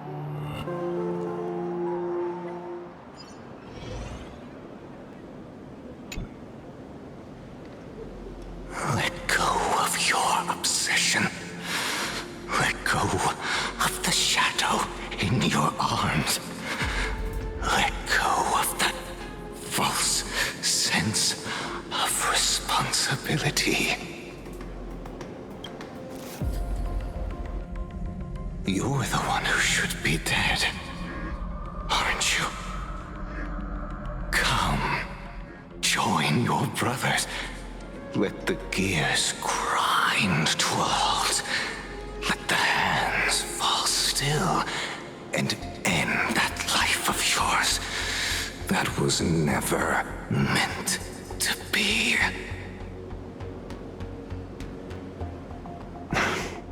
Sorry. That day will come. But for now, there are more important things I must do. What did you say? Nothing. Never mind. Looks like Fullwish was a much slyer fish than expected. The bait was there. But she ignored it. And instead, she stirred up a whirlpool. Quite the opposite, actually. Not only did she take our bait, but she also flat out told us she couldn't care less about the hook. Oh. Was there something I missed? The bloody bloom mark from the Sinwish Syndicate massacre. How did she know that detail? When we specifically obfuscated it with special mark, even in our internal reports. She broadcasted this information word for word, and even used it to stir up public sentiment, scattering it across the place like tossing blood-soaked feed into a fish pond. Now stopping the rumors from spreading will be even harder. Well, maybe she has her connections, or maybe she made a lucky guess as one of the victims. Regardless, she's right about one thing. Trying to stop something from spreading today sure is a lot more difficult than 15 years ago. So, Mr. Ashveil, did your lucky radar start blaring when it came to Fullwish? There is something very wrong about that woman. You saw the way she played the crowd, huh? I guarantee you that it had nothing to do with her public speaking skills. She could very well be a supplicant in disguise. Still, this whole run has been smooth to an unbelievable degree. We got our bearings in no time at all. So, let's keep our prized fish in the pond for now. Fullwish is not going anywhere. You're right. It's too risky to make a direct move against a well-respected philanthropist and media tycoon. Maybe we should start with the people around her. There were people from all walks of life at the gathering just now. Workers, suits, students, the elderly, and even mechatrons. Judging by their crazed enthusiasm, I highly doubt they'd be willing to testify against Fullwish. But I have my ways. Mr. Ashveil, coercive interrogation is strictly against the rules. Please refrain from doing it somewhere I can't... Don't get the wrong idea. I meant an old friend that I spotted at the gathering. By the way, ever watch Daybreak Squadron? It's on Sunday nights at 8. I thought you weren't a TV person. Not me. Mr. N. He watches it. Your monkey is quite the child at heart. Anyway, come on. Let's go get an autograph from our heroic film star.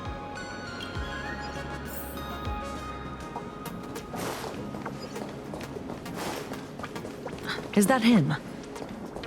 Shh. Don't interrupt.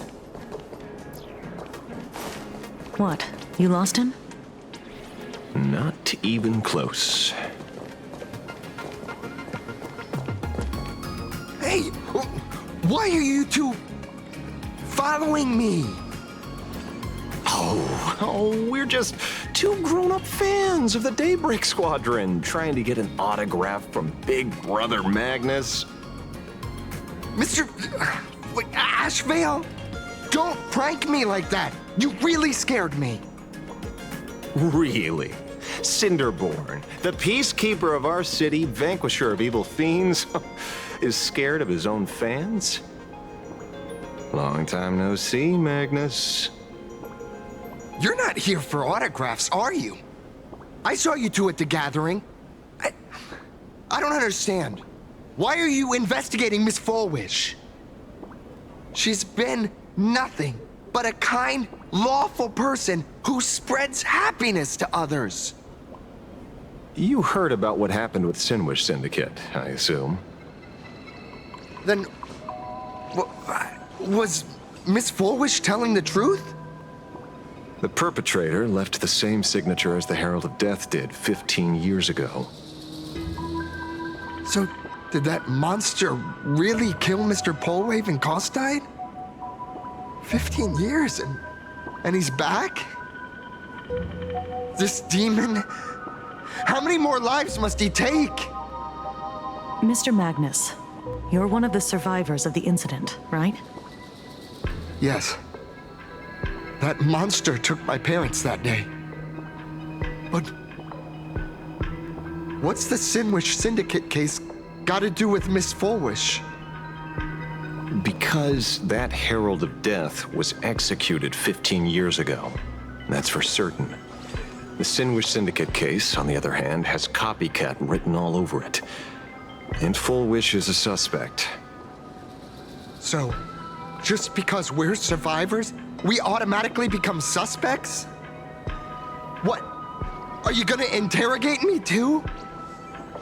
If that's what you want, Miss Kuchiba can arrange for it later. For now, I just want to ask you a few questions about the Smiles Society. It doesn't matter if you have a few or 100 questions. I have nothing to say to you. 15 years ago, I was left all alone in this world. The so-called relatives closed in like a pack of hyenas, their eyes fixed solely on the compensation smeared with my parents' blood. Abuse, deception, expulsion. To them, I was nothing more than a walking money bag, an eyesore, a jinx. It was the society that gave me the chance to live the life I have now. What about the Sinwish Syndicate then? If I recall correctly, they took care of you once. Old Polwave helped you deal with those relatives.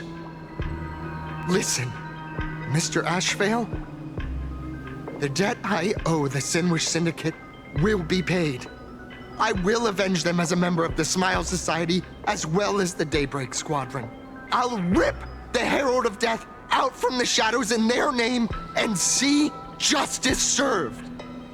That is my duty. You're in over your head.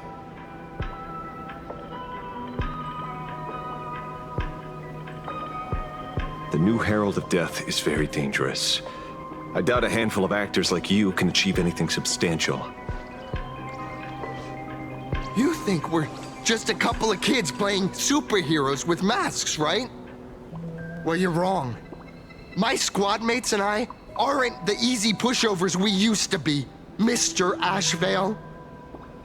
I haven't had my transformation surgery yet, but I can already power a Mechatron warrior in battle. We are real heroes here. Boys, let's stay on topic, shall we? I just wanted to have a few words about the society. I have nothing to say to you either, Miss Kuchiba. Neither of you are getting a word out of me on this. Well done, Magnus.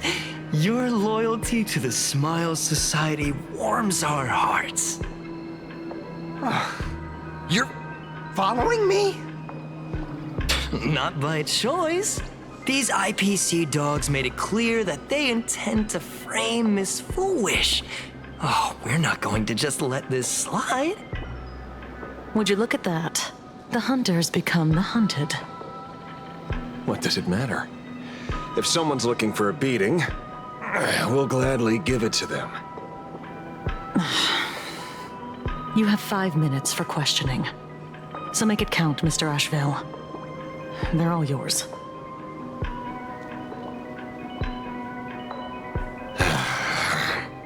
Never expected my first miracle as a supplicant to be teaching thugs.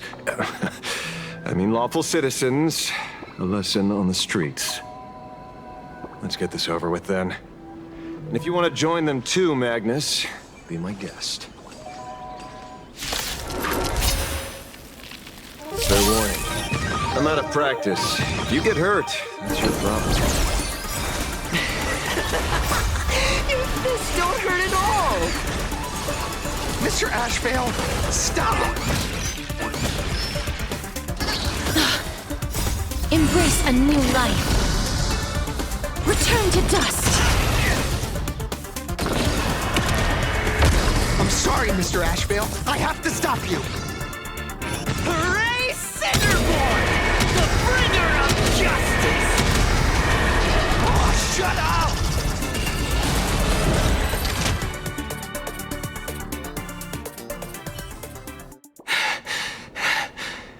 It hurts a little, but I'm happy. There's something seriously wrong with you all. Enough! Are you really going to kill them? What's the matter, defender of the city? Are you scared?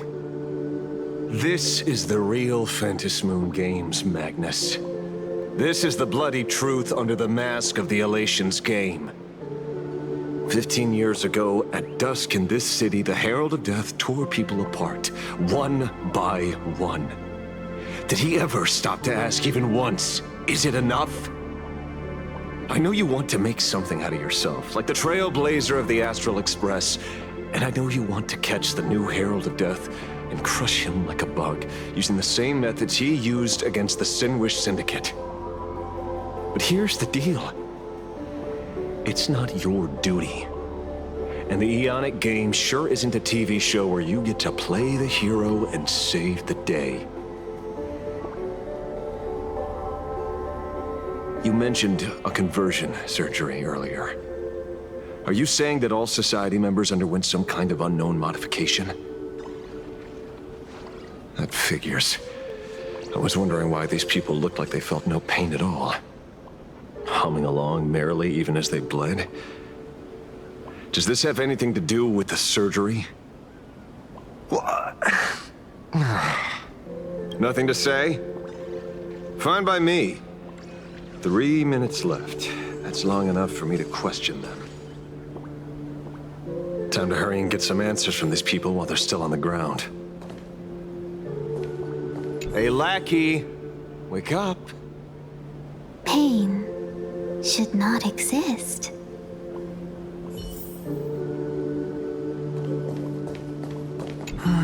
Smile. Please smile. The laughter. Don't let it stop.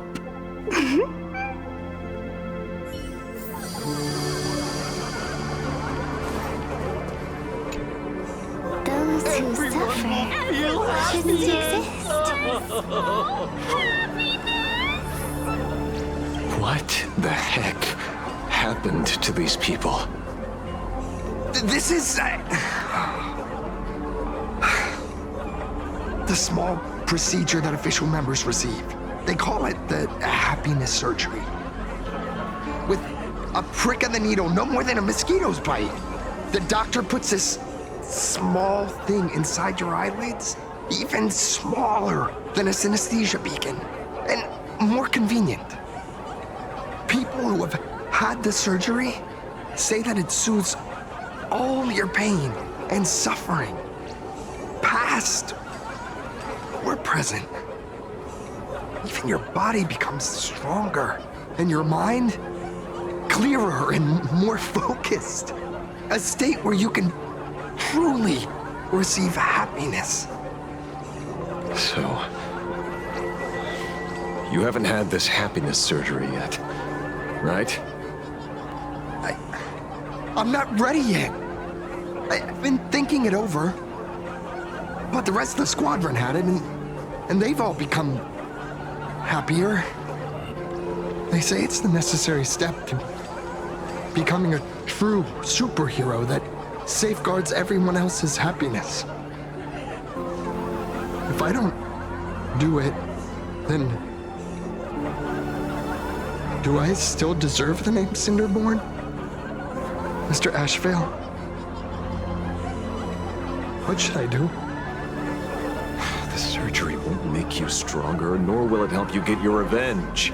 These guys on the floor are proof enough. Remember the hesitation and fear you feel in this moment, Magnus. If people simply erase their perception of fear and pain instead of overcoming them, then those people will never find true strength. Go now. I have some cleaning up to do.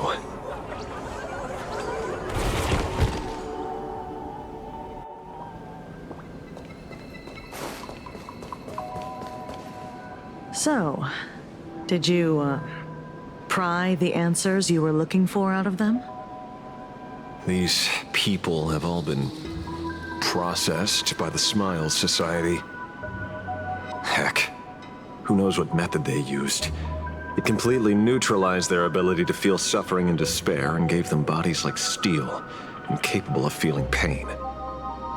Say, is this the kind of treatment that the Medical Ethics Committee would approve? As if. I doubt they even bothered to submit an application.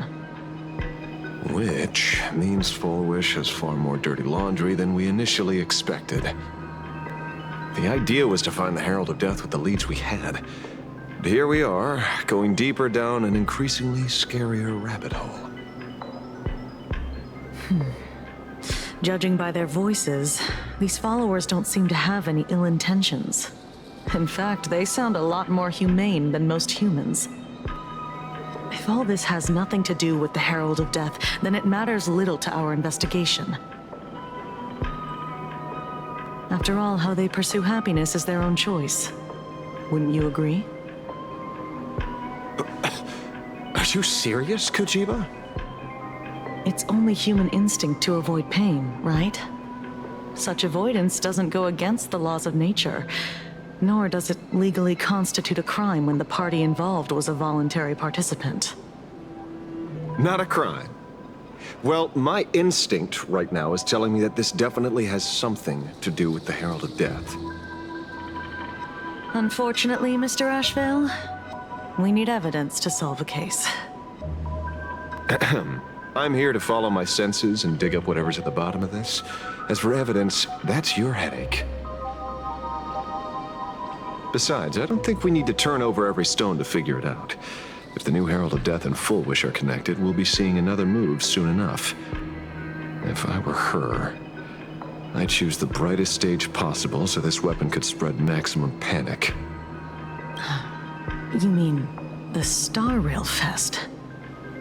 Madame Pearl promised that top-level security would be deployed during the fest, as well as a contingency plan, robust enough to quell any crisis. And you are staring right at him.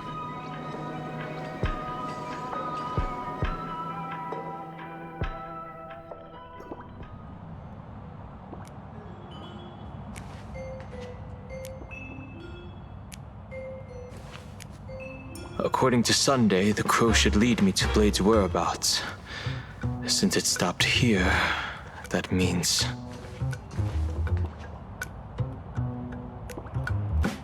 I wasn't even looking for you. Yet here you are, throwing yourself into the fray. Consider me surprised.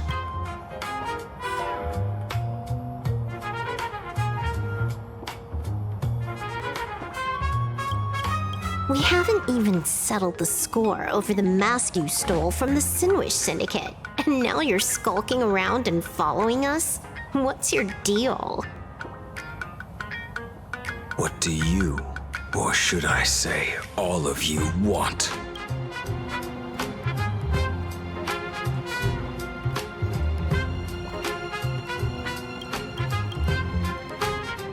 General Yao Guang of Yu Chui has come to this world and is looking for you.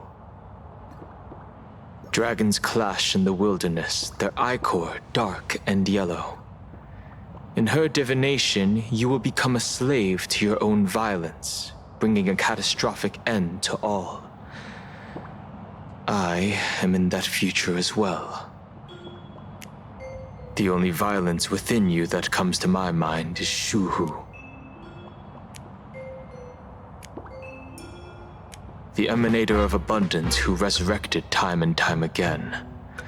The monster who turned planets into living beings and merged billions of people into flesh spheres. The Xianzhou fears that he is using your body to resurrect himself.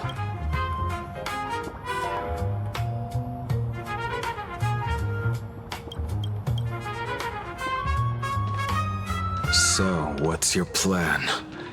Kill me again. Oh my. Things are getting a little heated. Should I get you both slushies?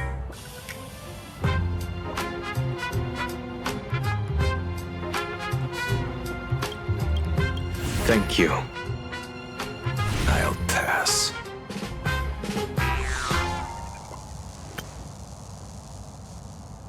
While General Yao Guang's divination may foretell a death battle between us, that doesn't necessarily mean it's the only interpretation. My experiences on the Express have shown me time and time again that even fates set in stone aren't entirely immovable.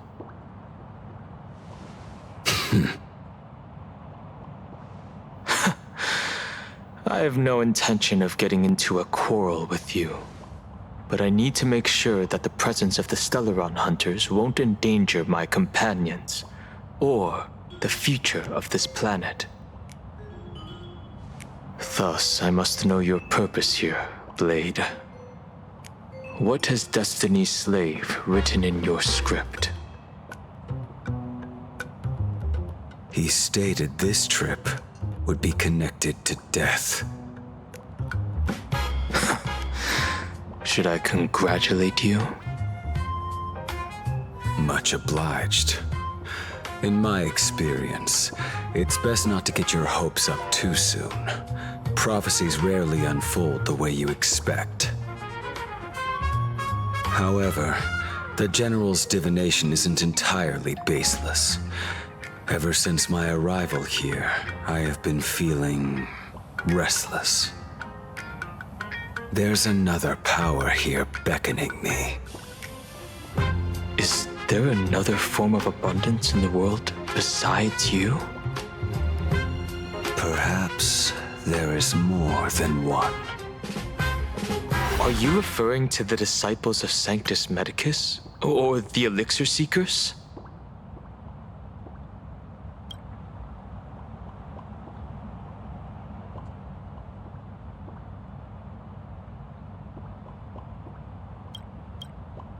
Something far more dangerous.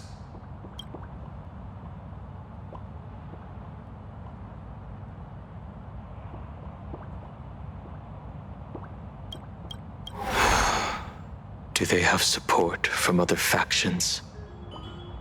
Unclear.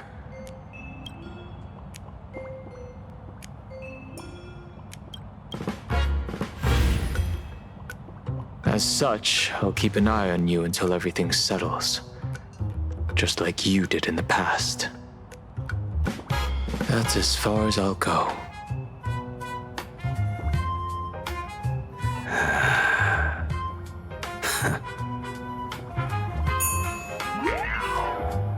Did you two just agree to some weird collaboration before me?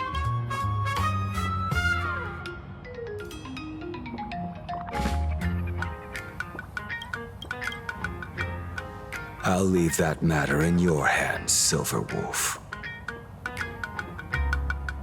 I don't get it. That good-for-nothing detective didn't even blink an eye before selling us out to Peral.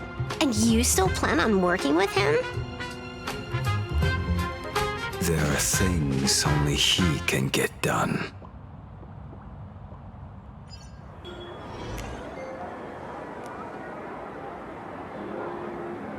Hey, you two! Why the long faces?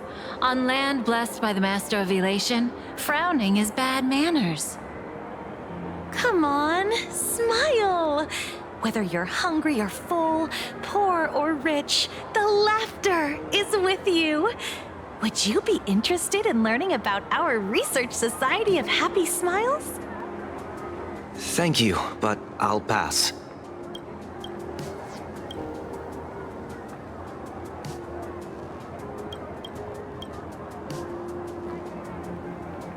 Another one. How many people have been talking to us about happiness today?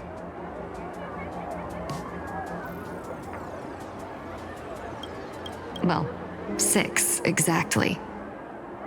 Locals say ever since the Sinwish Syndicate case, this Research Society of Happy Smiles has exploded in size. That gang's fall left a power vacuum, and the Research Society of Happy Smiles filled it like a fast-growing fungus. Even those who were once resistant or indifferent got swept up in it. I think I'm starting to get a better picture now. Is this, by any chance, tied to what you're preparing to do in the Phantasmoon Games? Not only me. It might also be tied to the ominous fate General Yao Guang warned about. The one looming over this world. A few days ago, when I used the tuning power to help her intervene at SparxieCon, I caught a strange sound echoing in people's minds. A strange sound? Yes. Cheerful, happy laughter echoing in their heads. Oh, without those gangsters, this street's much cleaner now.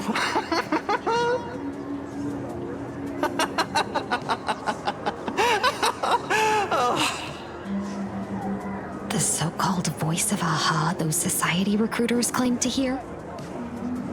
Could the Joy Seeker truly be so passionate about universal redemption? Whatever that is, it's not Aha's laughter. From the moment I set foot on this street, I've been using my tuning ability to sense the residents' minds. Miss Tingyun, allow me to correct you. Those connected to the Research Society of Happy Smiles number not 6, but 42. Each of them carries the same sound. Identical laughter, looping endlessly like a broken record. Mind control? Or something worse? Are you trying to say that this is tied to the harmony? My apologies. I dare not make such wild assumptions. No, this isn't the work of any tuner. It feels like a barrier, born from the human mind itself, to numb the unbearable pain it cannot endure. Like a worn-out tape recorder hidden deep in the subconscious, repeating the same thing over and over. I am happy. I am happy. So, whose divine handiwork is this supposed to be now? Wherever this laughter comes from, causing so many people to self-deceive in perfect unison while enduring pain is well beyond the capabilities of a mere charitable group. Beneath these calm waters, The undercurrents are far more turbulent than anyone imagines. The bad news just keeps coming. Dan Heng's gone off on his own, and Madame Yao's completely vanished. Can you still sense her? The bird I entrusted to General Yao Guang has seemingly gone silent. I can't share its vision anymore. I can't even feel her thoughts through it. But I know it hasn't faded. That means she's still in this world somewhere. Let's pray she returns soon, with some news to pierce through all this fog. Otherwise, this Arcadia built on happiness will crumble fast and fall into the abyss.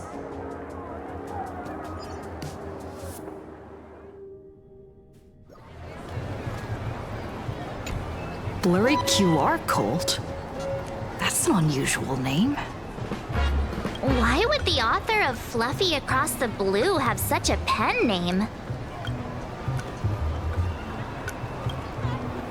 You're taking it a bit too literally, but it's not impossible. Someone who can draw something that cute must have a warm, gentle heart. I heard the Fluffy's been running for half a year in a magazine. At first, it wasn't very popular in Planaracadia. But after that memory bubble movie, A Holy Grail Stay Night, old Odie produced, became a massive hit. The Astral Express's adventure stories spread far and wide, and the Fluffy started gaining popularity. Now the latest chapter, The Sacred Flames Return, Amphorius's creation, is sold out everywhere. This cult sure knows a lot about our journey. Must be a galactic fan of the Express crew.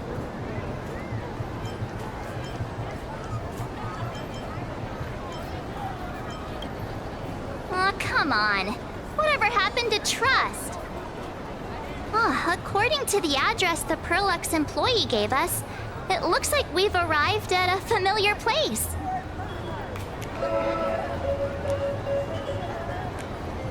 For such a small place, Dovebrook District is really full of hidden talents.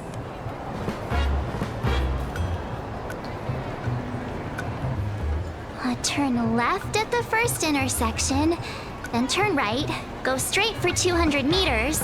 Wait, this is... the Furbobo Weekly newspaper? Oh, don't tell me the author of the Fluffy is actually a Furbo. No wonder he rarely shows his face.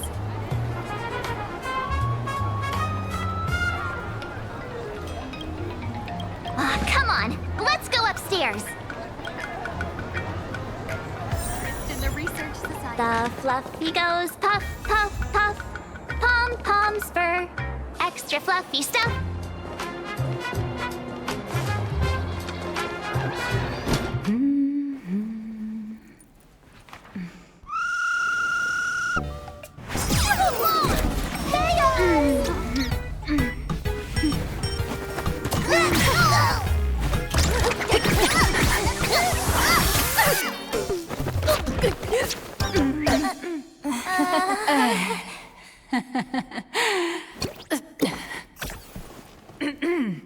Please come in. Let me guess.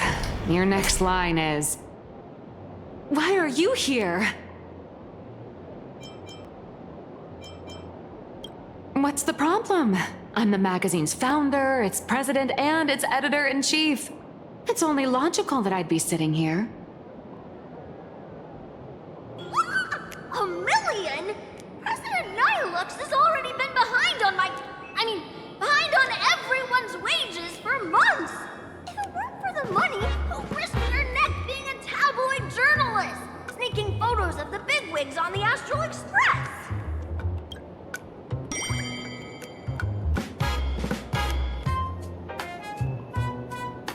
A boss who doesn't pay wages has no right to sit here! They belong in the underworld!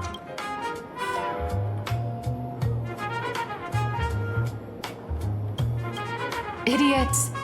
Without me, you'd all have been locked up in some Department of Aberration Defense painting prison long ago. And you still have the gall to demand wages from your savior. Have you ever heard of the sensational serial thief case, Phantom Furbomorph? It happened in the year 1996 at the Arcadian calendar.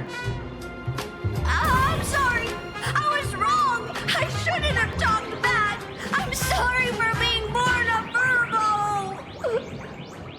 Beep boop! Even if you've got dirt on us, making us work for free is way too ridiculous.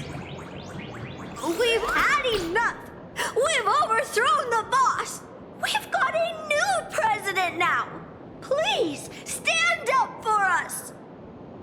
Welcome, traveler. Furbo Hot Pot requires a reservation. Rumors are 10,000 credits apiece, and if you're looking to hire a hitman, just head right down the hall to the storeroom. Oh, or maybe you came to meet the brilliant, charming, and universally adored blurry QR cult. Well then, truth be told, that person is actually...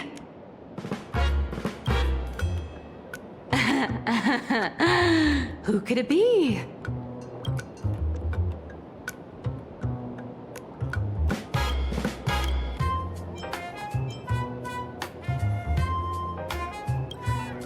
Once you rule out all the wrong answers, only one truth remains. The only one here who can actually draw is you, Nihilux. Your blurry QR cult.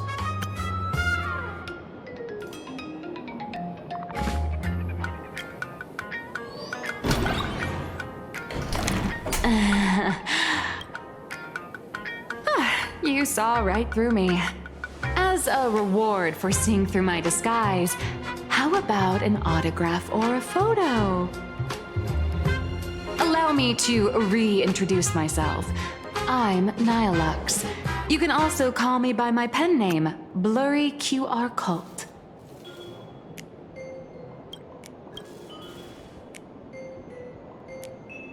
Aw, no wonder you were tagging along back at Perlux Tower, acting like you knew us so well. Wait... This blurry QR cult persona isn't a fake, is it? Identity is just a mask and a body. Real or fake, it's all in how you see it. At the very least, for now, there's no other blurry QR cult around who could show up at Starrail Fest for a live signing and hype up the Astral Express, right?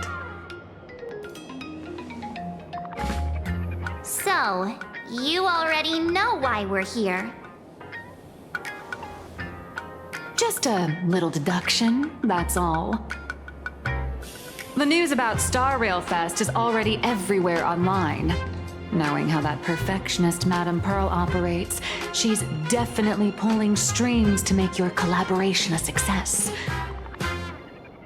Naturally, having me step in was part of her plan. If that's the case, will you... That said, I'll have to respectfully decline. Not to brag, but Fluffy Across the Blue is ridiculously popular in this world. If tickets weren't limited, the line would wrap around the planet twice and a half. That's not a signing event, but a public execution, right? Yeah, that does sound pretty horrifying.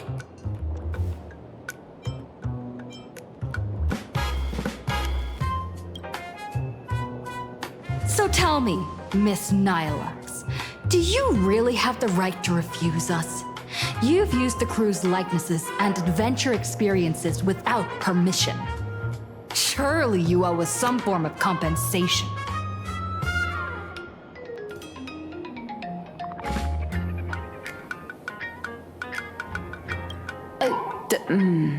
Why are we talking about this all of a sudden? Today, on behalf of the entire Astral Express crew, for your violation of our publicity rights, emotional damages, and lost wages, I hereby demand 1.6 billion credits!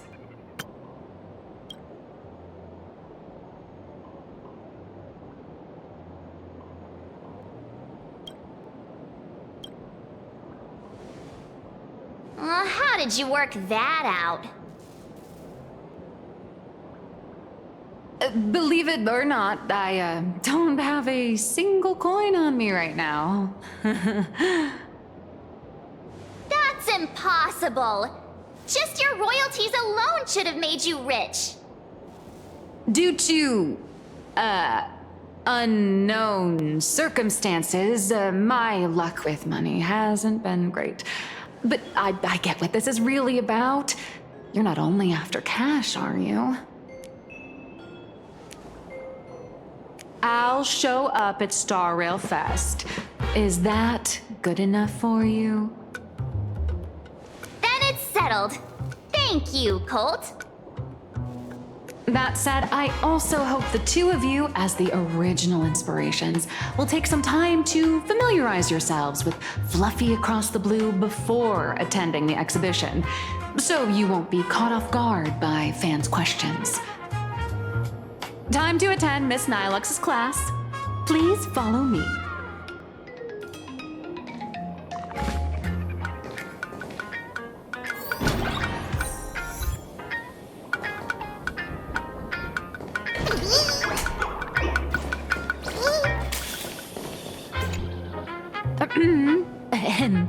Miss Nihilux's mini class is officially in session. If you have any questions, feel free to ask at any time. Miss Colt, why did you pick the Astral Express as the theme for your comic? Well, I'm all about realism, but sadly, my previous works like Acheron's Godslay, Galaxy Ranger Saga, and dozens of others all got canceled. If you hadn't beaten Iron Tomb and boosted its popularity, this one would have been canceled too. Let's not ask sad questions, all right? Sorry. All right, pay attention. The cute little critter in the center of the image is Baseball Raccoon, the main character of Fluffy Across the Blue.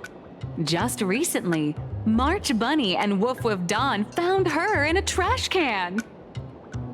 At that moment, a terrifying monster is causing havoc on the space station. It tries to spit fire at Baseball Raccoon, but the flames don't burn through the trash can. Instead, it sets the trash on fire, and the stench knocks the monster out.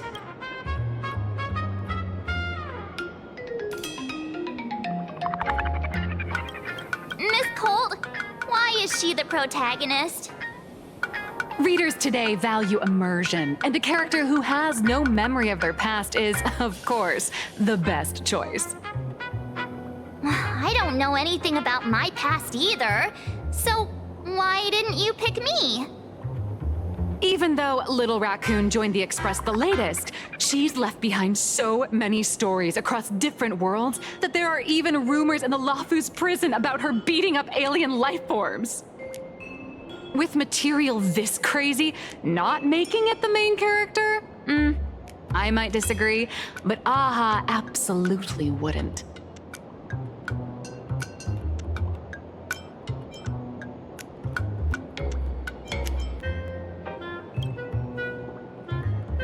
Stick to being the Baseball Raccoon, okay? I don't need special treatment. March, the Fluffy is just a comic.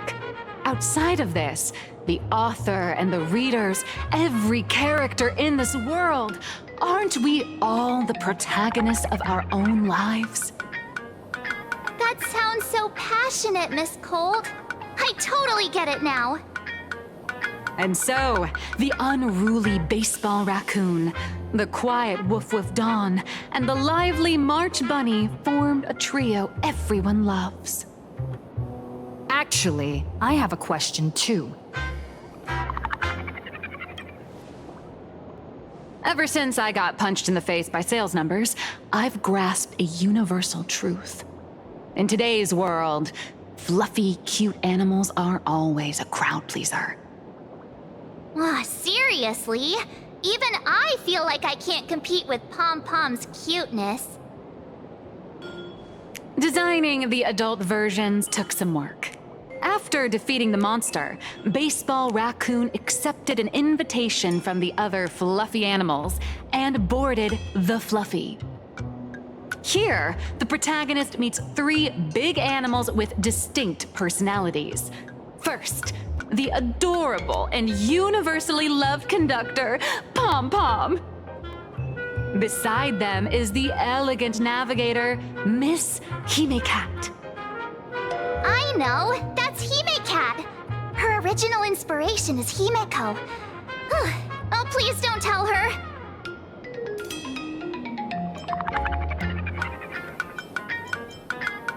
And the big brown dog on the other side, see? His name will shock you. That's right, he's... Mr. Yang! Just Mr. Yang. Your taste in naming is indeed extraordinary. Anyway, the 6 fluffy little creatures boarded the Fluffy Express and set off on their journey.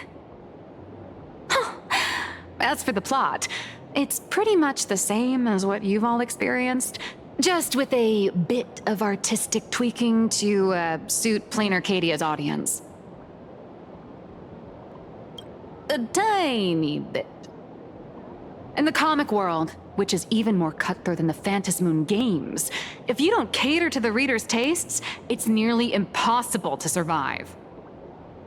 Once upon a time, great comic artists had the luxury of 100 chapters to build things up. Now, if you don't hook readers within 100 pages, you're done. Readers today are hard to please, and authors have to come up with ever more shocking and sensational material. Doesn't this remind you of the Phantasmoon Games? Looks like you're all familiar with the characters from the Fluffy.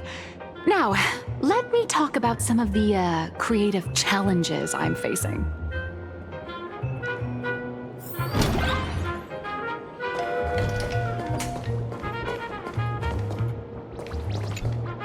So, what do you see on the Fluffy stands?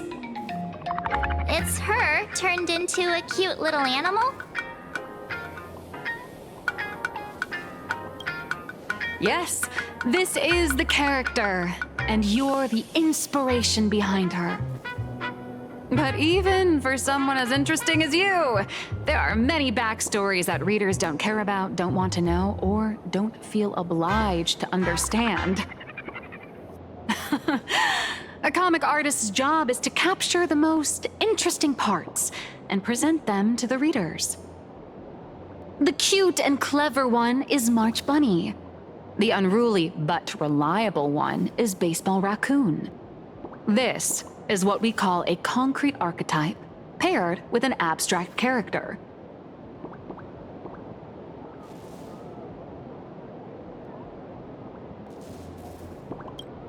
And the abstract side of a character will only be further simplified in the eyes of the readers.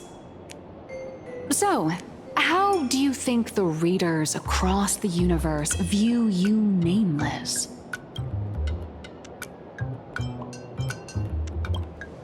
Well said. Your heroic deeds and accomplishments drew my attention, and your demeanor gave me inspiration for the character in the Fluffy. But while the hero identity boosts the character's popularity, it also becomes a limitation.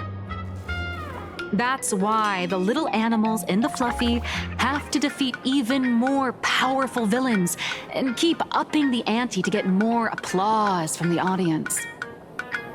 In turn, the reader's perceptions and expectations constrain the character's growth. If she acts out of line, the popularity will crash. If she can't come up with new ideas or grow stronger, the audience will soon lose interest in the comic. Unfortunately, the creation of Fluffy Across the Blue is now stuck at this very awkward bottleneck. Honestly, after drawing comics for so long, I've pretty much run out of ideas. Hundreds of amber eras ago, people would laugh out loud just from seeing a cat do a backflip. Now, to get the same kind of enthusiastic reaction, you probably need to have that cat fight a Mechatron in a one-on-one showdown in Perlux Tower. Although the fluffy specials are selling like crazy, doing side stories without progressing the main plot isn't a long-term solution. Ever since all the gossip memo keepers I hired got wiped out in Amphorius, my source of intel's been drying up fast.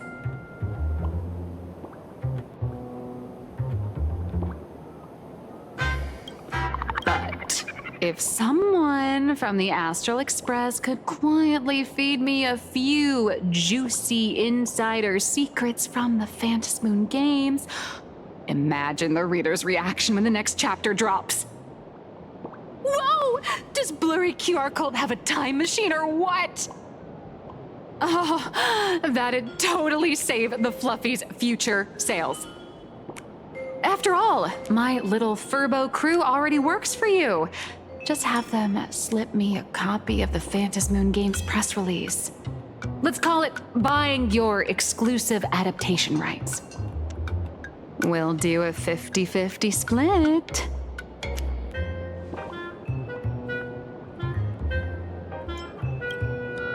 What about a 30-70 split? Deal. 70 for me, 30 for you. Wow, you change your face faster than Sparkle. All right, since we've got the profit split sorted, looks like my creative block won't last much longer. Just wait for my appearance at Star Rail Fest. Star Rail Fest, a grand event that gathers millions of eyes and an inordinate amount of wish power. And under all that attention, the dark forces coveting the Master of Elation's blessing are bound to surface. Heroes and devils dancing together in Planaracadia. Tell me, is there a better source of inspiration than that? My hero, don't let us down.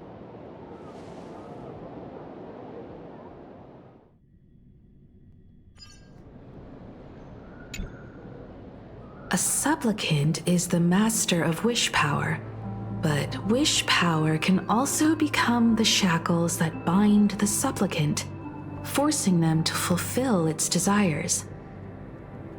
Love and hatred are alike. Dependence resembles fear.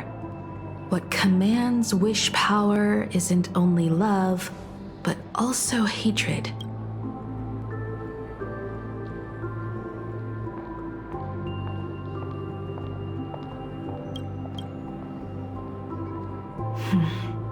Thank you. These notes will really be a big help to her. Good. I'm so glad to be of help. For generations, many members of our family have attempted to enter the Phantasmoon Games, hoping to rely on the Aeon's immense power to lift the curse afflicting the Graphia bloodline.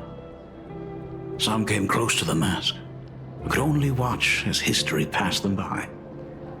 Others wore it, only to fail in the end. That was until 400 years ago, when your great-great-grandfather Hero won the Phantasmoon Games and successfully gained an audience with Aha. But the family's curse was not broken. In his notes he wrote, "Just as the god of destruction cannot cradle a bouquet, so too is the god of elation powerless against a curse. Such is the cycle of cause and effect."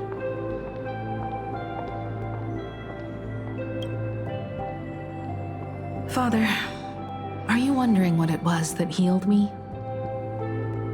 I know you're keeping something from me. But I don't care what cured you 15 years ago. As long as you're alive, I can wait until the day you're ready to tell me. Still, as a father, there are things I must say, even if you don't want to hear them. As an artist, I'm fascinated by fleeting lives. How they struggle, they suffer, and in doing so, reveal a brilliance worthy of time's memory. But, as a father, I can't stand by and watch my daughter walk into tragedy. I bless you to be a hero, to welcome the same end as Ashveil. Those are words I could never speak. The road ahead is shrouded by uncertainty, and that's why someone must take the first step to trailblaze a path others can follow.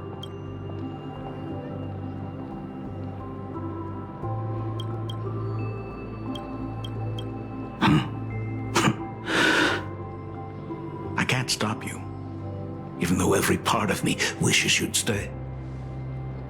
But this is your choice, my daughter's choice. All I can do is stand by you quietly and pray you'll come back safely. Do you still remember the bedtime story I used to tell? They say there was once a princess in the sky. Day and night she painted in her celestial garden, untouched by the joys and sorrows of the mortal world. One night, a thunderous sound echoed from her painting. Curious, she stepped inside. Through seas of flowers, across mountains, until she reached the world's edge. There stood an ancient tower, so tall it pierced the heavens, so vast it seemed to hold the universe itself. Climbing the endless staircase, the princess reached the summit, and from there she saw the world beyond her garden. In the distance, she heard cries, the voices of people burning in raging fire. From that tower of infinity descended the world painter to walk the mortal realm. With a single stroke of her brush, she brought forth 1,000 imaginae, turning the tide against destruction. To go where there are cries, to go where there are flames. That is the meaning of Murata.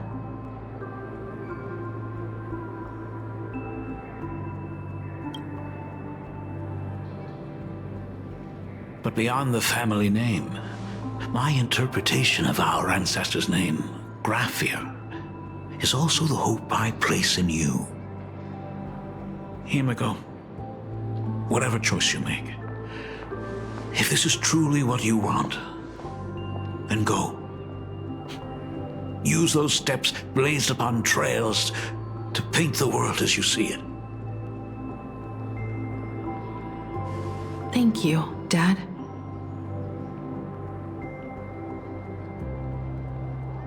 By the way, how's your health? You haven't picked up any bad habits like smoking or drinking while I was away, have you? As the Dean of Graphia Academy, I still have to set a good example for my students. It's just, my tendinitis keeps acting up. My herniated disc is getting worse. Himeko, how long will you be staying?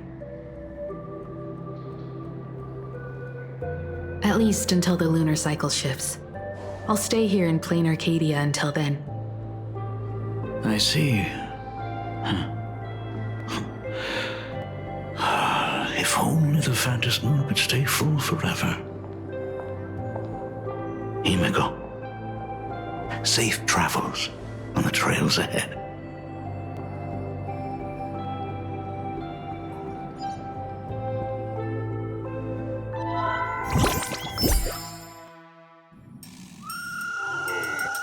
Hello, everyone!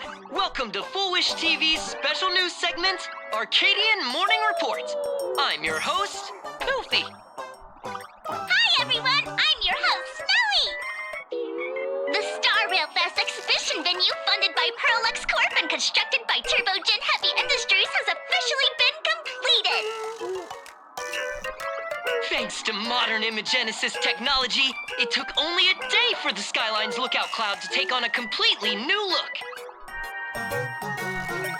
Starting today, the Lookout Cloud line is officially opening up its stuff for the Star Rail Fest exhibition areas. The exhibition areas opening on day 1 include the Bellabog area, Sinjolafu area, and Penacony area, showcasing the legendary adventures of the Astral Express. The Infurious area, which is currently under construction, will open in due course. For this event, Nihilux cordially invites several crew members of the Astral Express to visit and be interviewed, including the Trailblazer, who recently joined the Phantasmoon Games as a supplicant. That is certainly something to look forward to. I heard Nihilux has also invited Blurry QR Cope, the author of Fluffy Across the Blue, for a signing session. It'll be the first time the author reveals their true face in public. An exhibition to gather wish power. Now that's an interesting scheme. Leave it to Pearl to come up with such a bizarre idea.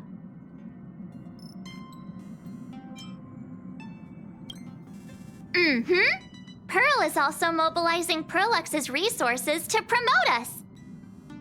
When I talked with Pearl, I shared with her the idea of becoming a sail, advancing and retreating together. This collaboration could truly bring out the best of our respective strengths. Sometimes I wonder if Jade invited us here with the intention of giving her colleagues a winning edge in the Phantasmoon Games.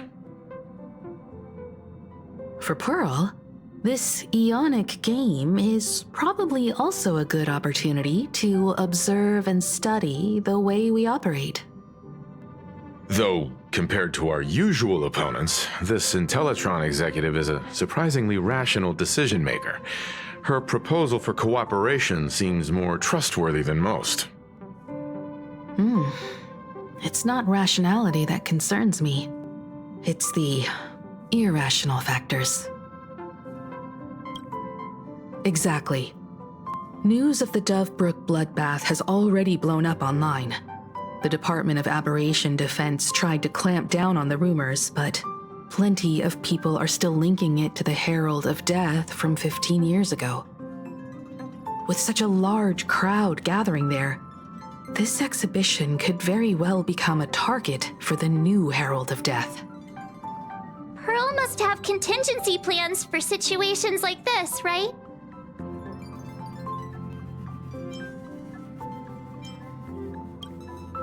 Whatever Pearl has planned, we must consider the possibility that the Herald of Death might attack the venue. We won't just be there to showcase the Astral Express to the people of this world. We'll also need to stay on high alert for any suspicious activity. It's about time. You should get going. Someone's got to stay behind on the Express to keep the conductor company and be ready for any emergencies that pop up. You guys have fun out there, but stay safe. Contact me right away if anything comes up. They're both out on a mission with General Yao Guang. Don Hung is tracking Blade's whereabouts, while Sunday is working with Miss Ting Yun. Both of them are tied up. Looks like they won't be able to make it to the exhibition this time. Looks like the heavy burden of documenting our travels falls on yours truly once again. I'll make sure to snap tons of pics so I can tell you guys all about the exhibition when we get back. Star Rail Fest, here we come!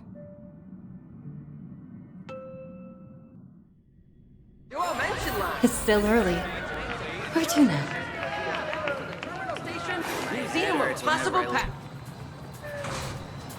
Passengers heading to Star Rail Fest, please prepare to board. Oh, if it isn't the heroes of the Astral Express! Oh, the trains have been placing bets on who will get to escort the Nameless to Star Rail Fest on opening day. It's such a super-duper Arcadian honor. And can you believe it? Turns out I'm the lucky one.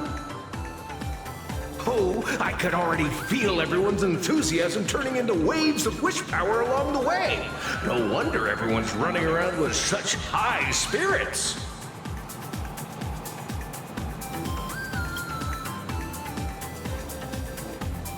Ding The Express is about to depart. Heroes, please stay seated and hold on tight. This special train is bound for the Star Rail Fest exhibition. By the laughter above, may the smile of Planaracadia grace our faces.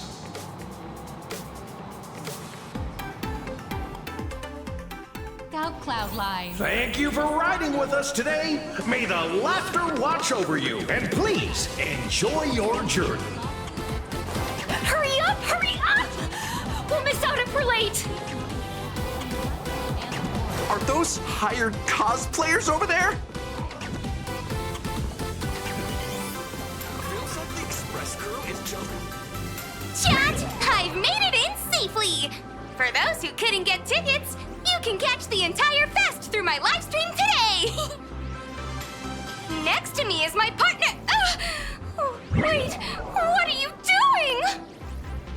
'Tis I, Cold Dragon Young, Don Hung. Where'd you get that mask from?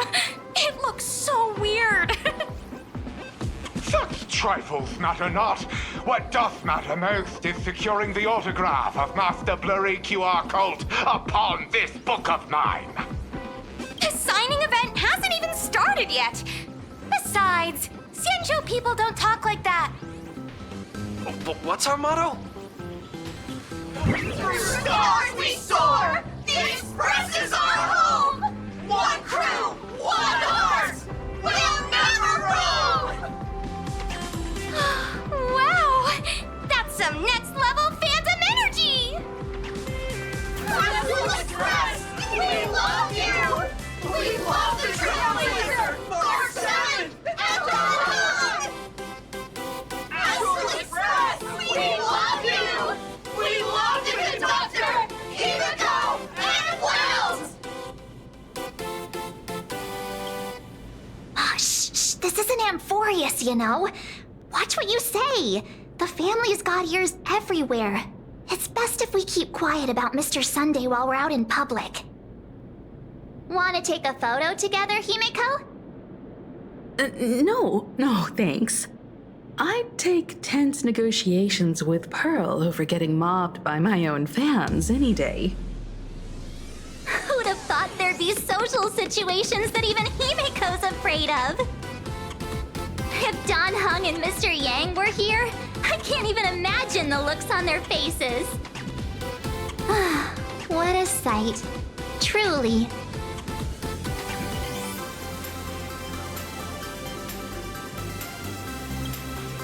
I'm pretty sure Don Hung wouldn't want to experience this. So many fans out there. Even more than the crowd that came to welcome us at the station when we landed. It's kinda going to my head. Oh, hold on. That's not good. We need to be on high alert. Who knows if that supplicant is hiding in the crowd, plotting something against us and our fans. So, I'm gonna brave the danger and check things out myself.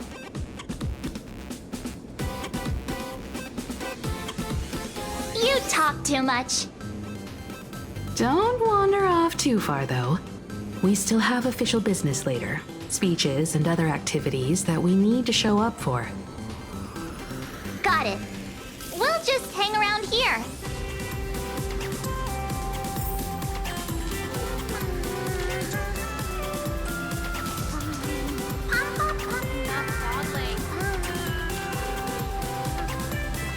You guys go explore. I'll take a look around here too. 3, 2, 1. Make the trio! Hi! Trailblazer. Sorry to bother you. We're with Full Wish TV. It's our lucky day running into you here. Do you have a moment? Mind doing a short interview with us? It won't take long. Our audience is absolutely dying to hear about the new supplicant in town and your adventures aboard the Astral Express. No problem. But let's keep the interview brief, since the organizers might have other plans for us. First question. Seeing as Planaracadia was the starting point of the Express's new voyage, how would you describe your impressions of this place? Planaracadia has left quite an impression on me. An ancient world that somehow feels so modern, so vibrant and colorful. Everyone's chasing the latest trends, looking for fun. I'd say this place is more like a never-ending carnival. Interesting! Throughout the history of the Phantasmoon Games, it's been extremely rare to have such a renowned cosmic figure as yourself participating. As the Astral Express's supplicant, what kind of changes do you hope to bring to this world in these games? I'm just a passerby. Who am I to change this world? But if I can, I hope to show everyone the spiritual strength of what the Trailblaze represents. That's an impressive answer. Speaking of which, after joining the games, you immediately went to defeat Miss Sparxie, who represented the Masked Fools. What are your thoughts on potentially facing native supplicants in the future? Sparxie gets her kicks through chaos and madness.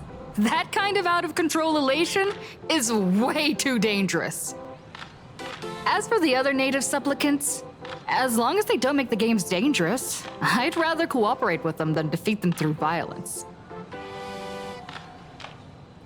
Speaking of local supplicants, we've noticed that Star Rail Fest is Perlux Corp's way of rolling out the red carpet for the Express. There are rumors that the IPC is also sponsoring the Express. So, I have to ask, are you representing the Express or the IPC in these games? The IPC's interests? Nah. Even though Star Rail Fest has exceeded my expectations, and Madame Pearl and Perlux extended such a warm invitation, which I'm truly grateful for. At the end of the day, this is a festival for everyone, and I'm just one of the guests. I'm not the master of this place.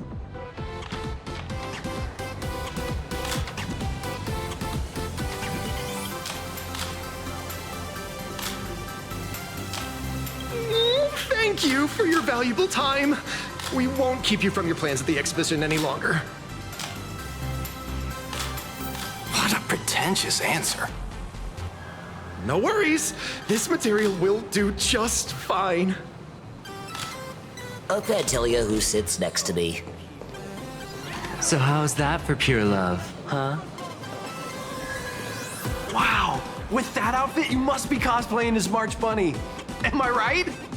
The accuracy is just insane. Yeah, just like the original. Since we're all fans here, let's skip the sales pitch. But I gotta say this up front. The conductor is the cutest in the whole universe! I agree. The conductor is the cutest in the whole universe. But wait a minute. Some of your stuff looks familiar to me. Sharp eye! You're definitely a hardcore fan. We collaborated closely with artists from different worlds along the Trailblazing expedition to create these products. I can pretty much guess who they are. I may not be that talented or have the artistic skills of a master, but I've written some articles and gained a bit of popularity in the fan community, so while I'm here at the booth, I thought I might as well do some self-promotion.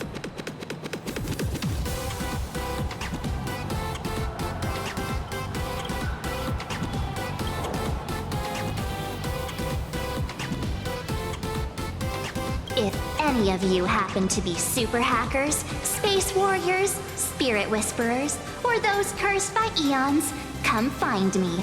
I've said my piece. Looking for a sense of truth in fictional stories is just human nature.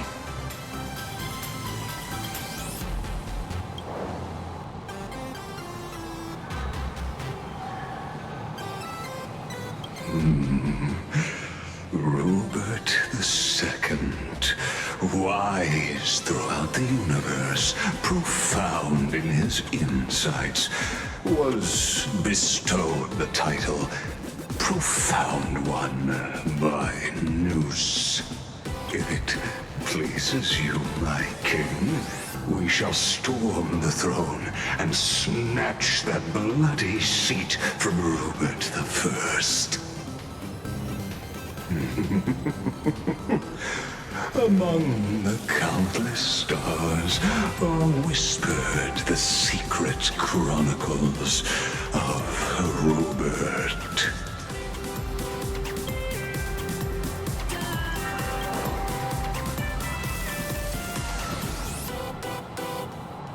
Our destiny lies only among the Sea of Stars. On June 1st, year 40,000 of the Trailblaze Empire era, at 2:55 a.m., Wat Yang's life came to an end at the age of 33. 3 minutes later, he sat up again.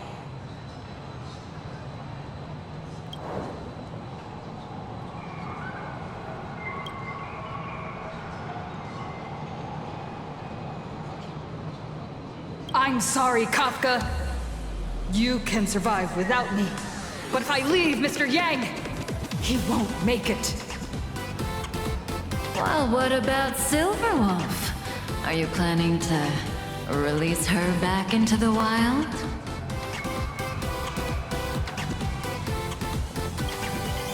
The folks here seriously don't hold back. Nothing's off limits to them. Buy one item, get a free novel. It's a venue exclusive deal. First come, first serve. Better act fast or you might regret it forever. When the fluffy figurines hit the shelves the other day, this mysterious old guy snatched them all up, saying something about using them as art references for students. He loaded up a whole cart like he was stocking inventory. Even the scalpers were no match for him, I'd say. Not long after he left, a girl with bunny ears came to buy figurines too. She was clearly a collector, buying complete sets of everything.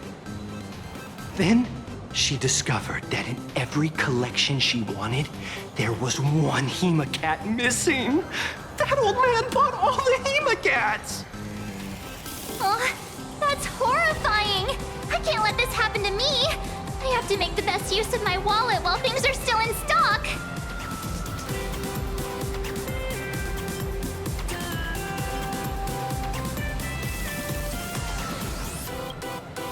You know that feeling when you see some weird little gadgets and you just can't help but buy them?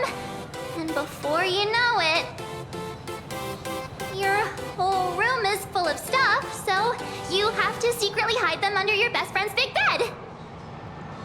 Aw, this is not good. My wallet is trembling. My pocket money is crying out in pain. I need to battle against my own instincts for a bit. Go look around without me for a while. I'll come find you once I'm done with this battle. Just don't wander too far, okay? Aw, this is not good. My wallet is trembling. My pocket money is crying out in pain. I need to battle against my own instincts for a bit. Go look around without me for a while. I'll come find you once I'm done with this battle. Just don't wander too far, okay? Hey, little raccoon. Over here. I'm right here. Nice to see you again, little raccoon. You're lucky you haven't been completely swarmed by fans yet. Here you are, the original inspiration for the Fluffy's main character, fresh as a daisy, yet no one recognizes you. Talk about irony. Don't tell me they think you're just some cosplayers. Come to think of it, that's actually quite possible. Well, none of my readers have seen my real face yet. But that's all gonna change once the book signing starts. It's honestly Heartbreaking that the organizers only gave me this dinky little booth.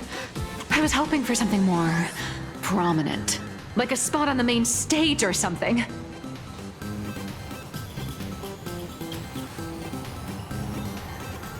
I know. Hey, wanna have the number 000000001 collector's edition comic that blurry QR cult signed today?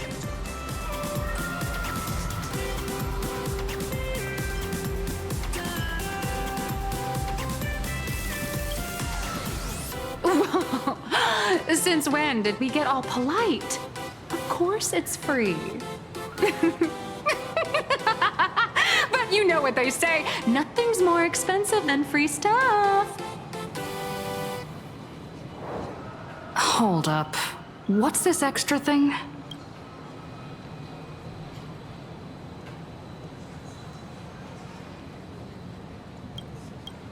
Light sticks. The organizers gave me thousands of them and told me to hand one out to each fan who gets a book signed. They really know how to push someone around. I wanted to give them a piece of my mind. Am I not the world-renowned author of Fluffy Across the Blue, the great blurry QR cult? Who exactly do they think I am? Chopped liver?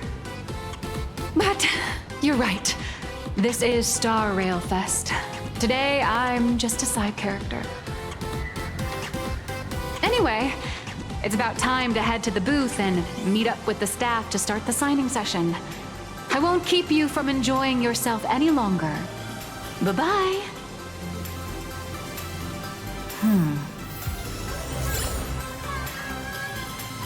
Evanesica. What is she doing here? I'm dressed up as March Bunny. Target confirmed. Mine's ready. Toast to the face. Evanesica, right out!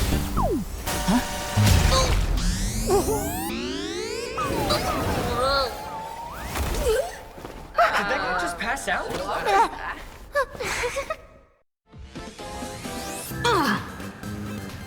I'm so sorry. Are you alright?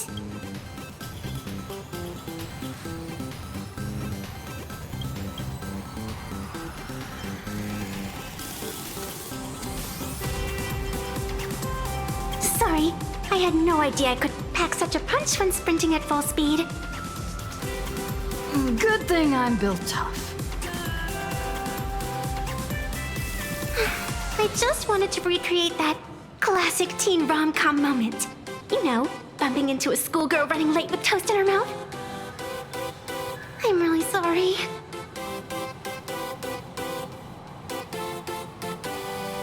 Why am I here? Well, probably because the plot demands it. That's got to be the lamest excuse I've ever heard. How could such a classic trope fall out of fashion so quickly?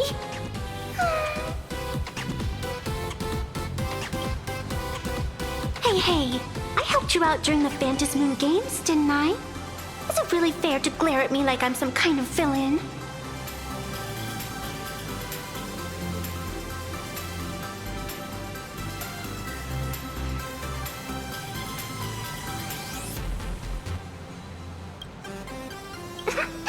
I watched your whole fight at Graphia Academy. I'm more than happy to befriend those who are destined to be part of these games, as long as they can show me their wish.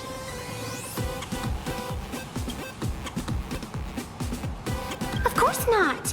That mask has already been imprinted with the shape of your soul. Even if I took it back, it wouldn't be of any use to me.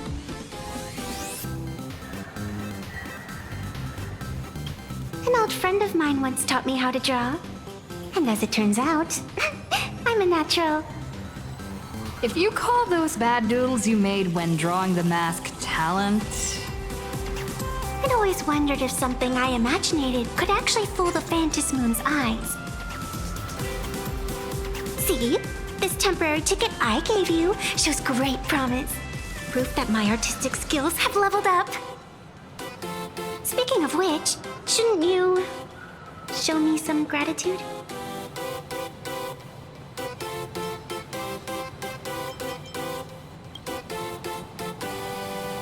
The scalpers are completely out of control.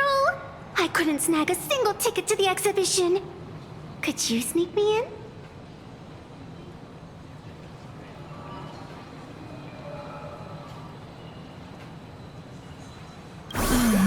She did help us out before, but as a dignified nameless, how could I do something as unethical as helping someone sneak in without a ticket?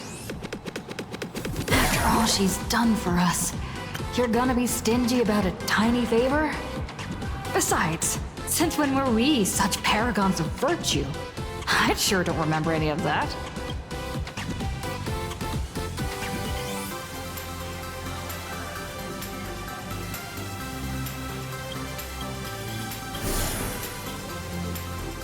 Huh? Didn't expect you to be so principled. Guess I'll have to use this trick.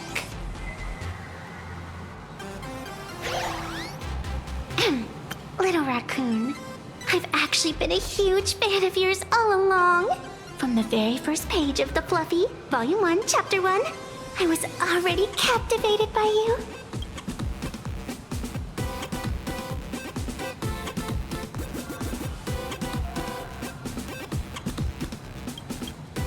That afternoon, as I passed by the Graphia Academy building, I caught a glimpse of you by the window. Right then, I knew my heart had been stolen, and nothing else would ever make me feel so alive again. Getting to share a few happy moments with you at this exhibition, that's all I could ever ask for in this lifetime.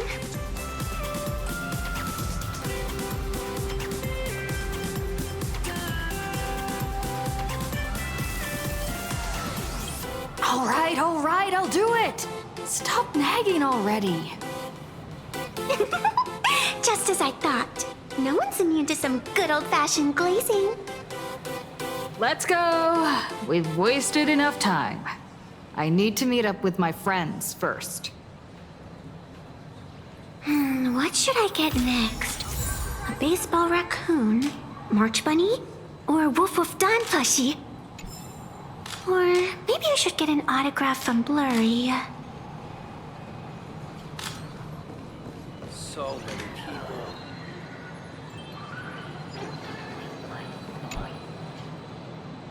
I tried, but I still just couldn't keep my wallet shut.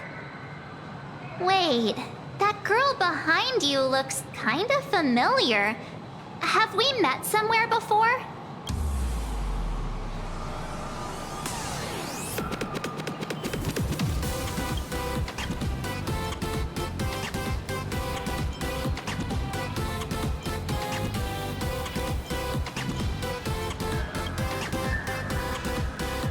I feel like you're throwing shade at me.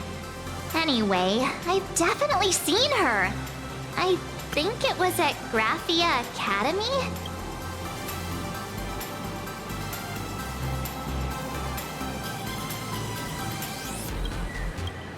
Whatever. It's not important. Wait a sec. Isn't this March Bunny from the Fluffy? Oh, the attention to detail is insane! Especially those ears!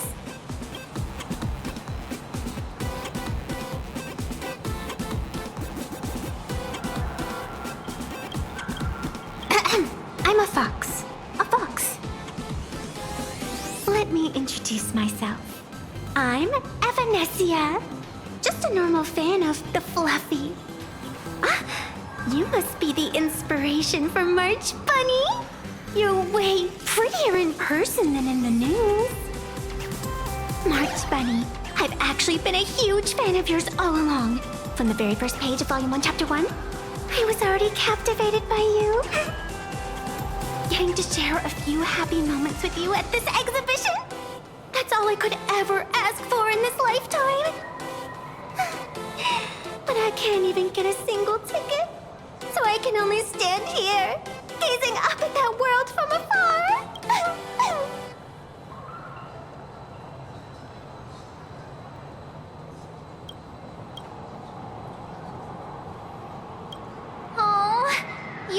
Sure thing! Don't you worry, I will definitely make your wish come true.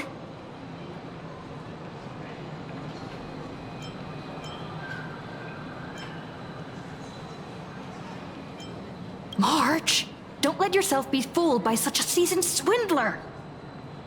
Such an adorable little fox girl could never have any bad intentions. It's not like she's another Phantilia, right? Besides, this place doesn't even have any Stellaron or Ambrosial Arbor. Don't worry, Nessia. Just leave it to me.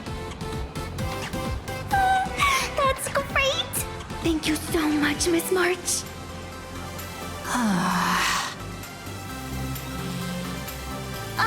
Himeko just messaged me. It's about time to head in now.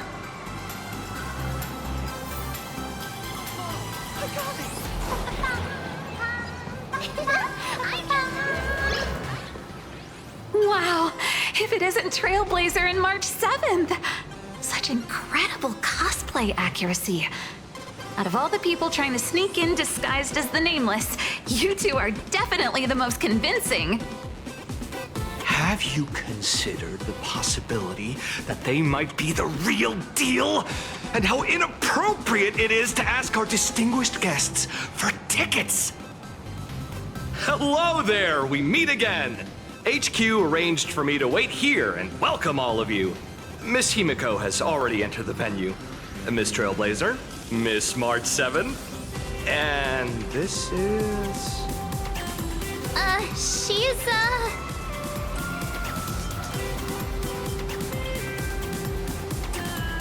Hi, I'm Evanesica, her good friend.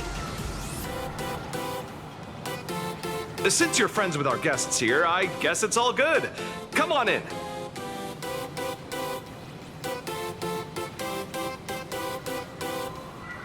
Ladies and gentlemen, the guests from the Astral Express are about to make their entrance.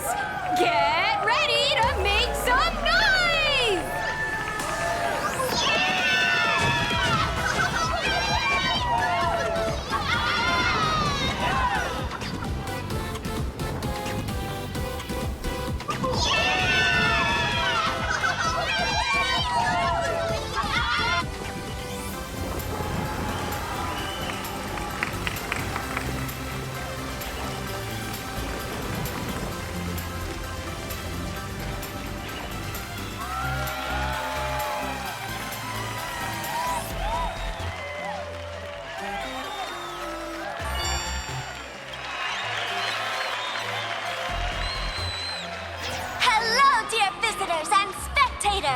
Before we officially kick off the Starrail Fest exhibition, I'd like to thank our host, Herald Entertainment, as well as extend our gratitude to Blue Industries, Turbogen Heavy Industries, and Full Wish TV for their collaborative support.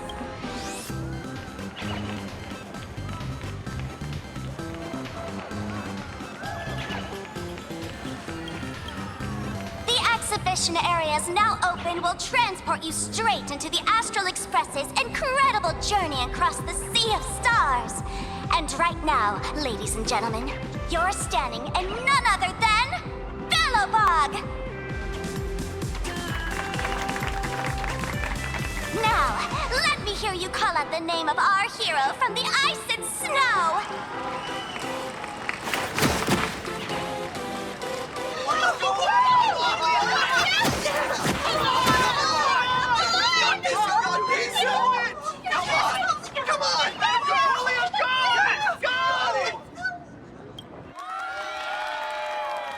When I grow up, I want to be the Supreme Guardian and turn into a frost giant to fight those rampaging super ancient weapons.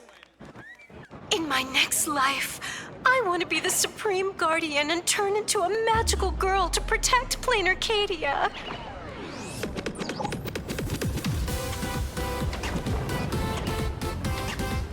Wait, this isn't right. Why is everyone supporting Cacolia? What's wrong with having the most popular streamer girl host the biggest event?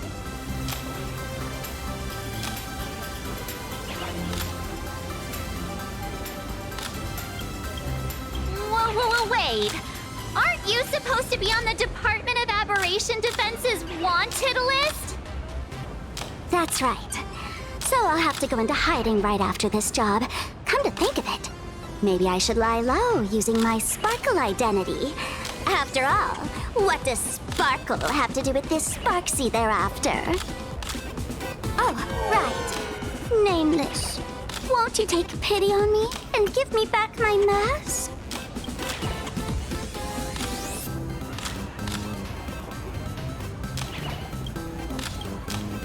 In your dreams. Yahoo! Since we have two Nameless from the Astral Express here with us today, let's kick off an exciting The Fluffy Trivia Quiz!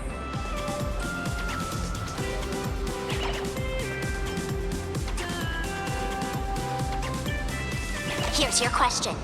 In the final chapter of the Fluffy's Belobog arc, The Supreme Guardian's Bond, what did Cocolia summon to fight by her side? Oh, the Guardian wand that could transform her into an ice giant? Ding ding! That's correct! Well, looks like this young lady here is quite the devoted reader of the Fluffy, answering even faster than the Nameless.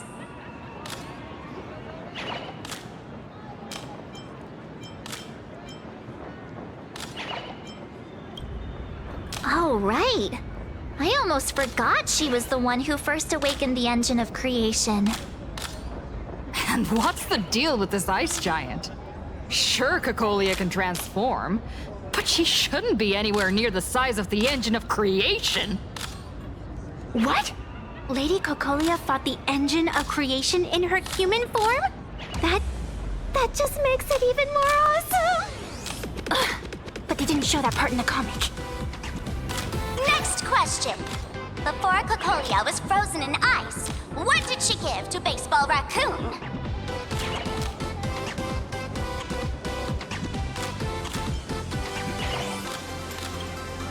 Oops, wrong answer.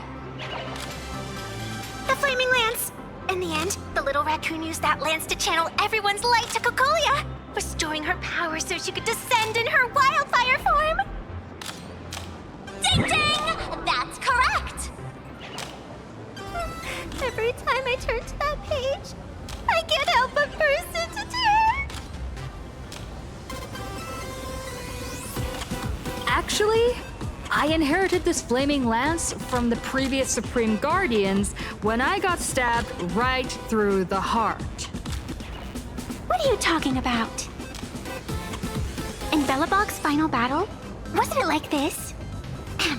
Despite her grievous wounds, the Supreme Guardian transformed herself into a frost giant for the sake of the people of the Winterlands, joining forces with the Nameless to counter the destruction engine that was about to flatten Belobog. So the Fluffy storyline follows the official Belabogian narrative? Wait, is that not how things went? Could you at least spill a little? Just a little?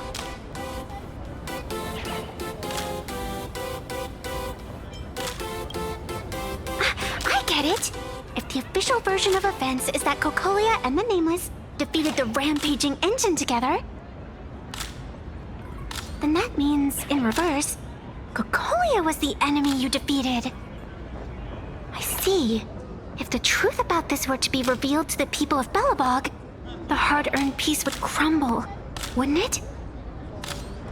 Nessia, please keep this a secret. Of course, my lips are sealed. But I have to say, I'm surprised that even the heroes of the Astral Express can tell lies.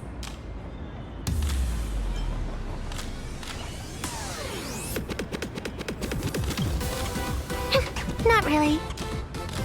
They say lies don't last forever. And while Belobog's future may be built on a lie, I hope it can endure for a long, long time. Because those people are all my friends. Thank you for telling me about this. The Phantasmoon Games make supplicants wear masks. But if you ask me, that's when people really drop the act and face their true selves. Hero, the event's not over yet. Come join me on the stage and deliver your decisive strike in the epic battle between Madame Cocolia and the Destruction Engine! Me?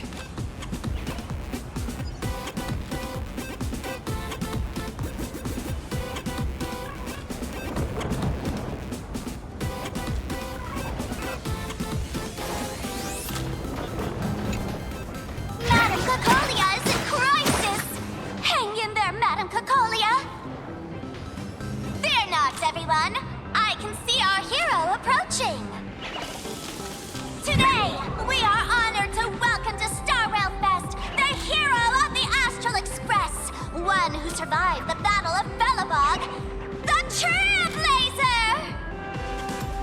Let me hear you say the name of the Wheel of Preservation successor! Trailblazer! Trailblazer! Trailblazer! Trailblazer! Come on, warrior from beyond the sky! Show us that legendary scene again! Ignite your flaming lance! Charge up Madame Cocolia with your power, and let her hear our calls! The host is calling for you. Time to take the stage, great hero!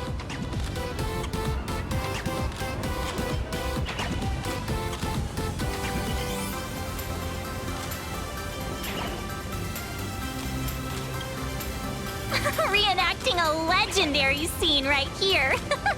Oh, good thing I'm not the one up there. Big hero. You're gonna shout that line when you ignite it, right?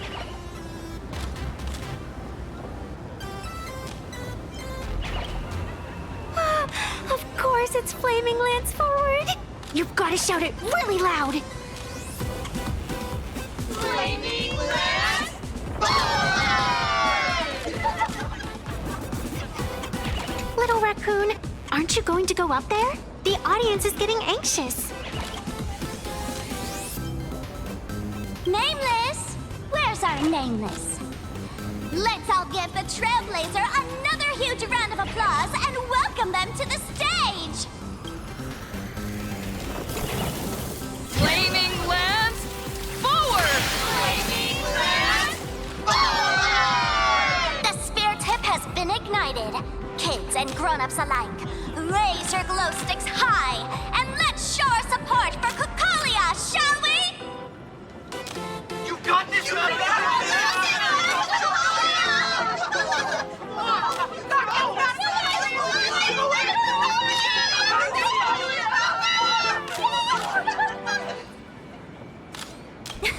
Seeing everyone so fired up makes me want to join in on the cheering too. You've got this, Madame Cocolia! Don't give up, Madame Cocolia!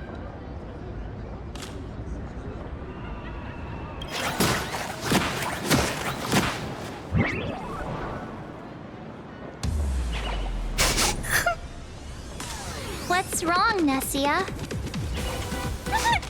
I'm getting all emotional. This scene takes me back to the moment I first cracked open the Fluffy Across the Blue comics. The Speeding Express, Dazzling Cosmos, and a bunch of quirky yet adventurous companions. I know the story is fiction, but I really want to be part of it and travel with you guys. But leaving home, that's not exactly easy for me. Thanks for the love. And hey, traveling with the little animals aboard the Fluffy still counts as traveling with us in my book.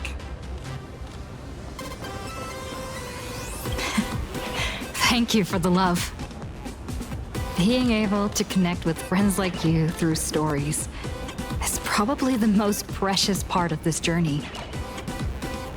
Well said. Shall we head to the next exhibition area then? All right, let's get moving.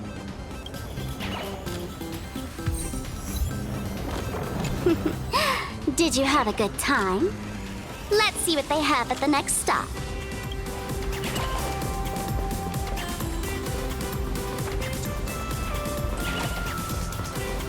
Welcome aboard the Fluffy Shuttle Express! Together, we'll trailblaze into the future. Next stop, Xianzhou Lafu Exhibition Area. Welcome aboard the Fluffy Shuttle Express. Are you ready to head to our next stop, the Xianzhou Lafu Exhibition Area? I have to say, Perlux really put care into organizing this exhibition. Oh, I wonder what attractions await us in the Xianzhou Lafu Exhibition Area. Welcome aboard the Fluffy Shuttle Express. Together, we'll trailblaze into the future. Next stop.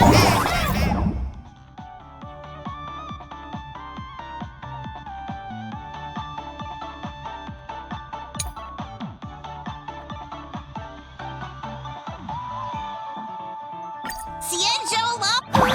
The audience is brimming with excitement. Welcome aboard, passengers. The Fluffy Shuttle Express is about to depart.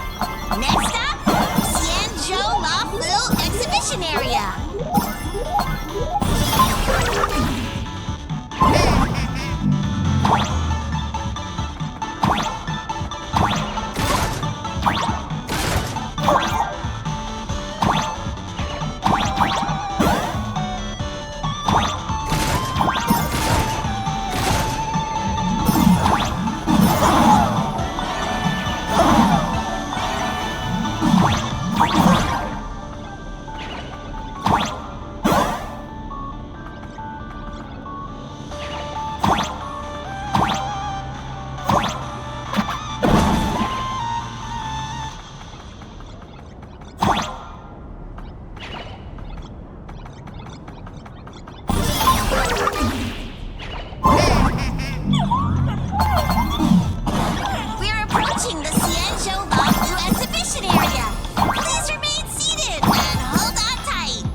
The frigid waters of Scale Gorge Waterscape are chilling me to the bone!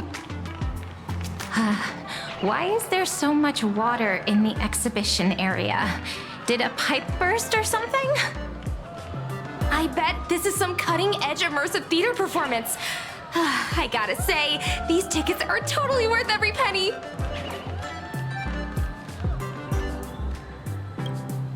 Based on what we saw in the Bellabog area, the Fluffy's adventure on the Xianzhou should be... Ah, I got it! It must be Woof Woof Dawn teaming up with Jing Yuan Yuan to battle against the Lord Ravager Fanti.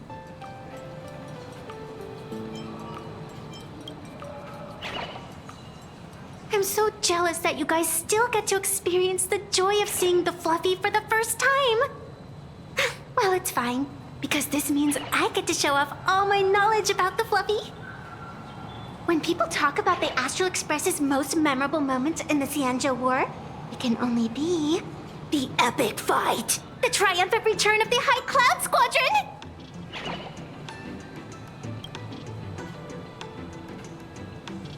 When people say squadron, they mean a bunch of superheroes teaming up. Did I get too excited? Sorry. I really got carried away. Not at all.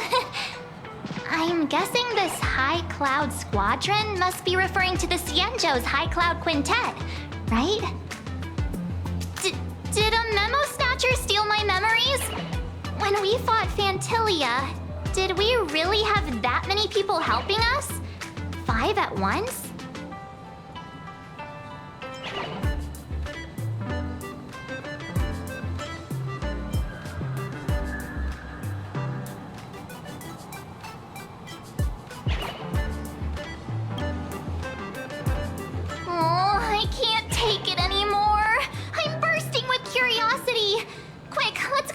Take a look.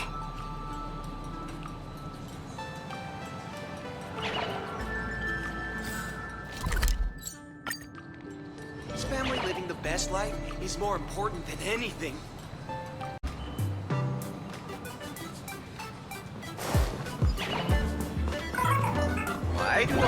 orders for Bobo Weekly look so... What an exquisite Xianzhou outfit!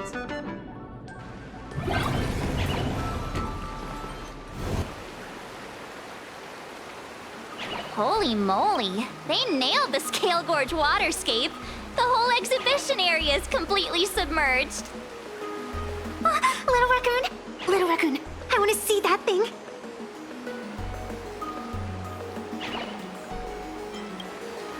Nessia means that thing.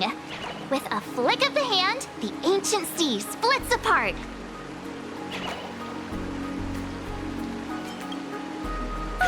Wolf of Dawn, I've actually been a huge fan of yours all along. From the very first page of Volume 1, Chapter 1, I was already captivated by you.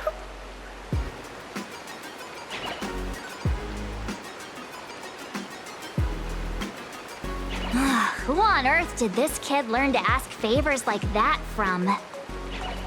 From March Bunny in the comic, if you must know. What? This is absolutely the biggest personal attack on me ever! Never mind. I'll go ask someone about what's going on.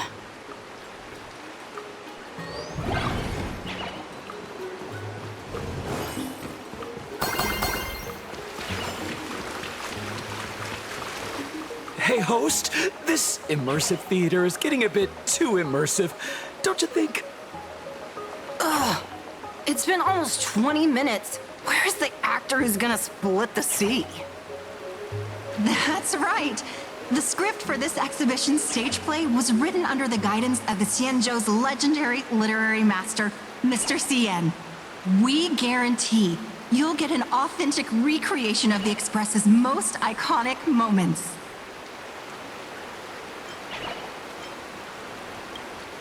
Oh, it's you! Trailblazer! I don't know what happened, but water just started gushing out everywhere. Please, save this exhibition area like you saved Scale Gorge Waterscape before.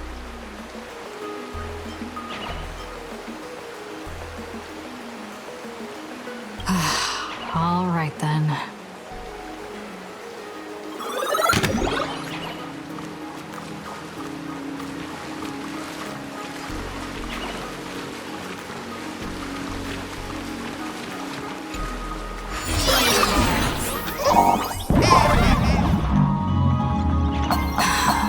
I come to sightsee, I do hard labor.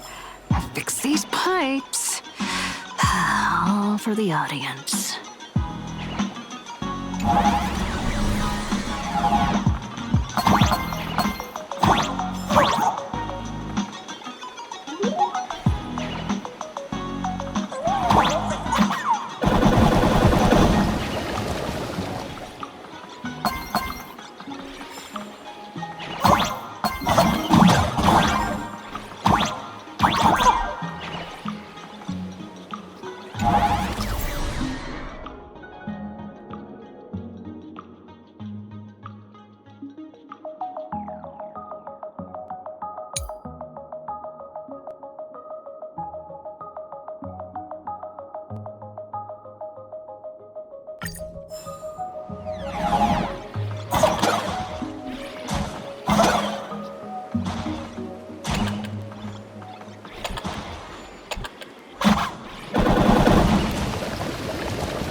never missed Don Hung as much as I do now.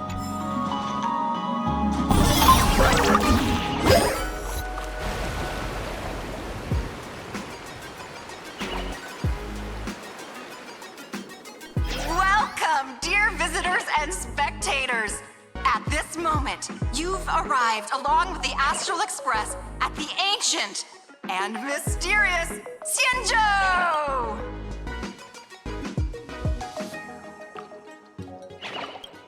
It's the Xianzhou Luofu! Oh, that's right! The Xianzhou Luofu Scale Gorge Waterscape! Let's give thanks to the Trailblazer, hero of the Astral Express, who not only saved the Xianzhou Luofu, but also happened to save our little venue today! Woo! And now, it's showtime! Adapted from the true adventures of the Astral Express, we present Battle at Scale Gorge Waterscape! High Cloud Squadron, assembles! Thanks to the support of Full Wish TV, we invited the 4 main stars of the action hero series, Daybreak Squadron, to perform in this show!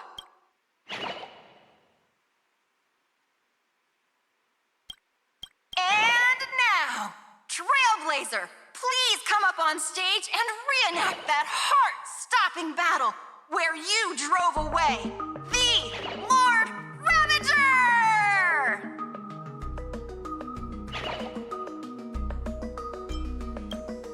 Ha!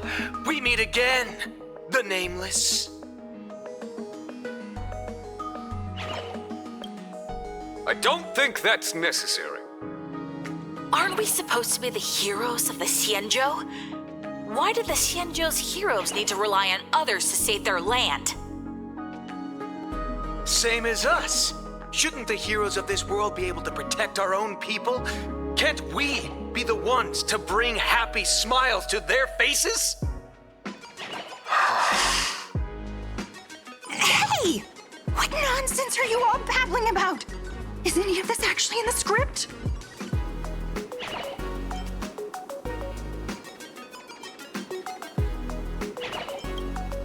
No, quite the opposite. Star Rail Fest is the perfect opportunity! As supplicants stepping into the Phantasmoon Games, the Daybreak Squadron challenges you! You wouldn't back down now, would you, supplicant of the Astral Express? I die happy! This is amazing! Squadron! Even better in person!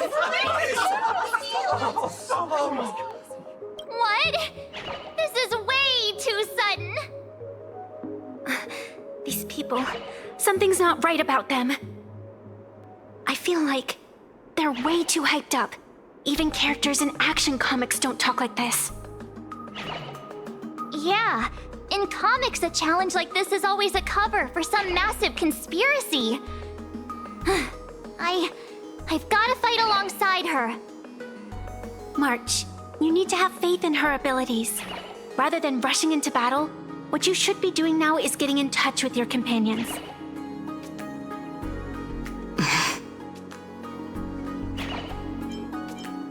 This is Star Rail Fest.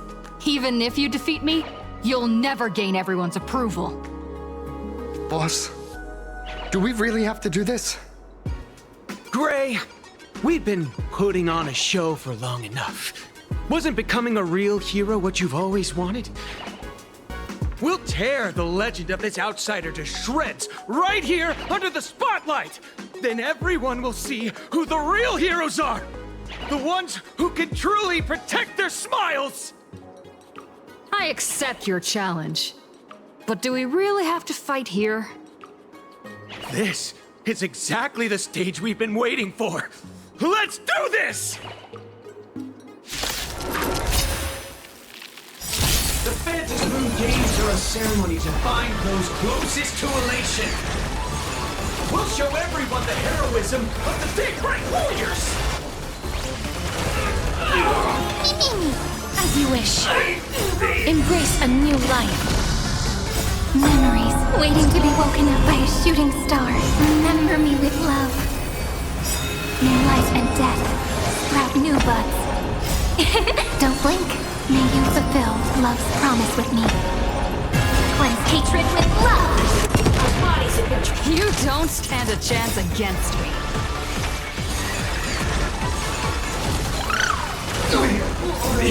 We can do anything!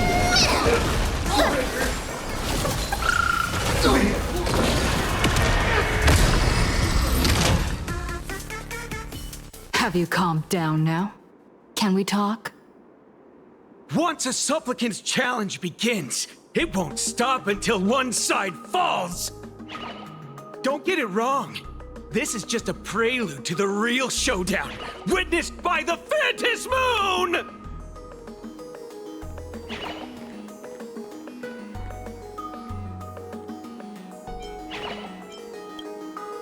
Just what exactly are they planning to do here at Star Rail Fest?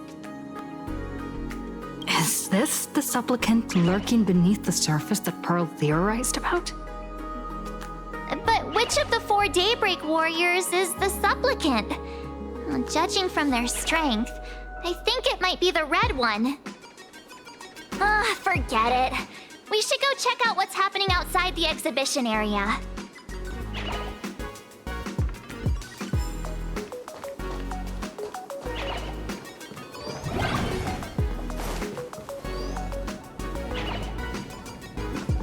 If you lost your belongings, please let the service center know.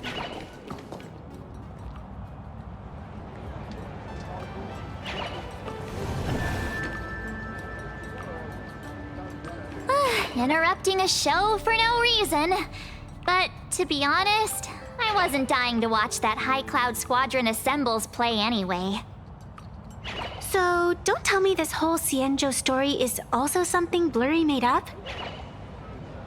Funny. Can't say I'm surprised at all. I wouldn't dare take credit for what I didn't do, since it was in fact General Jing Yuan and Dan Heng who teamed up to defeat Phantilia. As for the High Cloud Quintet, it's been over 700 years since those 5 made their mark. I know it may sound wild, but Xianzhou folks generally live really long lives. You've read the Fluffy comics, haven't you?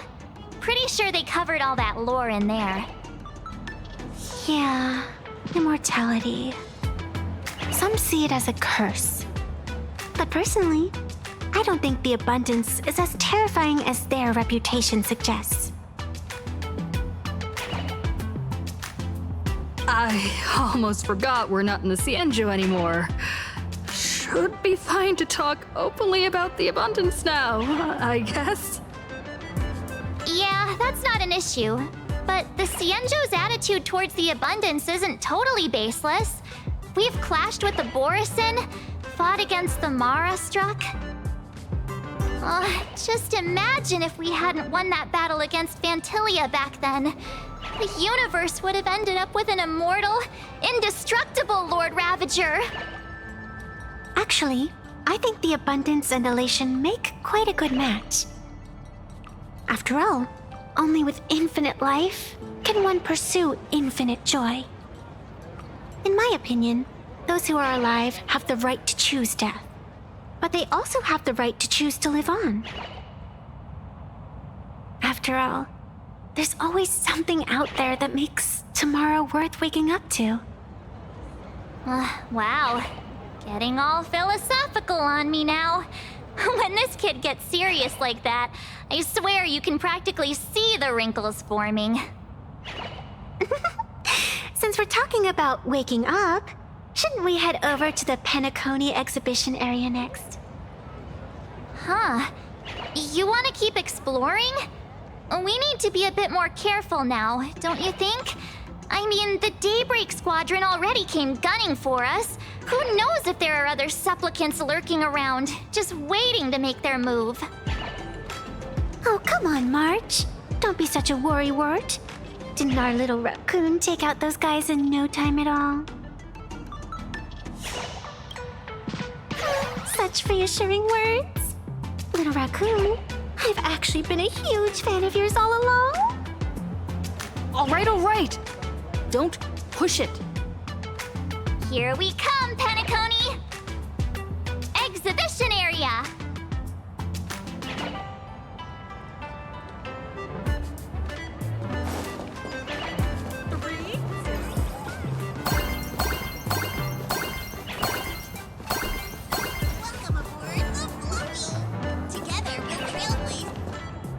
Himeko, you're here!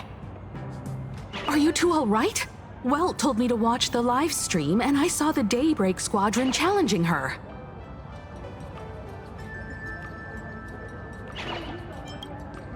You did well.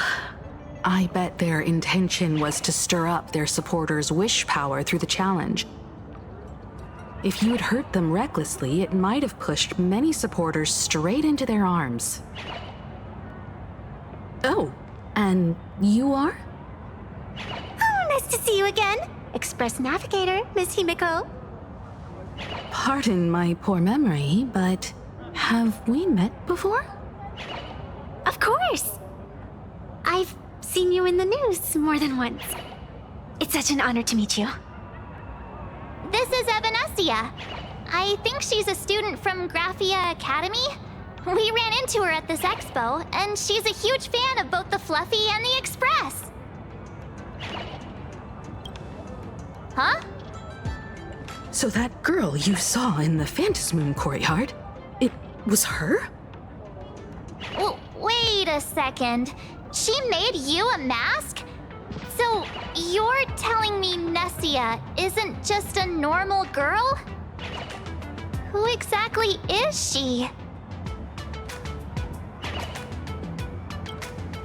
Who exactly are you?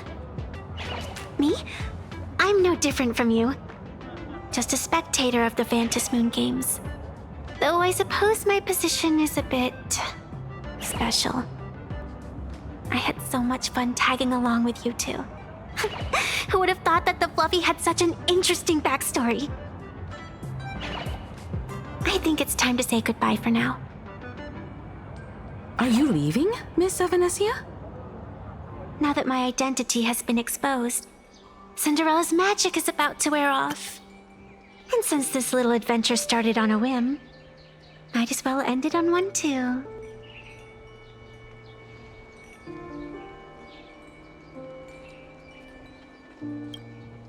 Little raccoon, you can feel it, can't you? All that attention, all that joy from the exhibition. As you fulfill people's wishes, that power has been flowing straight into your mask. It might spark something beautiful, or plant the seeds of something sinister. Whatever you choose, I just hope you won't become a boring character. I'm rambling again, aren't I? Well then, before I go, let me break this awkward moment with a riddle. Do you know why flowers are so beautiful?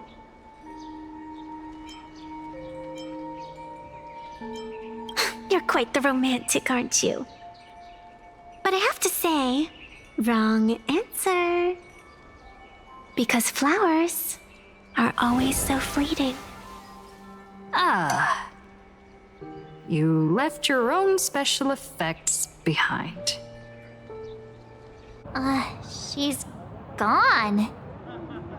Unexpected people and unexpected things always make an appearance in the Phantasmoon Games. Although, Miss Evanesica claims to be just a spectator. As someone who can create masks and allow others to become supplicants, there's no way she's just some ordinary girl. I just don't know what to make of everything happening to you. All right, time for us to head out. Where to? Let's continue forward to the next stop, the Penacony exhibition area. I have a feeling that the Daybreak Squadron's challenge isn't over yet. As the stars of this exhibition, if you left just to avoid conflict, all the spectators might think you chickened out and fled. Darn it!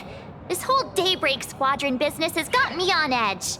Somehow I can't shake the feeling we're being watched. Here's some good news. At least we aren't completely without help.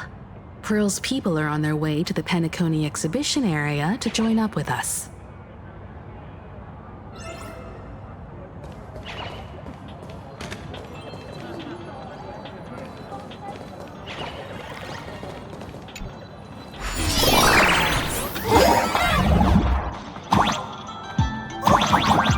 Welcome aboard, passengers! The Fluffy Shuttle Express is about to depart! Next stop, Penacony Exhibition Area.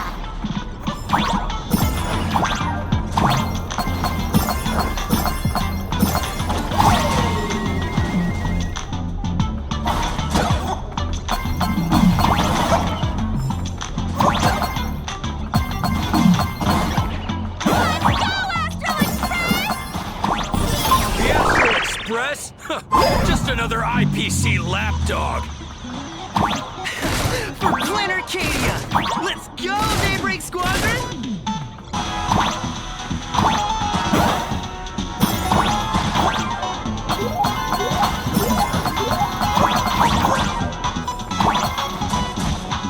We're approaching the Penacony Exhibition Area. Please remain seated and hold on tight.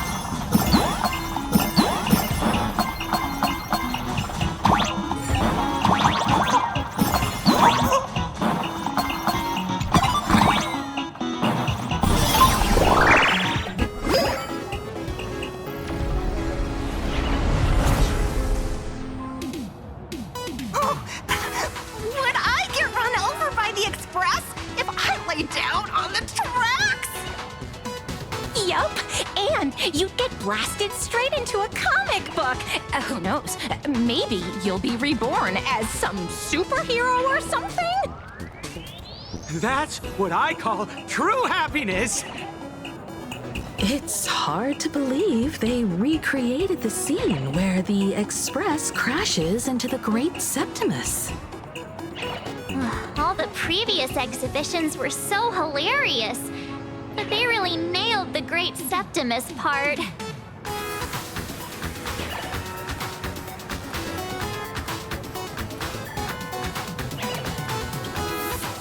What's that supposed to mean? You taking a jab at me? So where's the person Pearl sent?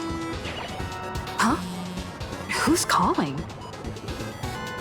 Yoo-hoo! How you doing, gray hair?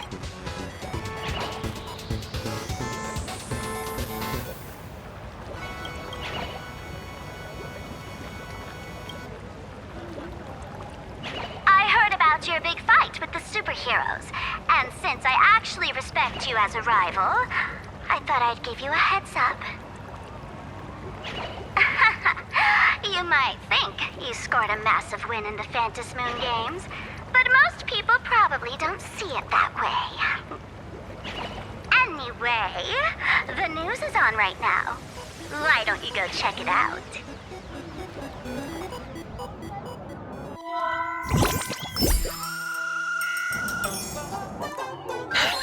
Just moments ago, an extremely violent incident broke out at the ongoing Star Rail Fest exhibition venue.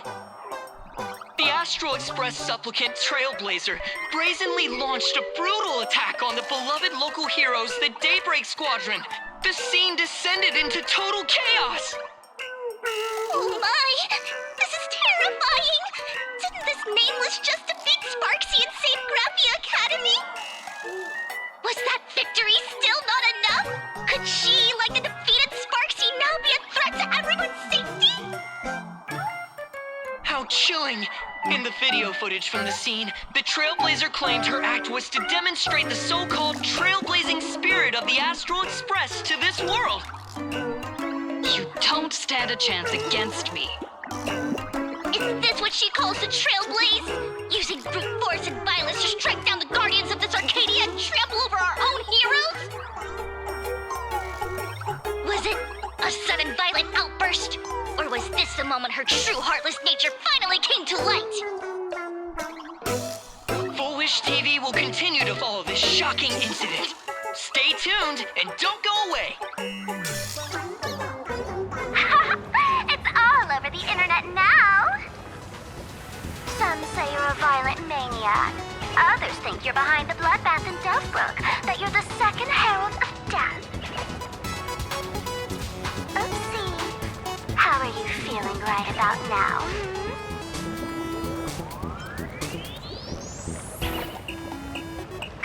Of course, someone's definitely pulling strings behind the scenes and stirring up drama. As a top streamer in this field, Sparxie can spot these tricks from a mile away. Oh, right. Didn't you also do a TV news interview? Yoo-hoo! You bet! Here, let me send you the interview video. I won't go any further, but since you managed to defeat Miss Sparkle...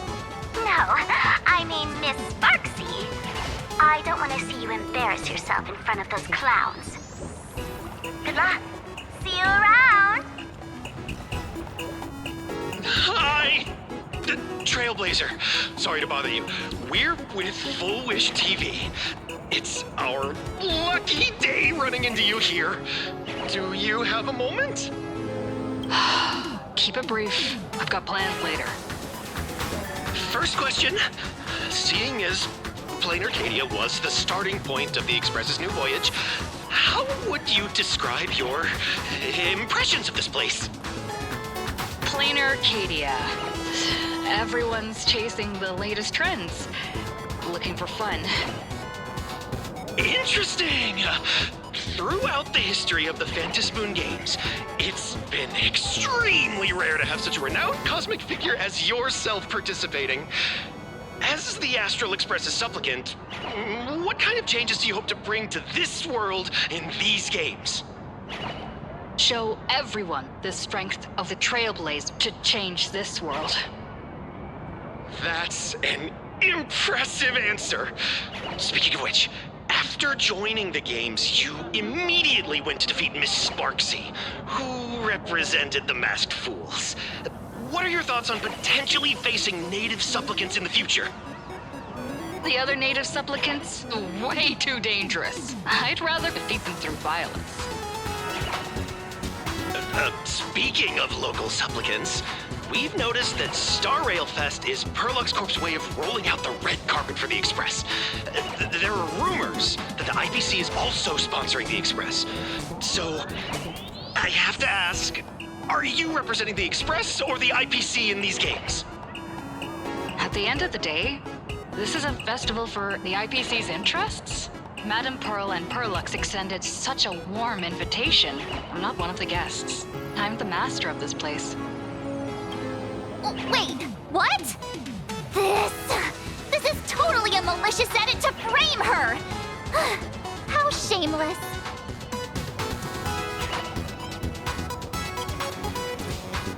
Over these 15 years, the nature of competition in the Phantasmoon Games has evolved.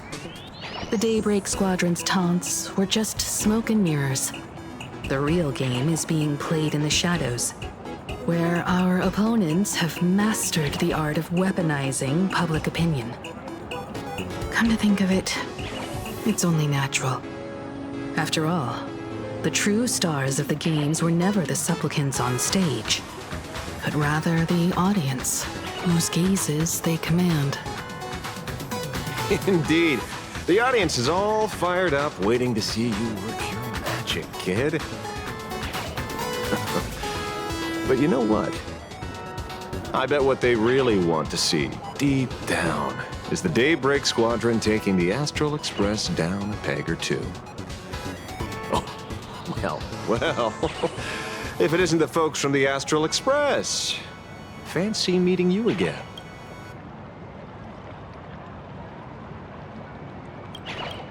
This storm online is several times more intense than the day you stopped SparxieCon. Miss Kuchiba, you've seen all this fake news too, right? Pearl assigned us to investigate the Sinwish Syndicate massacre. but every suspicious thread we followed led us from the Research Society of Happy Smiles straight to the Daybreak Squadron. And then there's the one pulling the strings behind the scenes. Full Wish. Full Wish? Oh, you know that name. Now this is getting interesting. She was my junior at school. 15 years ago. She was also the only student who survived at Graphia Academy. The good news is, your junior is living better than anyone else.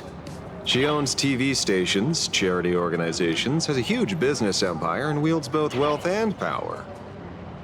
Oh, as for the bad news, she's probably plotting something for the Phantasmoon Games.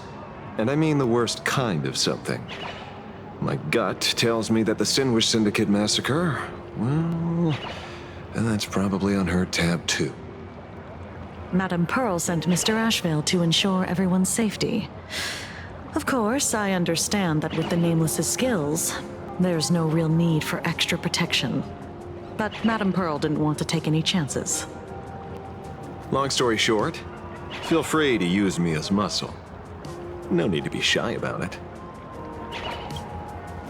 So, are we still heading to the top of Pom Pom Tower? We should keep moving forward. If my guess is right, the Daybreak Squadron will launch their second attack there. Forget about any fantasies of fairness and harmony. From this moment on, the Phantasmoon Games could follow in the footsteps of what happened 15 years ago. Once this battle turns bloody, fear will seep through the screen and become some supplicant's wish power. See, that's the problem with modern society. Good news stays home, while bad news spreads like wildfire.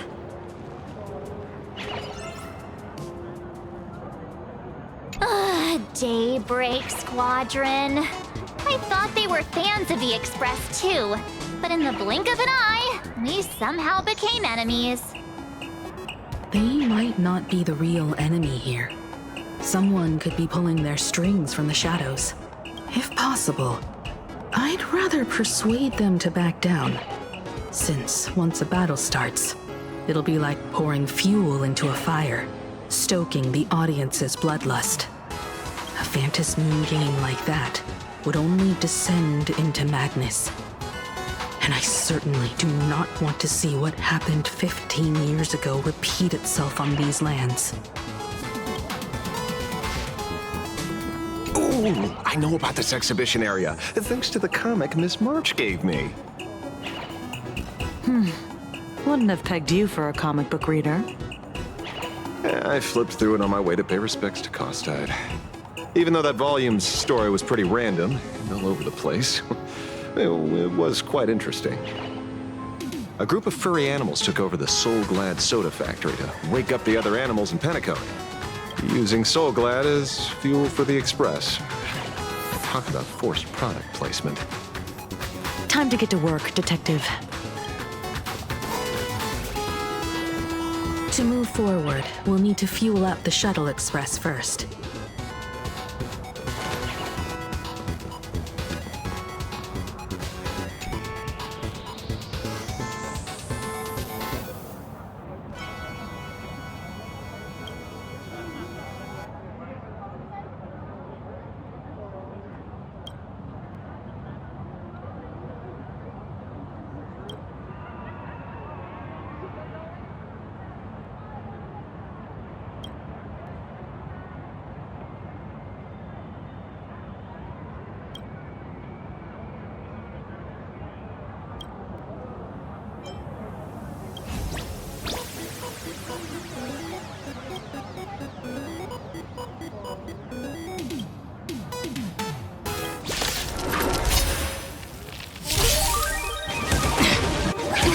I choose you.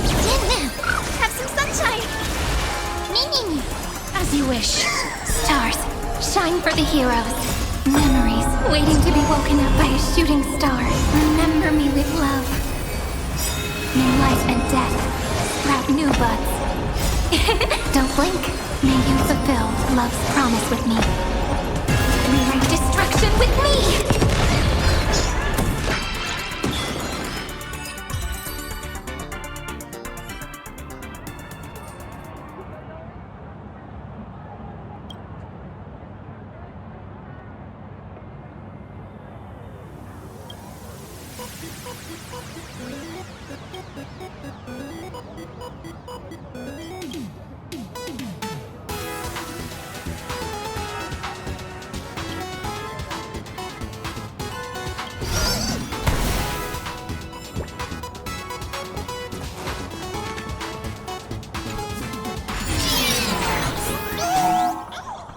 Come on, let's fuel up the Express.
Quick, stay back!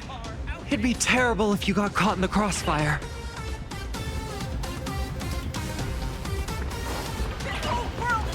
Astral Express! We've been waiting for you for quite a while.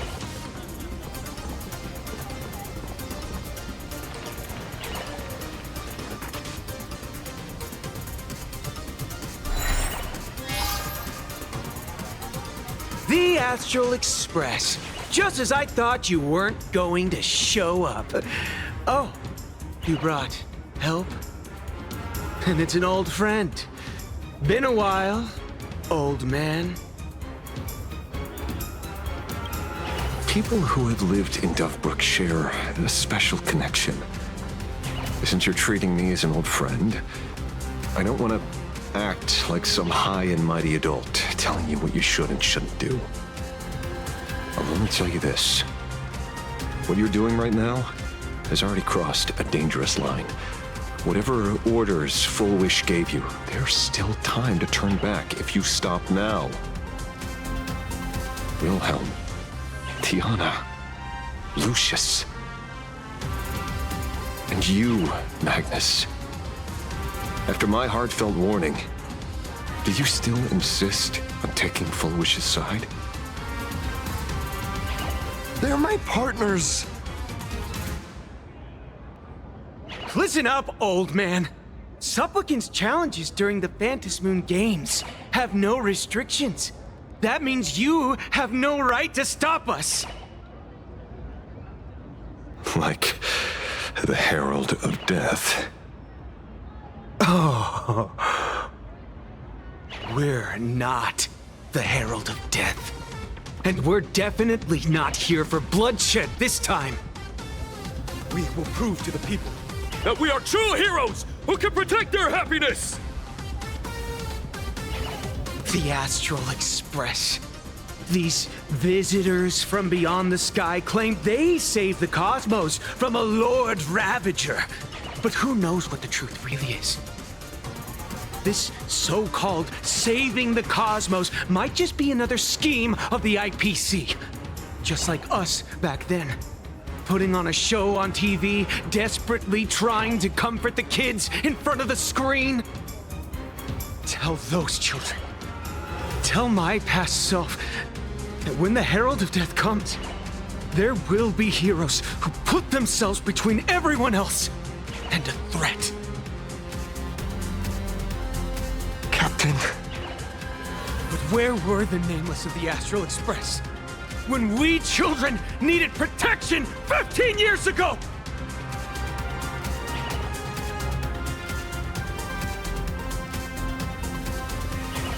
Gray, don't be fooled by these flashy, cosmic heroes. The Astral Express doesn't care about our happiness at all. They come and go like all tourists. No, they're even more heartless than tourists. Because they're here to trample on the elation ceremony and steal the Arcadian people's attention! They replaced our fantasies of heroes with their own image, all to satisfy their vanity called the Trailblazing Spirit. Tell me, have you ever, even for a moment, felt what it's like to tremble on blood-soaked ground at dusk?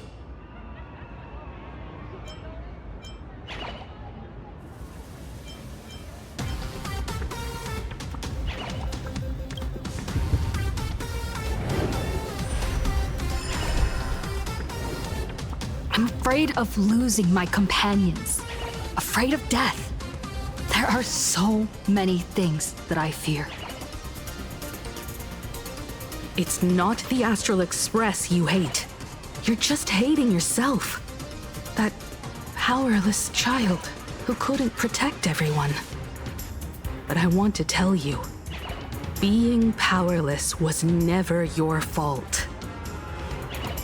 The Astral Express is the GOAT! The Astral Express is #1 in the universe! Quit yapping! Tear them to shreds! Beat them to a pulp! I want a bloodbath! Daybreak Squadron! Beat these alien punks to the ground! Shut up! All of you, shut up! As a kid, it wasn't my fault that I was powerless. But we, the orphans of the Bloodstained Games, won't remain that way forever. We've undergone the happiness surgery transformation. We've overcome our weak former selves and become Daybreak Warriors. We've grown stronger. Strange. Even though our suffering was erased, why was I so scared just now? And why were there tears? Brother, that's only because this pain has been here all along. It's time to overcome it! It's time to use the power of happiness to defeat it once and for all! Well said! Then let's finish what needs to be done. Let's reclaim from these outsiders the image of heroes that the people of Ahatopia hold dear. What about you, Magnus? Sorry, Mr. Ashveil, but a hero never betrays his companions. We are the Daybreak Squadron, 4 warriors of one heart, united to protect the world. I won't let down my companions, or those who believe in us. We are the true heroes. Look at the statue of the conductor. It's just an empty shell. Even Peralux Corp, with countless resources at their disposal, can't breathe life into it. But we can. Let me prove it to you. Stop them! Don't let them drag the Astral Express's name through the mud! I shall provide the wish power to awaken it. I shall become its skeleton and allow it to stand! I shall turn into the fuel that drives it forward! I shall become the core that makes the engine sing the song of eternal joy! Happy! So happy! Happiness! The Express is about to warp happily! Cleanup initiated! Eliminate! Everyone will be happy!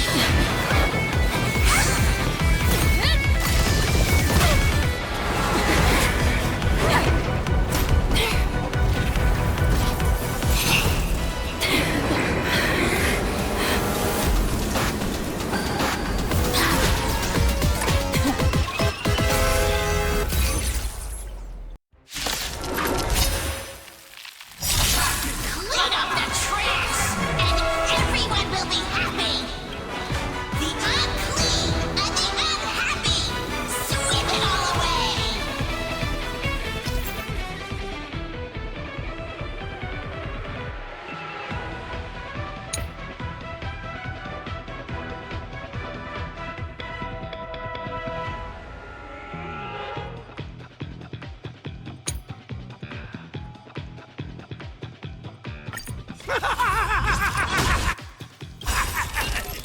It's really moving! This is the power bestowed upon us by Aha!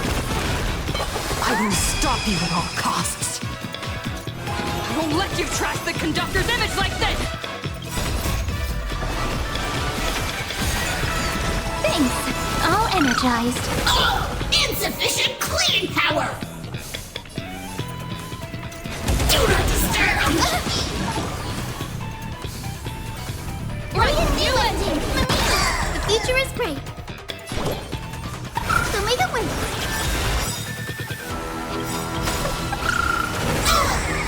Embrace a new life.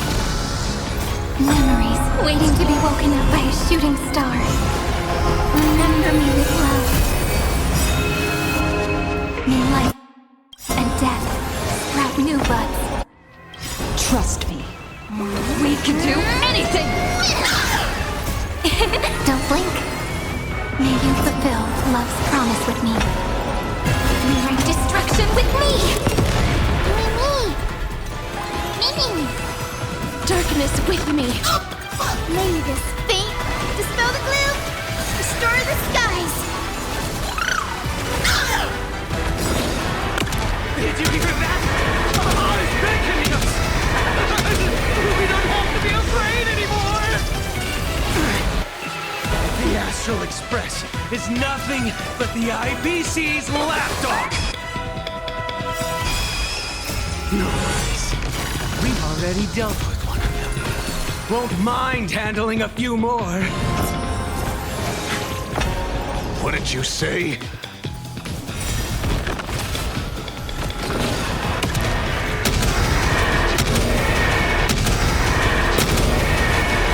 May death protect us! Targeted cleaning mode! Deep cleaning mode! Activated! This is eternity! Sweep away pain together! Have some sunshine! Break's over. Embrace a new life. Darkness with me.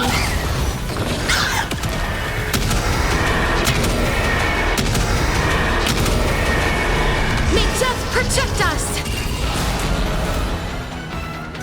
Do not disturb!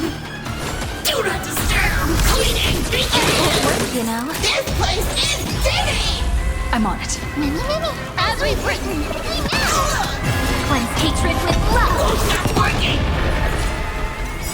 Take the answer! Working! Don't blink. May life and death sprout new buds. Guide with the rainbow ring. Trust me. We can do anything! So may the win. Won't stop working! May this dispel the gloom, restore the skies. Embrace a new life. Return to dust. We promise to protect the Arcadia! Filth! Pain! So much! Eliminate pain! Everyone smile!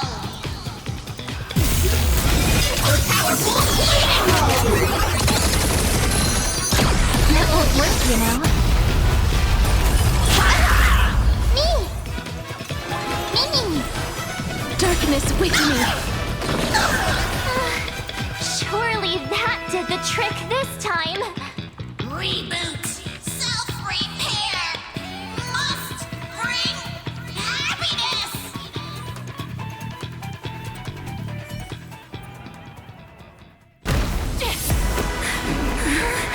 With everyone, we'll be happy.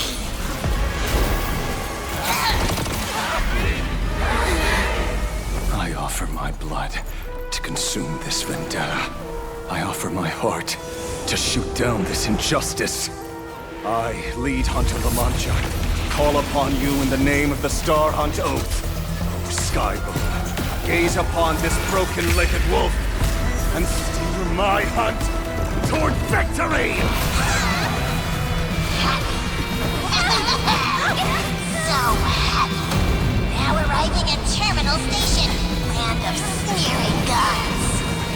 Welcome back into the gods' embrace. Shh. Quiet now. It's time for bed.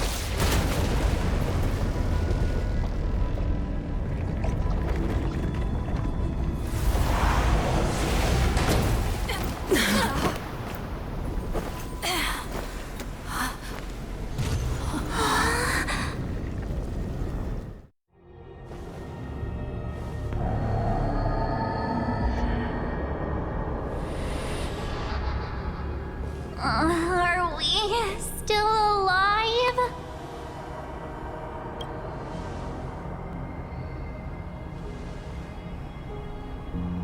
I remember the out-of-control express taking us down and through an abandoned tunnel. Theoretically speaking, this should be a station deep underground. But what's with all these ruined buildings? And that weird space in the distance? Is this really an underground station? A place this big exists beneath Planaracadia? Perhaps we're no longer in reality. We may have landed somewhere within the world in canvas for unknown reasons. Then, can we still make it back? We need to find everyone and get out of here as soon as possible. Where's Mr. Ashveil and the others?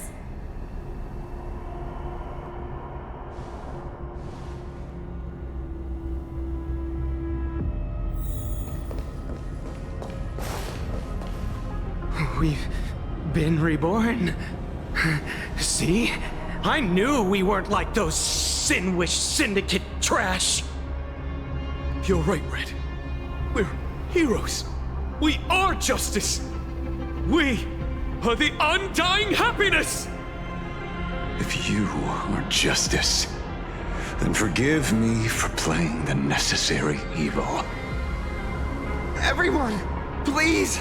This has to stop! If this goes on, you'll all... Just smile.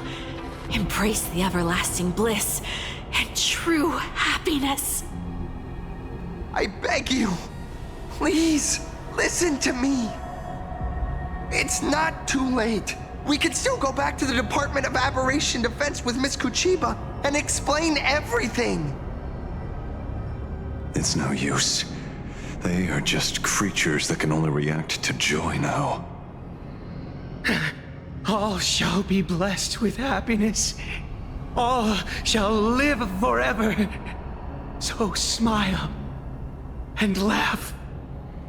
And let our laughter infect all of Planaracadia. My senior, Mr. Ashveil, I'm begging you. Please tell them that it's not too late. Move aside, Magnus. Please, just give me another minute. You know they're good people. It's best if you just move aside. A true hero never abandons his friends. If I tried to kill them now, will you stop me? Or will you turn a blind eye?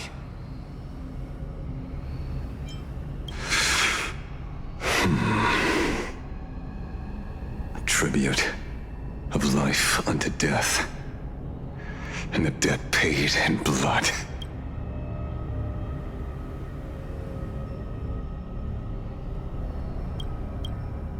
The Sinwish Syndicate, a gang that once ruled the streets of Dubbrook. They sparked massive turf wars that left many with grievous injuries and racked up charges for robbery, extortion, and a whole laundry list of other crimes. Pullwave and Koss died. They were far from saints. Any good deeds they did in their lifetimes were just like a few pretty soap bubbles floating up from a stagnant pool of filth.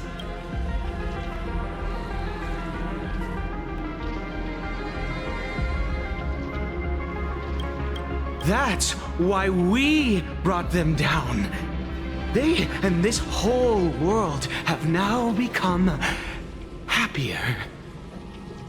Yes, they may have had sins to atone for, but that doesn't justify your murdering them as if they were just toys. Thank you for your aid. I am the Blaze Weaver Warrior, captain of the Daybreak Squadron! May I... Hey, where are you going? Play? We're not playing. Everyone's just laughing along happily.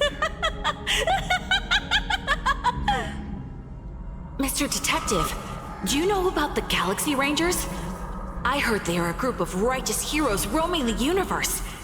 In that sense, are we the city's rangers? Ah! Mr. Ashveil! Could you do us a favor?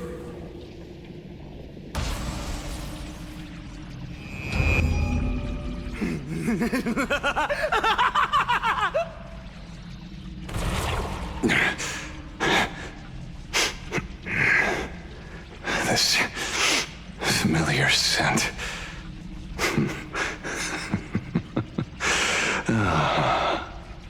I see. What have you done? Remember what happened today, Magnus.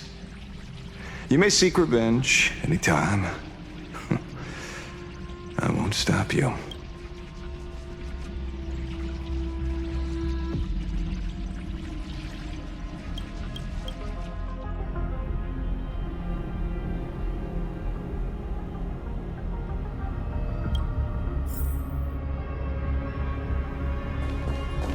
And so concludes the new Herald of Death case. But without evidence or testimony, how am I going to write the closing statement for this report? No one but Ashveil will ever know, but I choose to believe him. His shadow only bears its fangs at those drenched in sin. I don't know how he came upon such power, but it did help the Department of Aberration Defense crack several hard cases.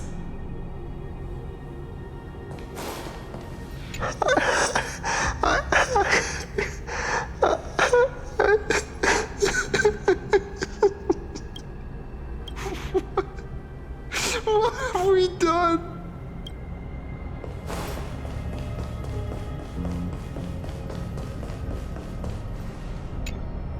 Glad to see that you're all made of tough stuff. I was just fretting over failing my chaperone duties. La Mancha, leader of the Galaxy Rangers. I've heard about you, but only in legends past.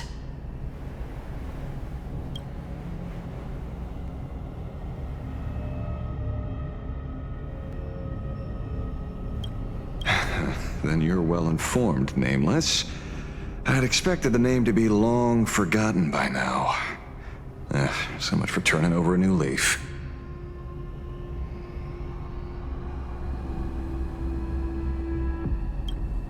It's a power for grown-ups only. It's best that you don't ask about it, seek it, or get involved with it unless you're forced to. Like I was. Just so we're clear, I want you all to forget the name you just heard.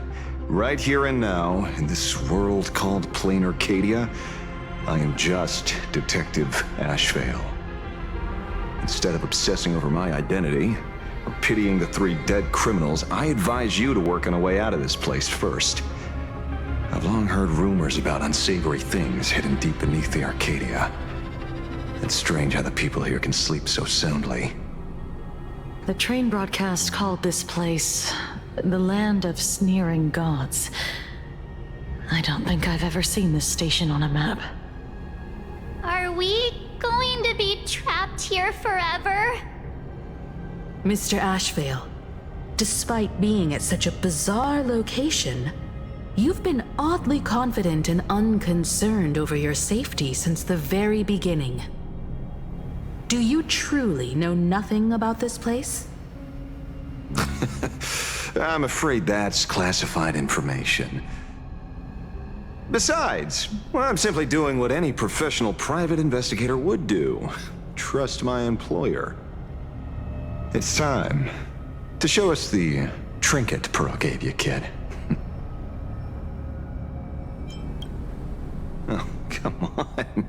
Didn't Pearl give you a chip? We're in good hands, as long as she can track your location with that thing. A tracking device. Again. Ashveil.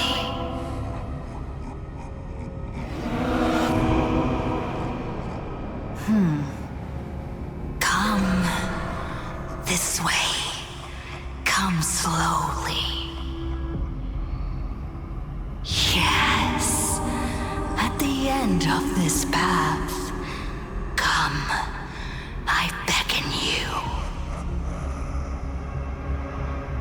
There's someone calling for me from someplace deeper.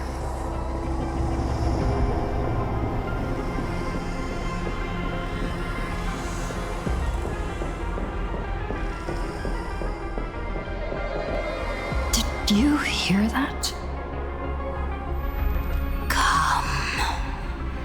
Come to me.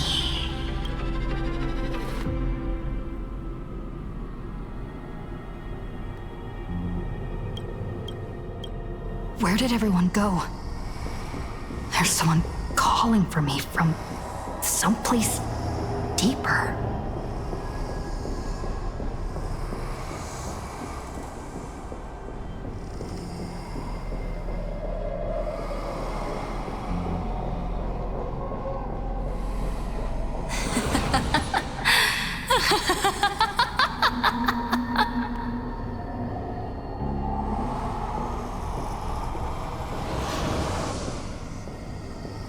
Over here. Keep going forward. Come here. This way, Ashveil.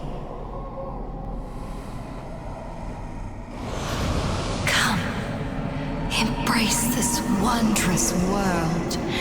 Come to my side.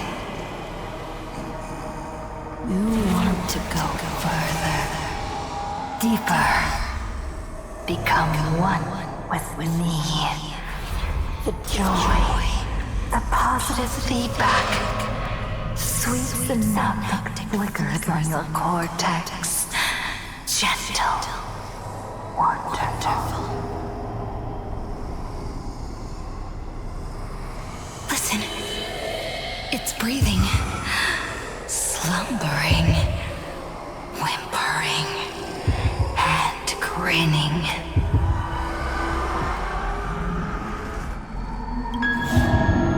Warm, gentle, more gentle, warm, and gentle. I am you. And you are me. Come, embrace this primordial joy.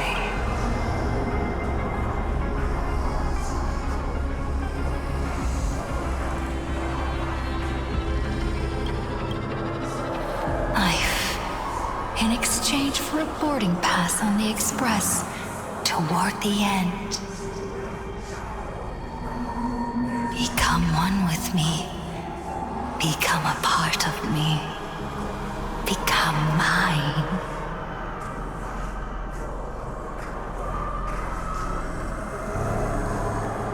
Let's go deeper. I want to go over there.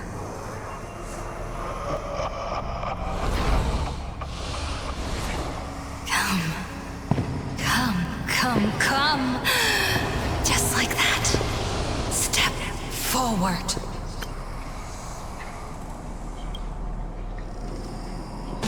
That's far enough, kid.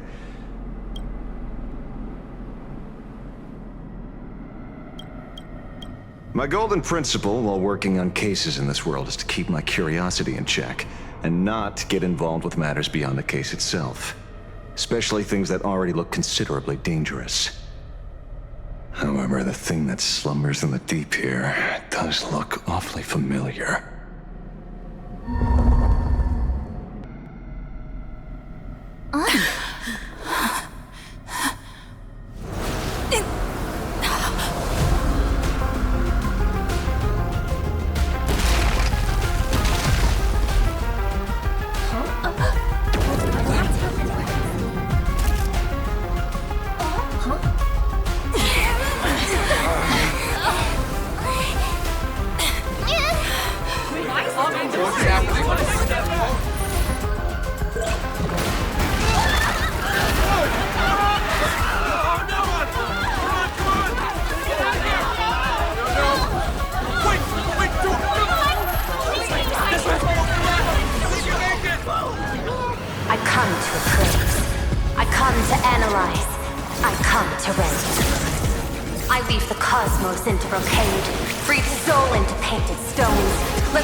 We meet again, everyone. Fortunately, her lucky chip helped me locate you. Please accept my sincerest apologies for not intervening in time and putting all of you in danger.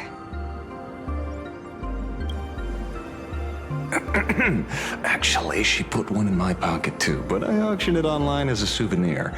Thank goodness you kept yours. Otherwise we'd be done for.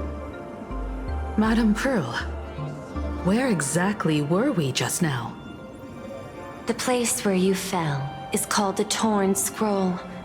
It is a space that peeled from the scroll painting during Planaracadia's return to reality. These splintered spaces continuously rip at both reality and the world in canvas. The Department of Aberration Defense originally thought this kind of phenomenon had stabilized, but based on observation, during your encounter with the Daybreak Squadron, there was a sudden spec of disturbances from the Torn Scroll. Unfortunately, the cause, unclear. Therefore, I had to use the power of the Cornerstone to analyze the space, then mend the fissure with Imagenesis in order to bring you out. The Department of Aberration Defense has initiated emergency protocols to reassure the public and handle the aftermath. However, I wasn't able to directly observe your situation after you'd fallen into the Torn Scroll. Would you be so kind as to share what happened there? We can close the new Herald of Death case. My shadow has devoured the guilty three and tasted their sins. They were responsible for the Sinwish Syndicate massacre. Of that, I'm certain. Was Full Wish the mastermind? I couldn't find any solid proof of it, but it hardly matters now that the culprits have been executed. Worry not. Based on the intel provided by you and Miss Kuchiba, I have deduced the following. As As a survivor of the tragedy of the Blood-Stained Games, Full Wish founded the Research Society of Happy Smiles, charity organization. The organization has since been providing an unapproved medical treatment named happiness surgery to its members, which neutralizes their physiological capacity to feel pain. The procedure drew many more followers as a result. And the Daybreak Squadron, members of the Smile Society, imitated the Herald of Death's modus operandi for their crimes, and challenged the Astral Express during the exhibition. From the aforementioned facts, the predicted probability of Full Wish being the mastermind is 92%. If I may, Madam Pearl. Management in Planaracadia should be dictated by the chain of evidence rather than extrapolated probability. I understand. I will observe the human laws and customs. In any case, we have achieved our goal through Starrail Fest, luring the supplicant with ill intent out of hiding.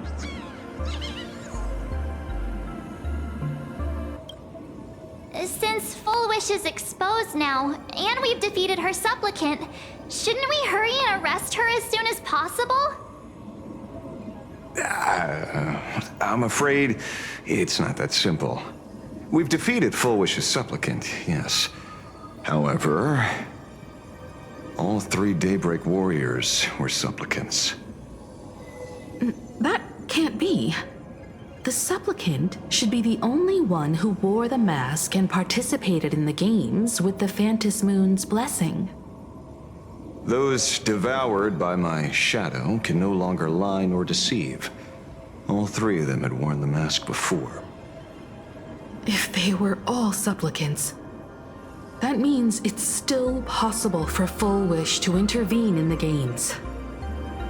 What's even more terrifying is, when the shadow devoured them, I caught a taste of something familiar. It was the taste of abundance that I'd once devoured as a Galaxy Ranger. What?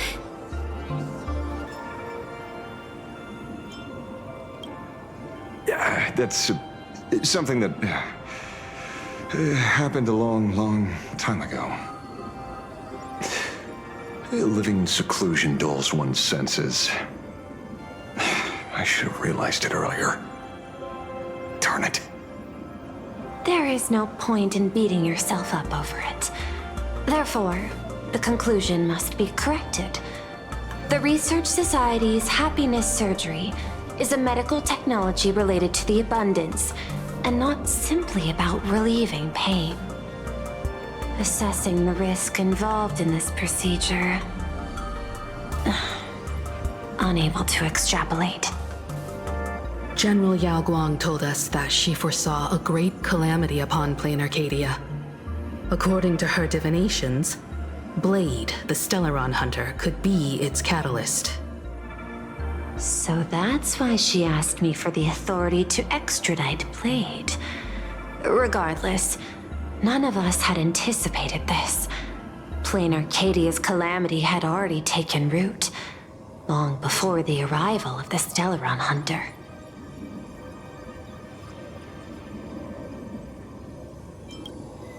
Does she want revenge against the long-dead Herald of Death? Or is she trying to erase the memories of that tragedy? It's frivolous to speculate her motives. Unlike Intellitrons, humans may weave an intricate plan for a mad reason at any cost, yet execute it with impeccable rationality at every step. What's important is that she is stopped. Thank you for your surprise intel, Mr. Ashveil. You have just saved many more lives. Henceforth, the Department of Aberration Defense will place Full Wish and the members of the Research Society of Happy Smiles on a special watch list. Given Full Wish's control over media outlets, I recommend closer monitoring of her dissemination channels. Understood. We will also implement pre-disaster measures at the calamity level standard per the safety response protocol against aberrant threats. Full Wish is not working alone. For normal people to be able to get an abundance transformation, that implies far more sinister supporters behind the scenes. These are enemies not to be easily contended with. Therefore, as the administrator, I beseech you all, please, lend your aid and help Planaracadia through this crisis. This has escalated beyond mere rivalry for the Ionic game. Full Wish's conspiracy has crossed the line. This situation's 100 times more dire than the Herald of Death incident 15 years ago.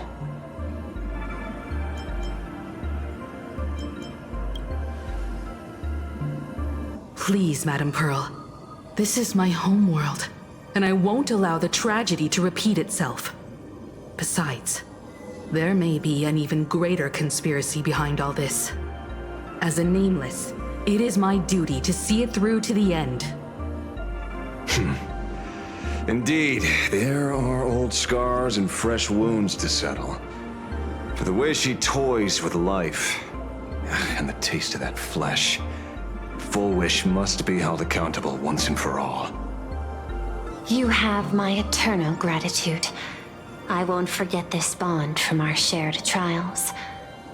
Now then, I shall prepare an action plan, as well as share relevant information with General Yao Guang. The seed of abundance planted by Full Wish must be uprooted and eradicated as soon as possible.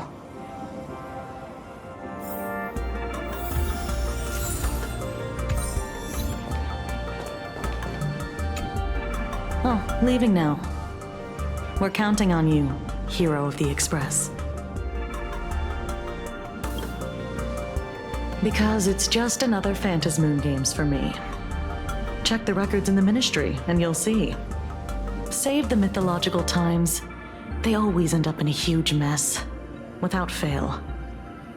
Maybe that's precisely why AHA designed it this way, so they can watch humanity stumble over arbitrary obstacles we impose on ourselves and others.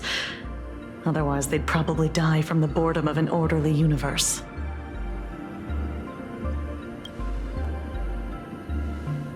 Maybe interrogate him for a few days. Get a strong light, render him unable to eat or sleep well, and he will probably spill everything he knows about the Smile Society. And once we've picked his brain, we'll let him go. It's almost time. I should get back to work too. So it's true. The captain and the rest really did kill all those people from the Sinwish Syndicate. And this Full Wish is also plotting something terrible. This is absurd. It's been 15 years since my life turned into a montage of nightmarish amalgams. And it's still going.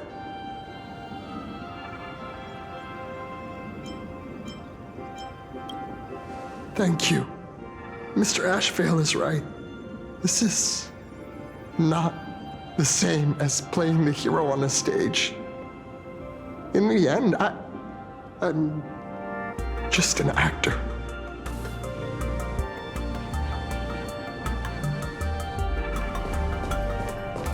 Full Wish's partner. Perhaps someone far more dangerous has already set their sights on this round of the Phantasmoon Games. Oh no. They are definitely up to no good.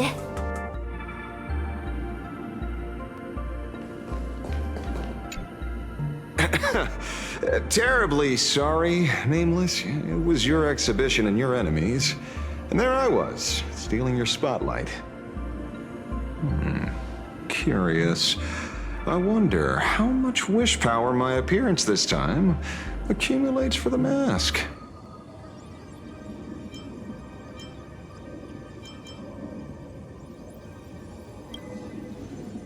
Oh, don't be like that. You can tell them that I'm Welt. We already look similar enough. Who knows? Maybe that'll redirect some wish power toward your account instead?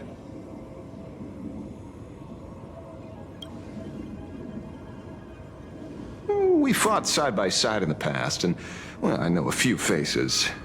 But, as they say, the honeymoon phase never lasts. I heard some of theirs were still looking for me before I went into my last cryosleep. I'm counting on you to keep this a secret.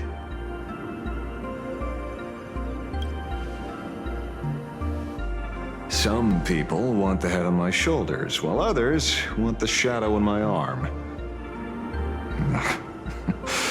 I'm old, and I just want some peace and quiet. That's all there is to it.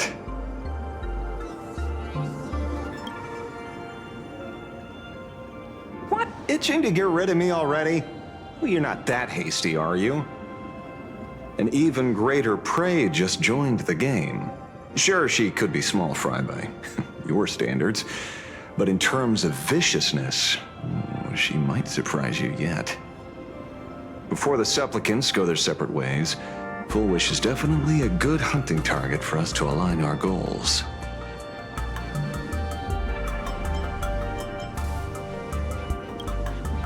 Such confidence. Can't help but smile at that. And for some reason, you really remind me of a young man named Tiernan. You nameless bunch just love jumping headfirst into fire pits, don't you? Well, given your skills, would you be interested in joining the Galaxy Rangers? If you're still alive by the time the Phantasmoon Games conclude?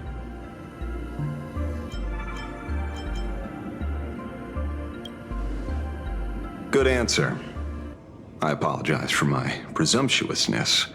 After all, becoming a ranger comes with loss, suffering, and vengeance. In that case, I will take back my words. Young Nameless, may you never have to tread the path of a ranger.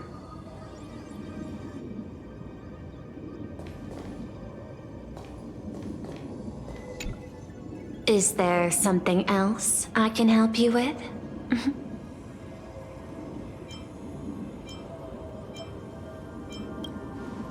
I understand. Your inquiry.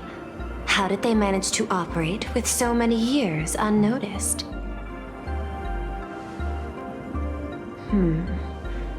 I had put them on a temporary watch list before, due to significant decreases in crime rates in certain regions. But now, we finally know how they achieved such a miracle. Personally speaking, I cannot fault the citizens who joined the society, nor do I wish to fixate on the accountability of those who governed at the time. After all, for the corporation, the Smile Society is a tool for maintaining stability, and the members are simply following the human instinct to avoid suffering.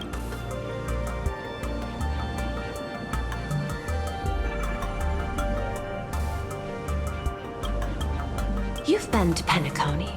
You should know.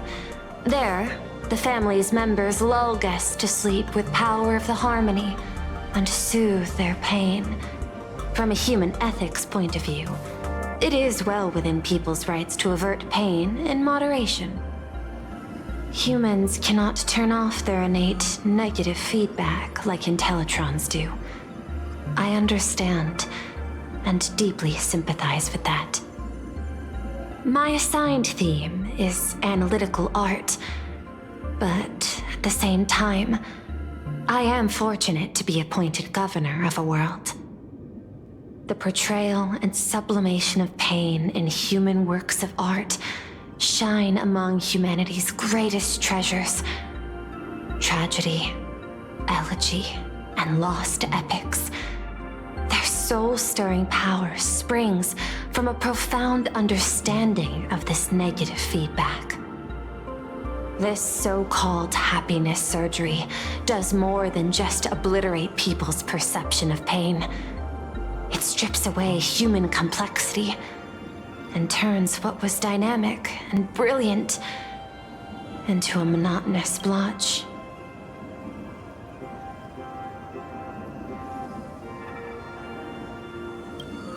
To me, governing this world is like creating a painting.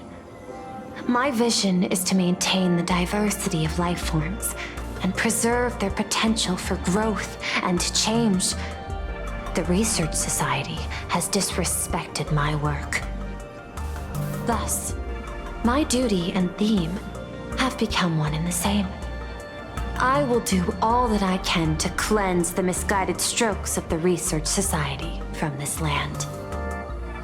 Thank you again for lending your aid, Nameless. I will begin extrapolation of our next steps now. Please, be my guest. I hope you all get some proper rest before moving out again.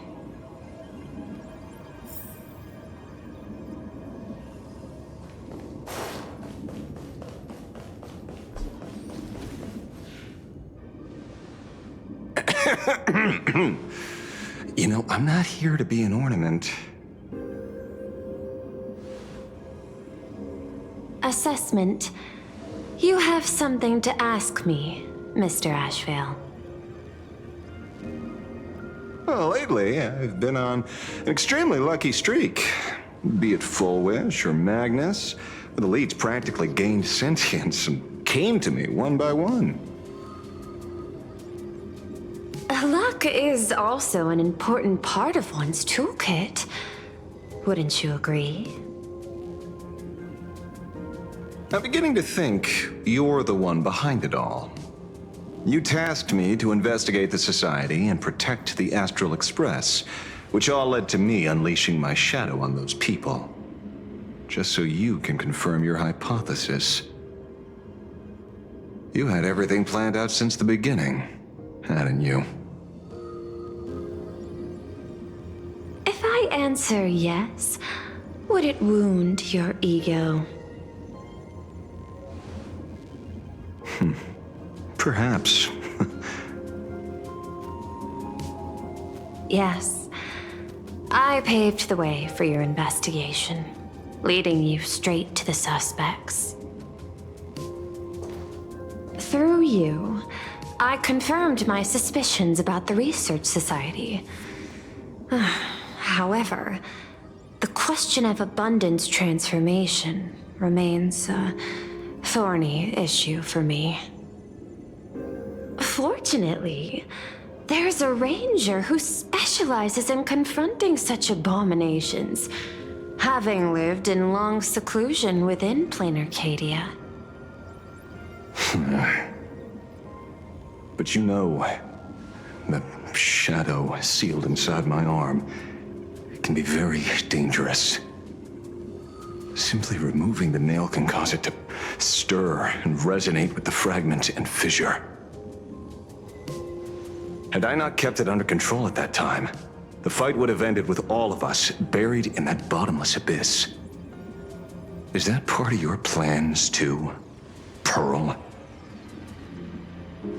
Humans fear the worst, but to the Intellitrons, such fears are merely irrational deterrents.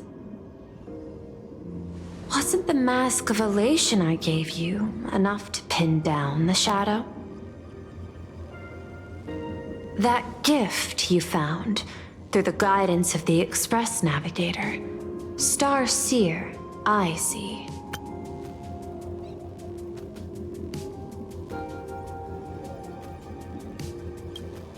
That very shadow that devoured the Swarm and Lord Ravager Zulo 10 amber eras ago. That very shadow that devoured Shuhu, the emanator of abundance, hundreds of years ago. You won the bet. You sure know a lot about this. Please, allow me to correct you. My ethical parameters prohibit engagement in probabilistic gambits. Accordingly, I operate by acquiring sufficient information to ensure zero margin for error. Then again, you are the species that brought art into existence as a form of expression. That seed of creation exists even in the most ignorant of humans' minds. And for that, I love and admire you. Whether you believe it or not, I will honor our initial agreement, Mr. La Mancha. At the moment of victory in the Phantasmoon Games, I will free you from all sufferings and fulfill your wish. To let a Galaxy Ranger die peacefully in his bed.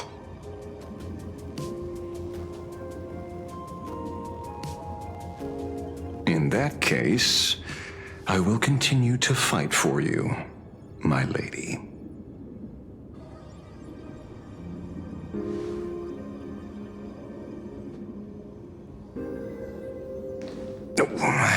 Right. You mentioned several times wanting to replicate the works of Graphia. I don't know much about art.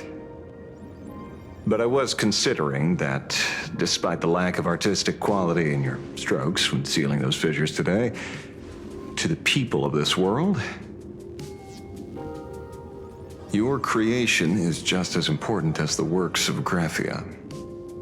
Not a single innocent soul was lost on this day because of your protection.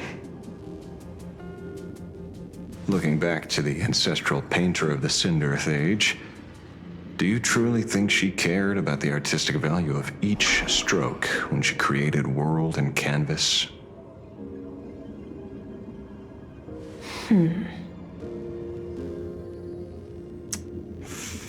Tisk. But what do I know? These are just crude observations from an amateur, so pay them no mind. I'll be on my way.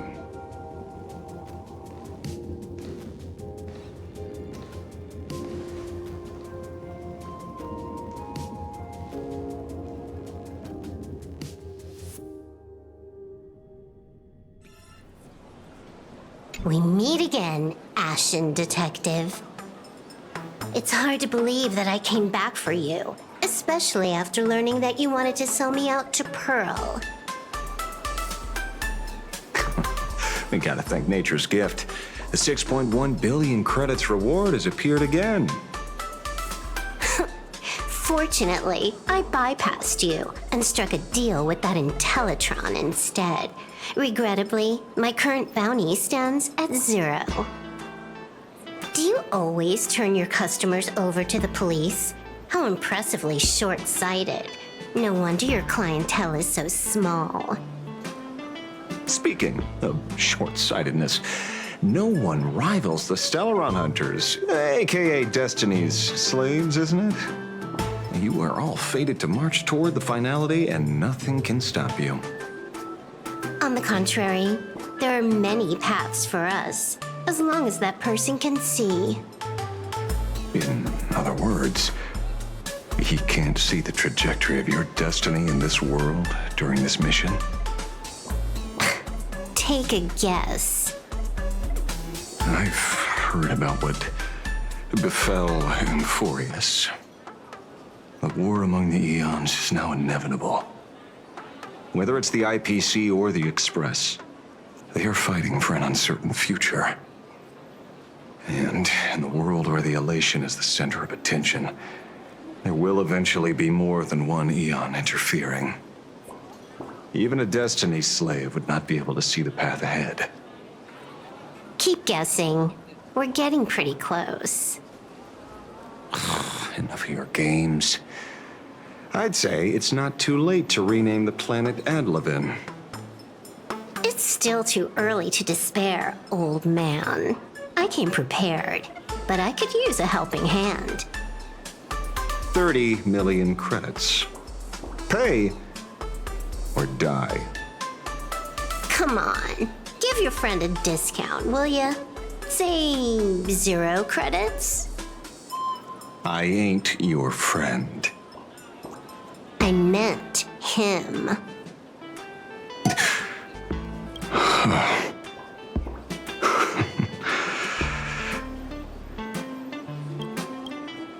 It's been a while, Ying-Shing. It's been too long, Mr. La Mancha.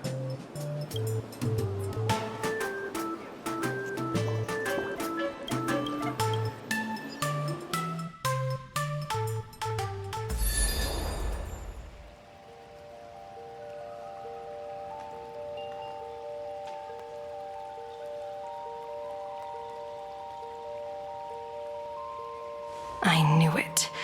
There must be an explanation for the unusual fate of this world. Though I lost sight of the sparrow, I discovered a mysterious tree. I finally found the heart of the Phantasmoon Games, thanks to this little birdie. Mr. Sunday, do you sense me? There's no reaction from the bird. What's wrong with it? Hello? Is anyone there? Can I get somebody here? No one's here. No one. That's a lie. I saw a pretty girl hiding right here through the bird's eyes. Who are you? That's none of your business. None of your business. If that's how it's going to be, then I'm done playing nice here. If my eyes weren't playing tricks on me, the ancient tree here must be the ambrosial arbor of abundance, yes?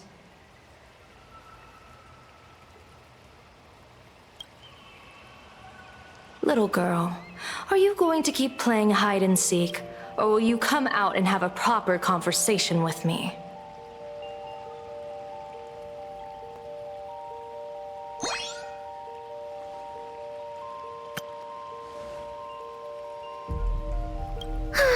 The Department of Aberration Defense often comes here to record game progress. And now my movements have been exposed to complete outsiders.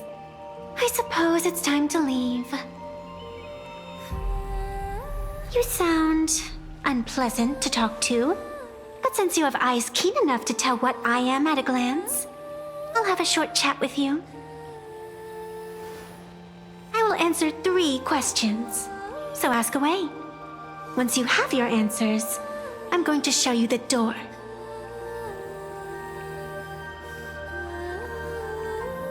I wanted to question why the Joy Seeker would permit the ambrosial arbor of abundance to take root in a world they had blessed. But given their carefree nature, there was probably never any restriction to begin with. On my second question, are you a Feykind native to Ahatopia, or are you one of the long-life species shaped by the ambrosial arbor?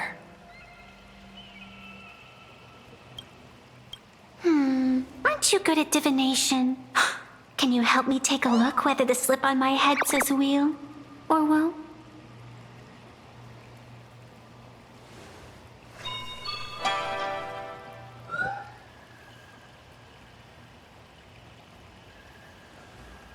There's nothing on your head except your ears.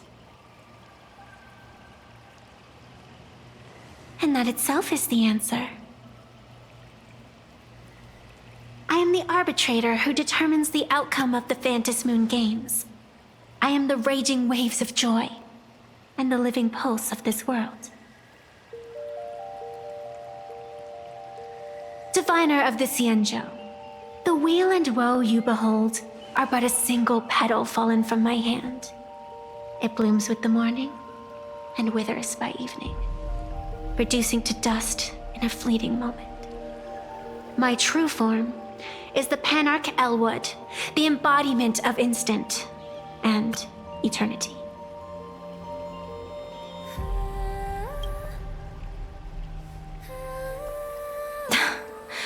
Interesting.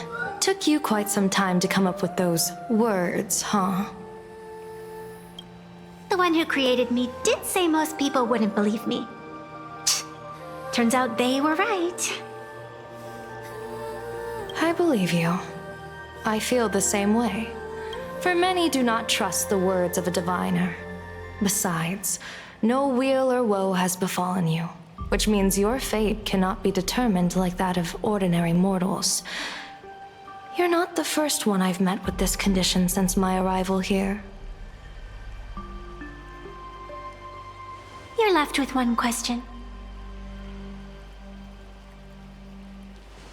Since you admit to being an abomination of abundance, shouldn't you explain the fate of this world's residents? Unless they are your doing? If your answer fails to convince me, it may be too late by the time I summon the Lux arrow from the sky with the rainbow.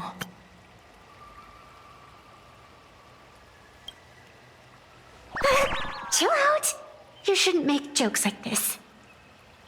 I'm not as skilled at divination as you are.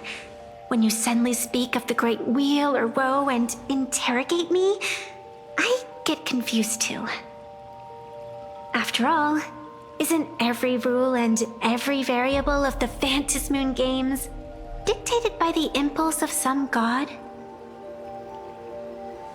As for the brewing storm, let's settle down and discuss whether the turmoil, once again, is the result of the laughter's mischief.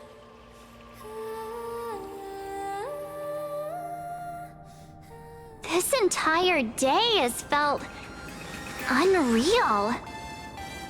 We had situations lined up one after another, and a growing crisis on our hands. The Research Society is insane to meddle with the power of abundance.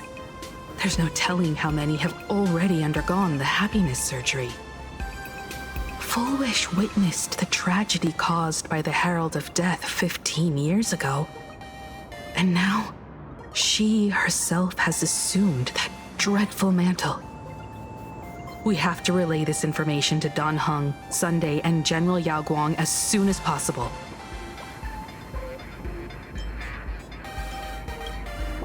Full Wish is definitely aware of the enemies she's facing.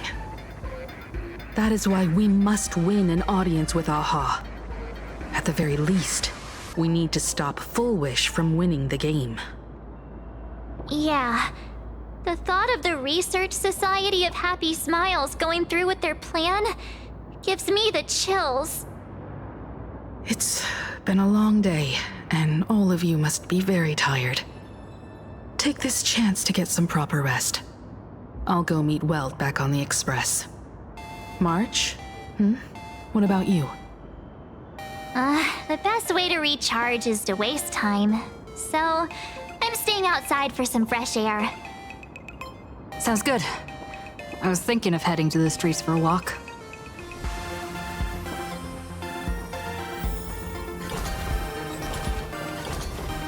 Hey, I'm too tired to join in the fun. Go ahead if you want to play. I'll wait here for you. What was this? Did you hear that?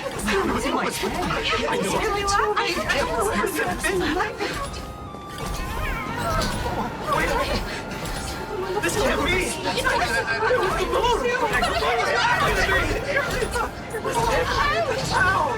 Hey there, all the smarties and dummies, children and adults, fools and entertainers. Can you all hear me?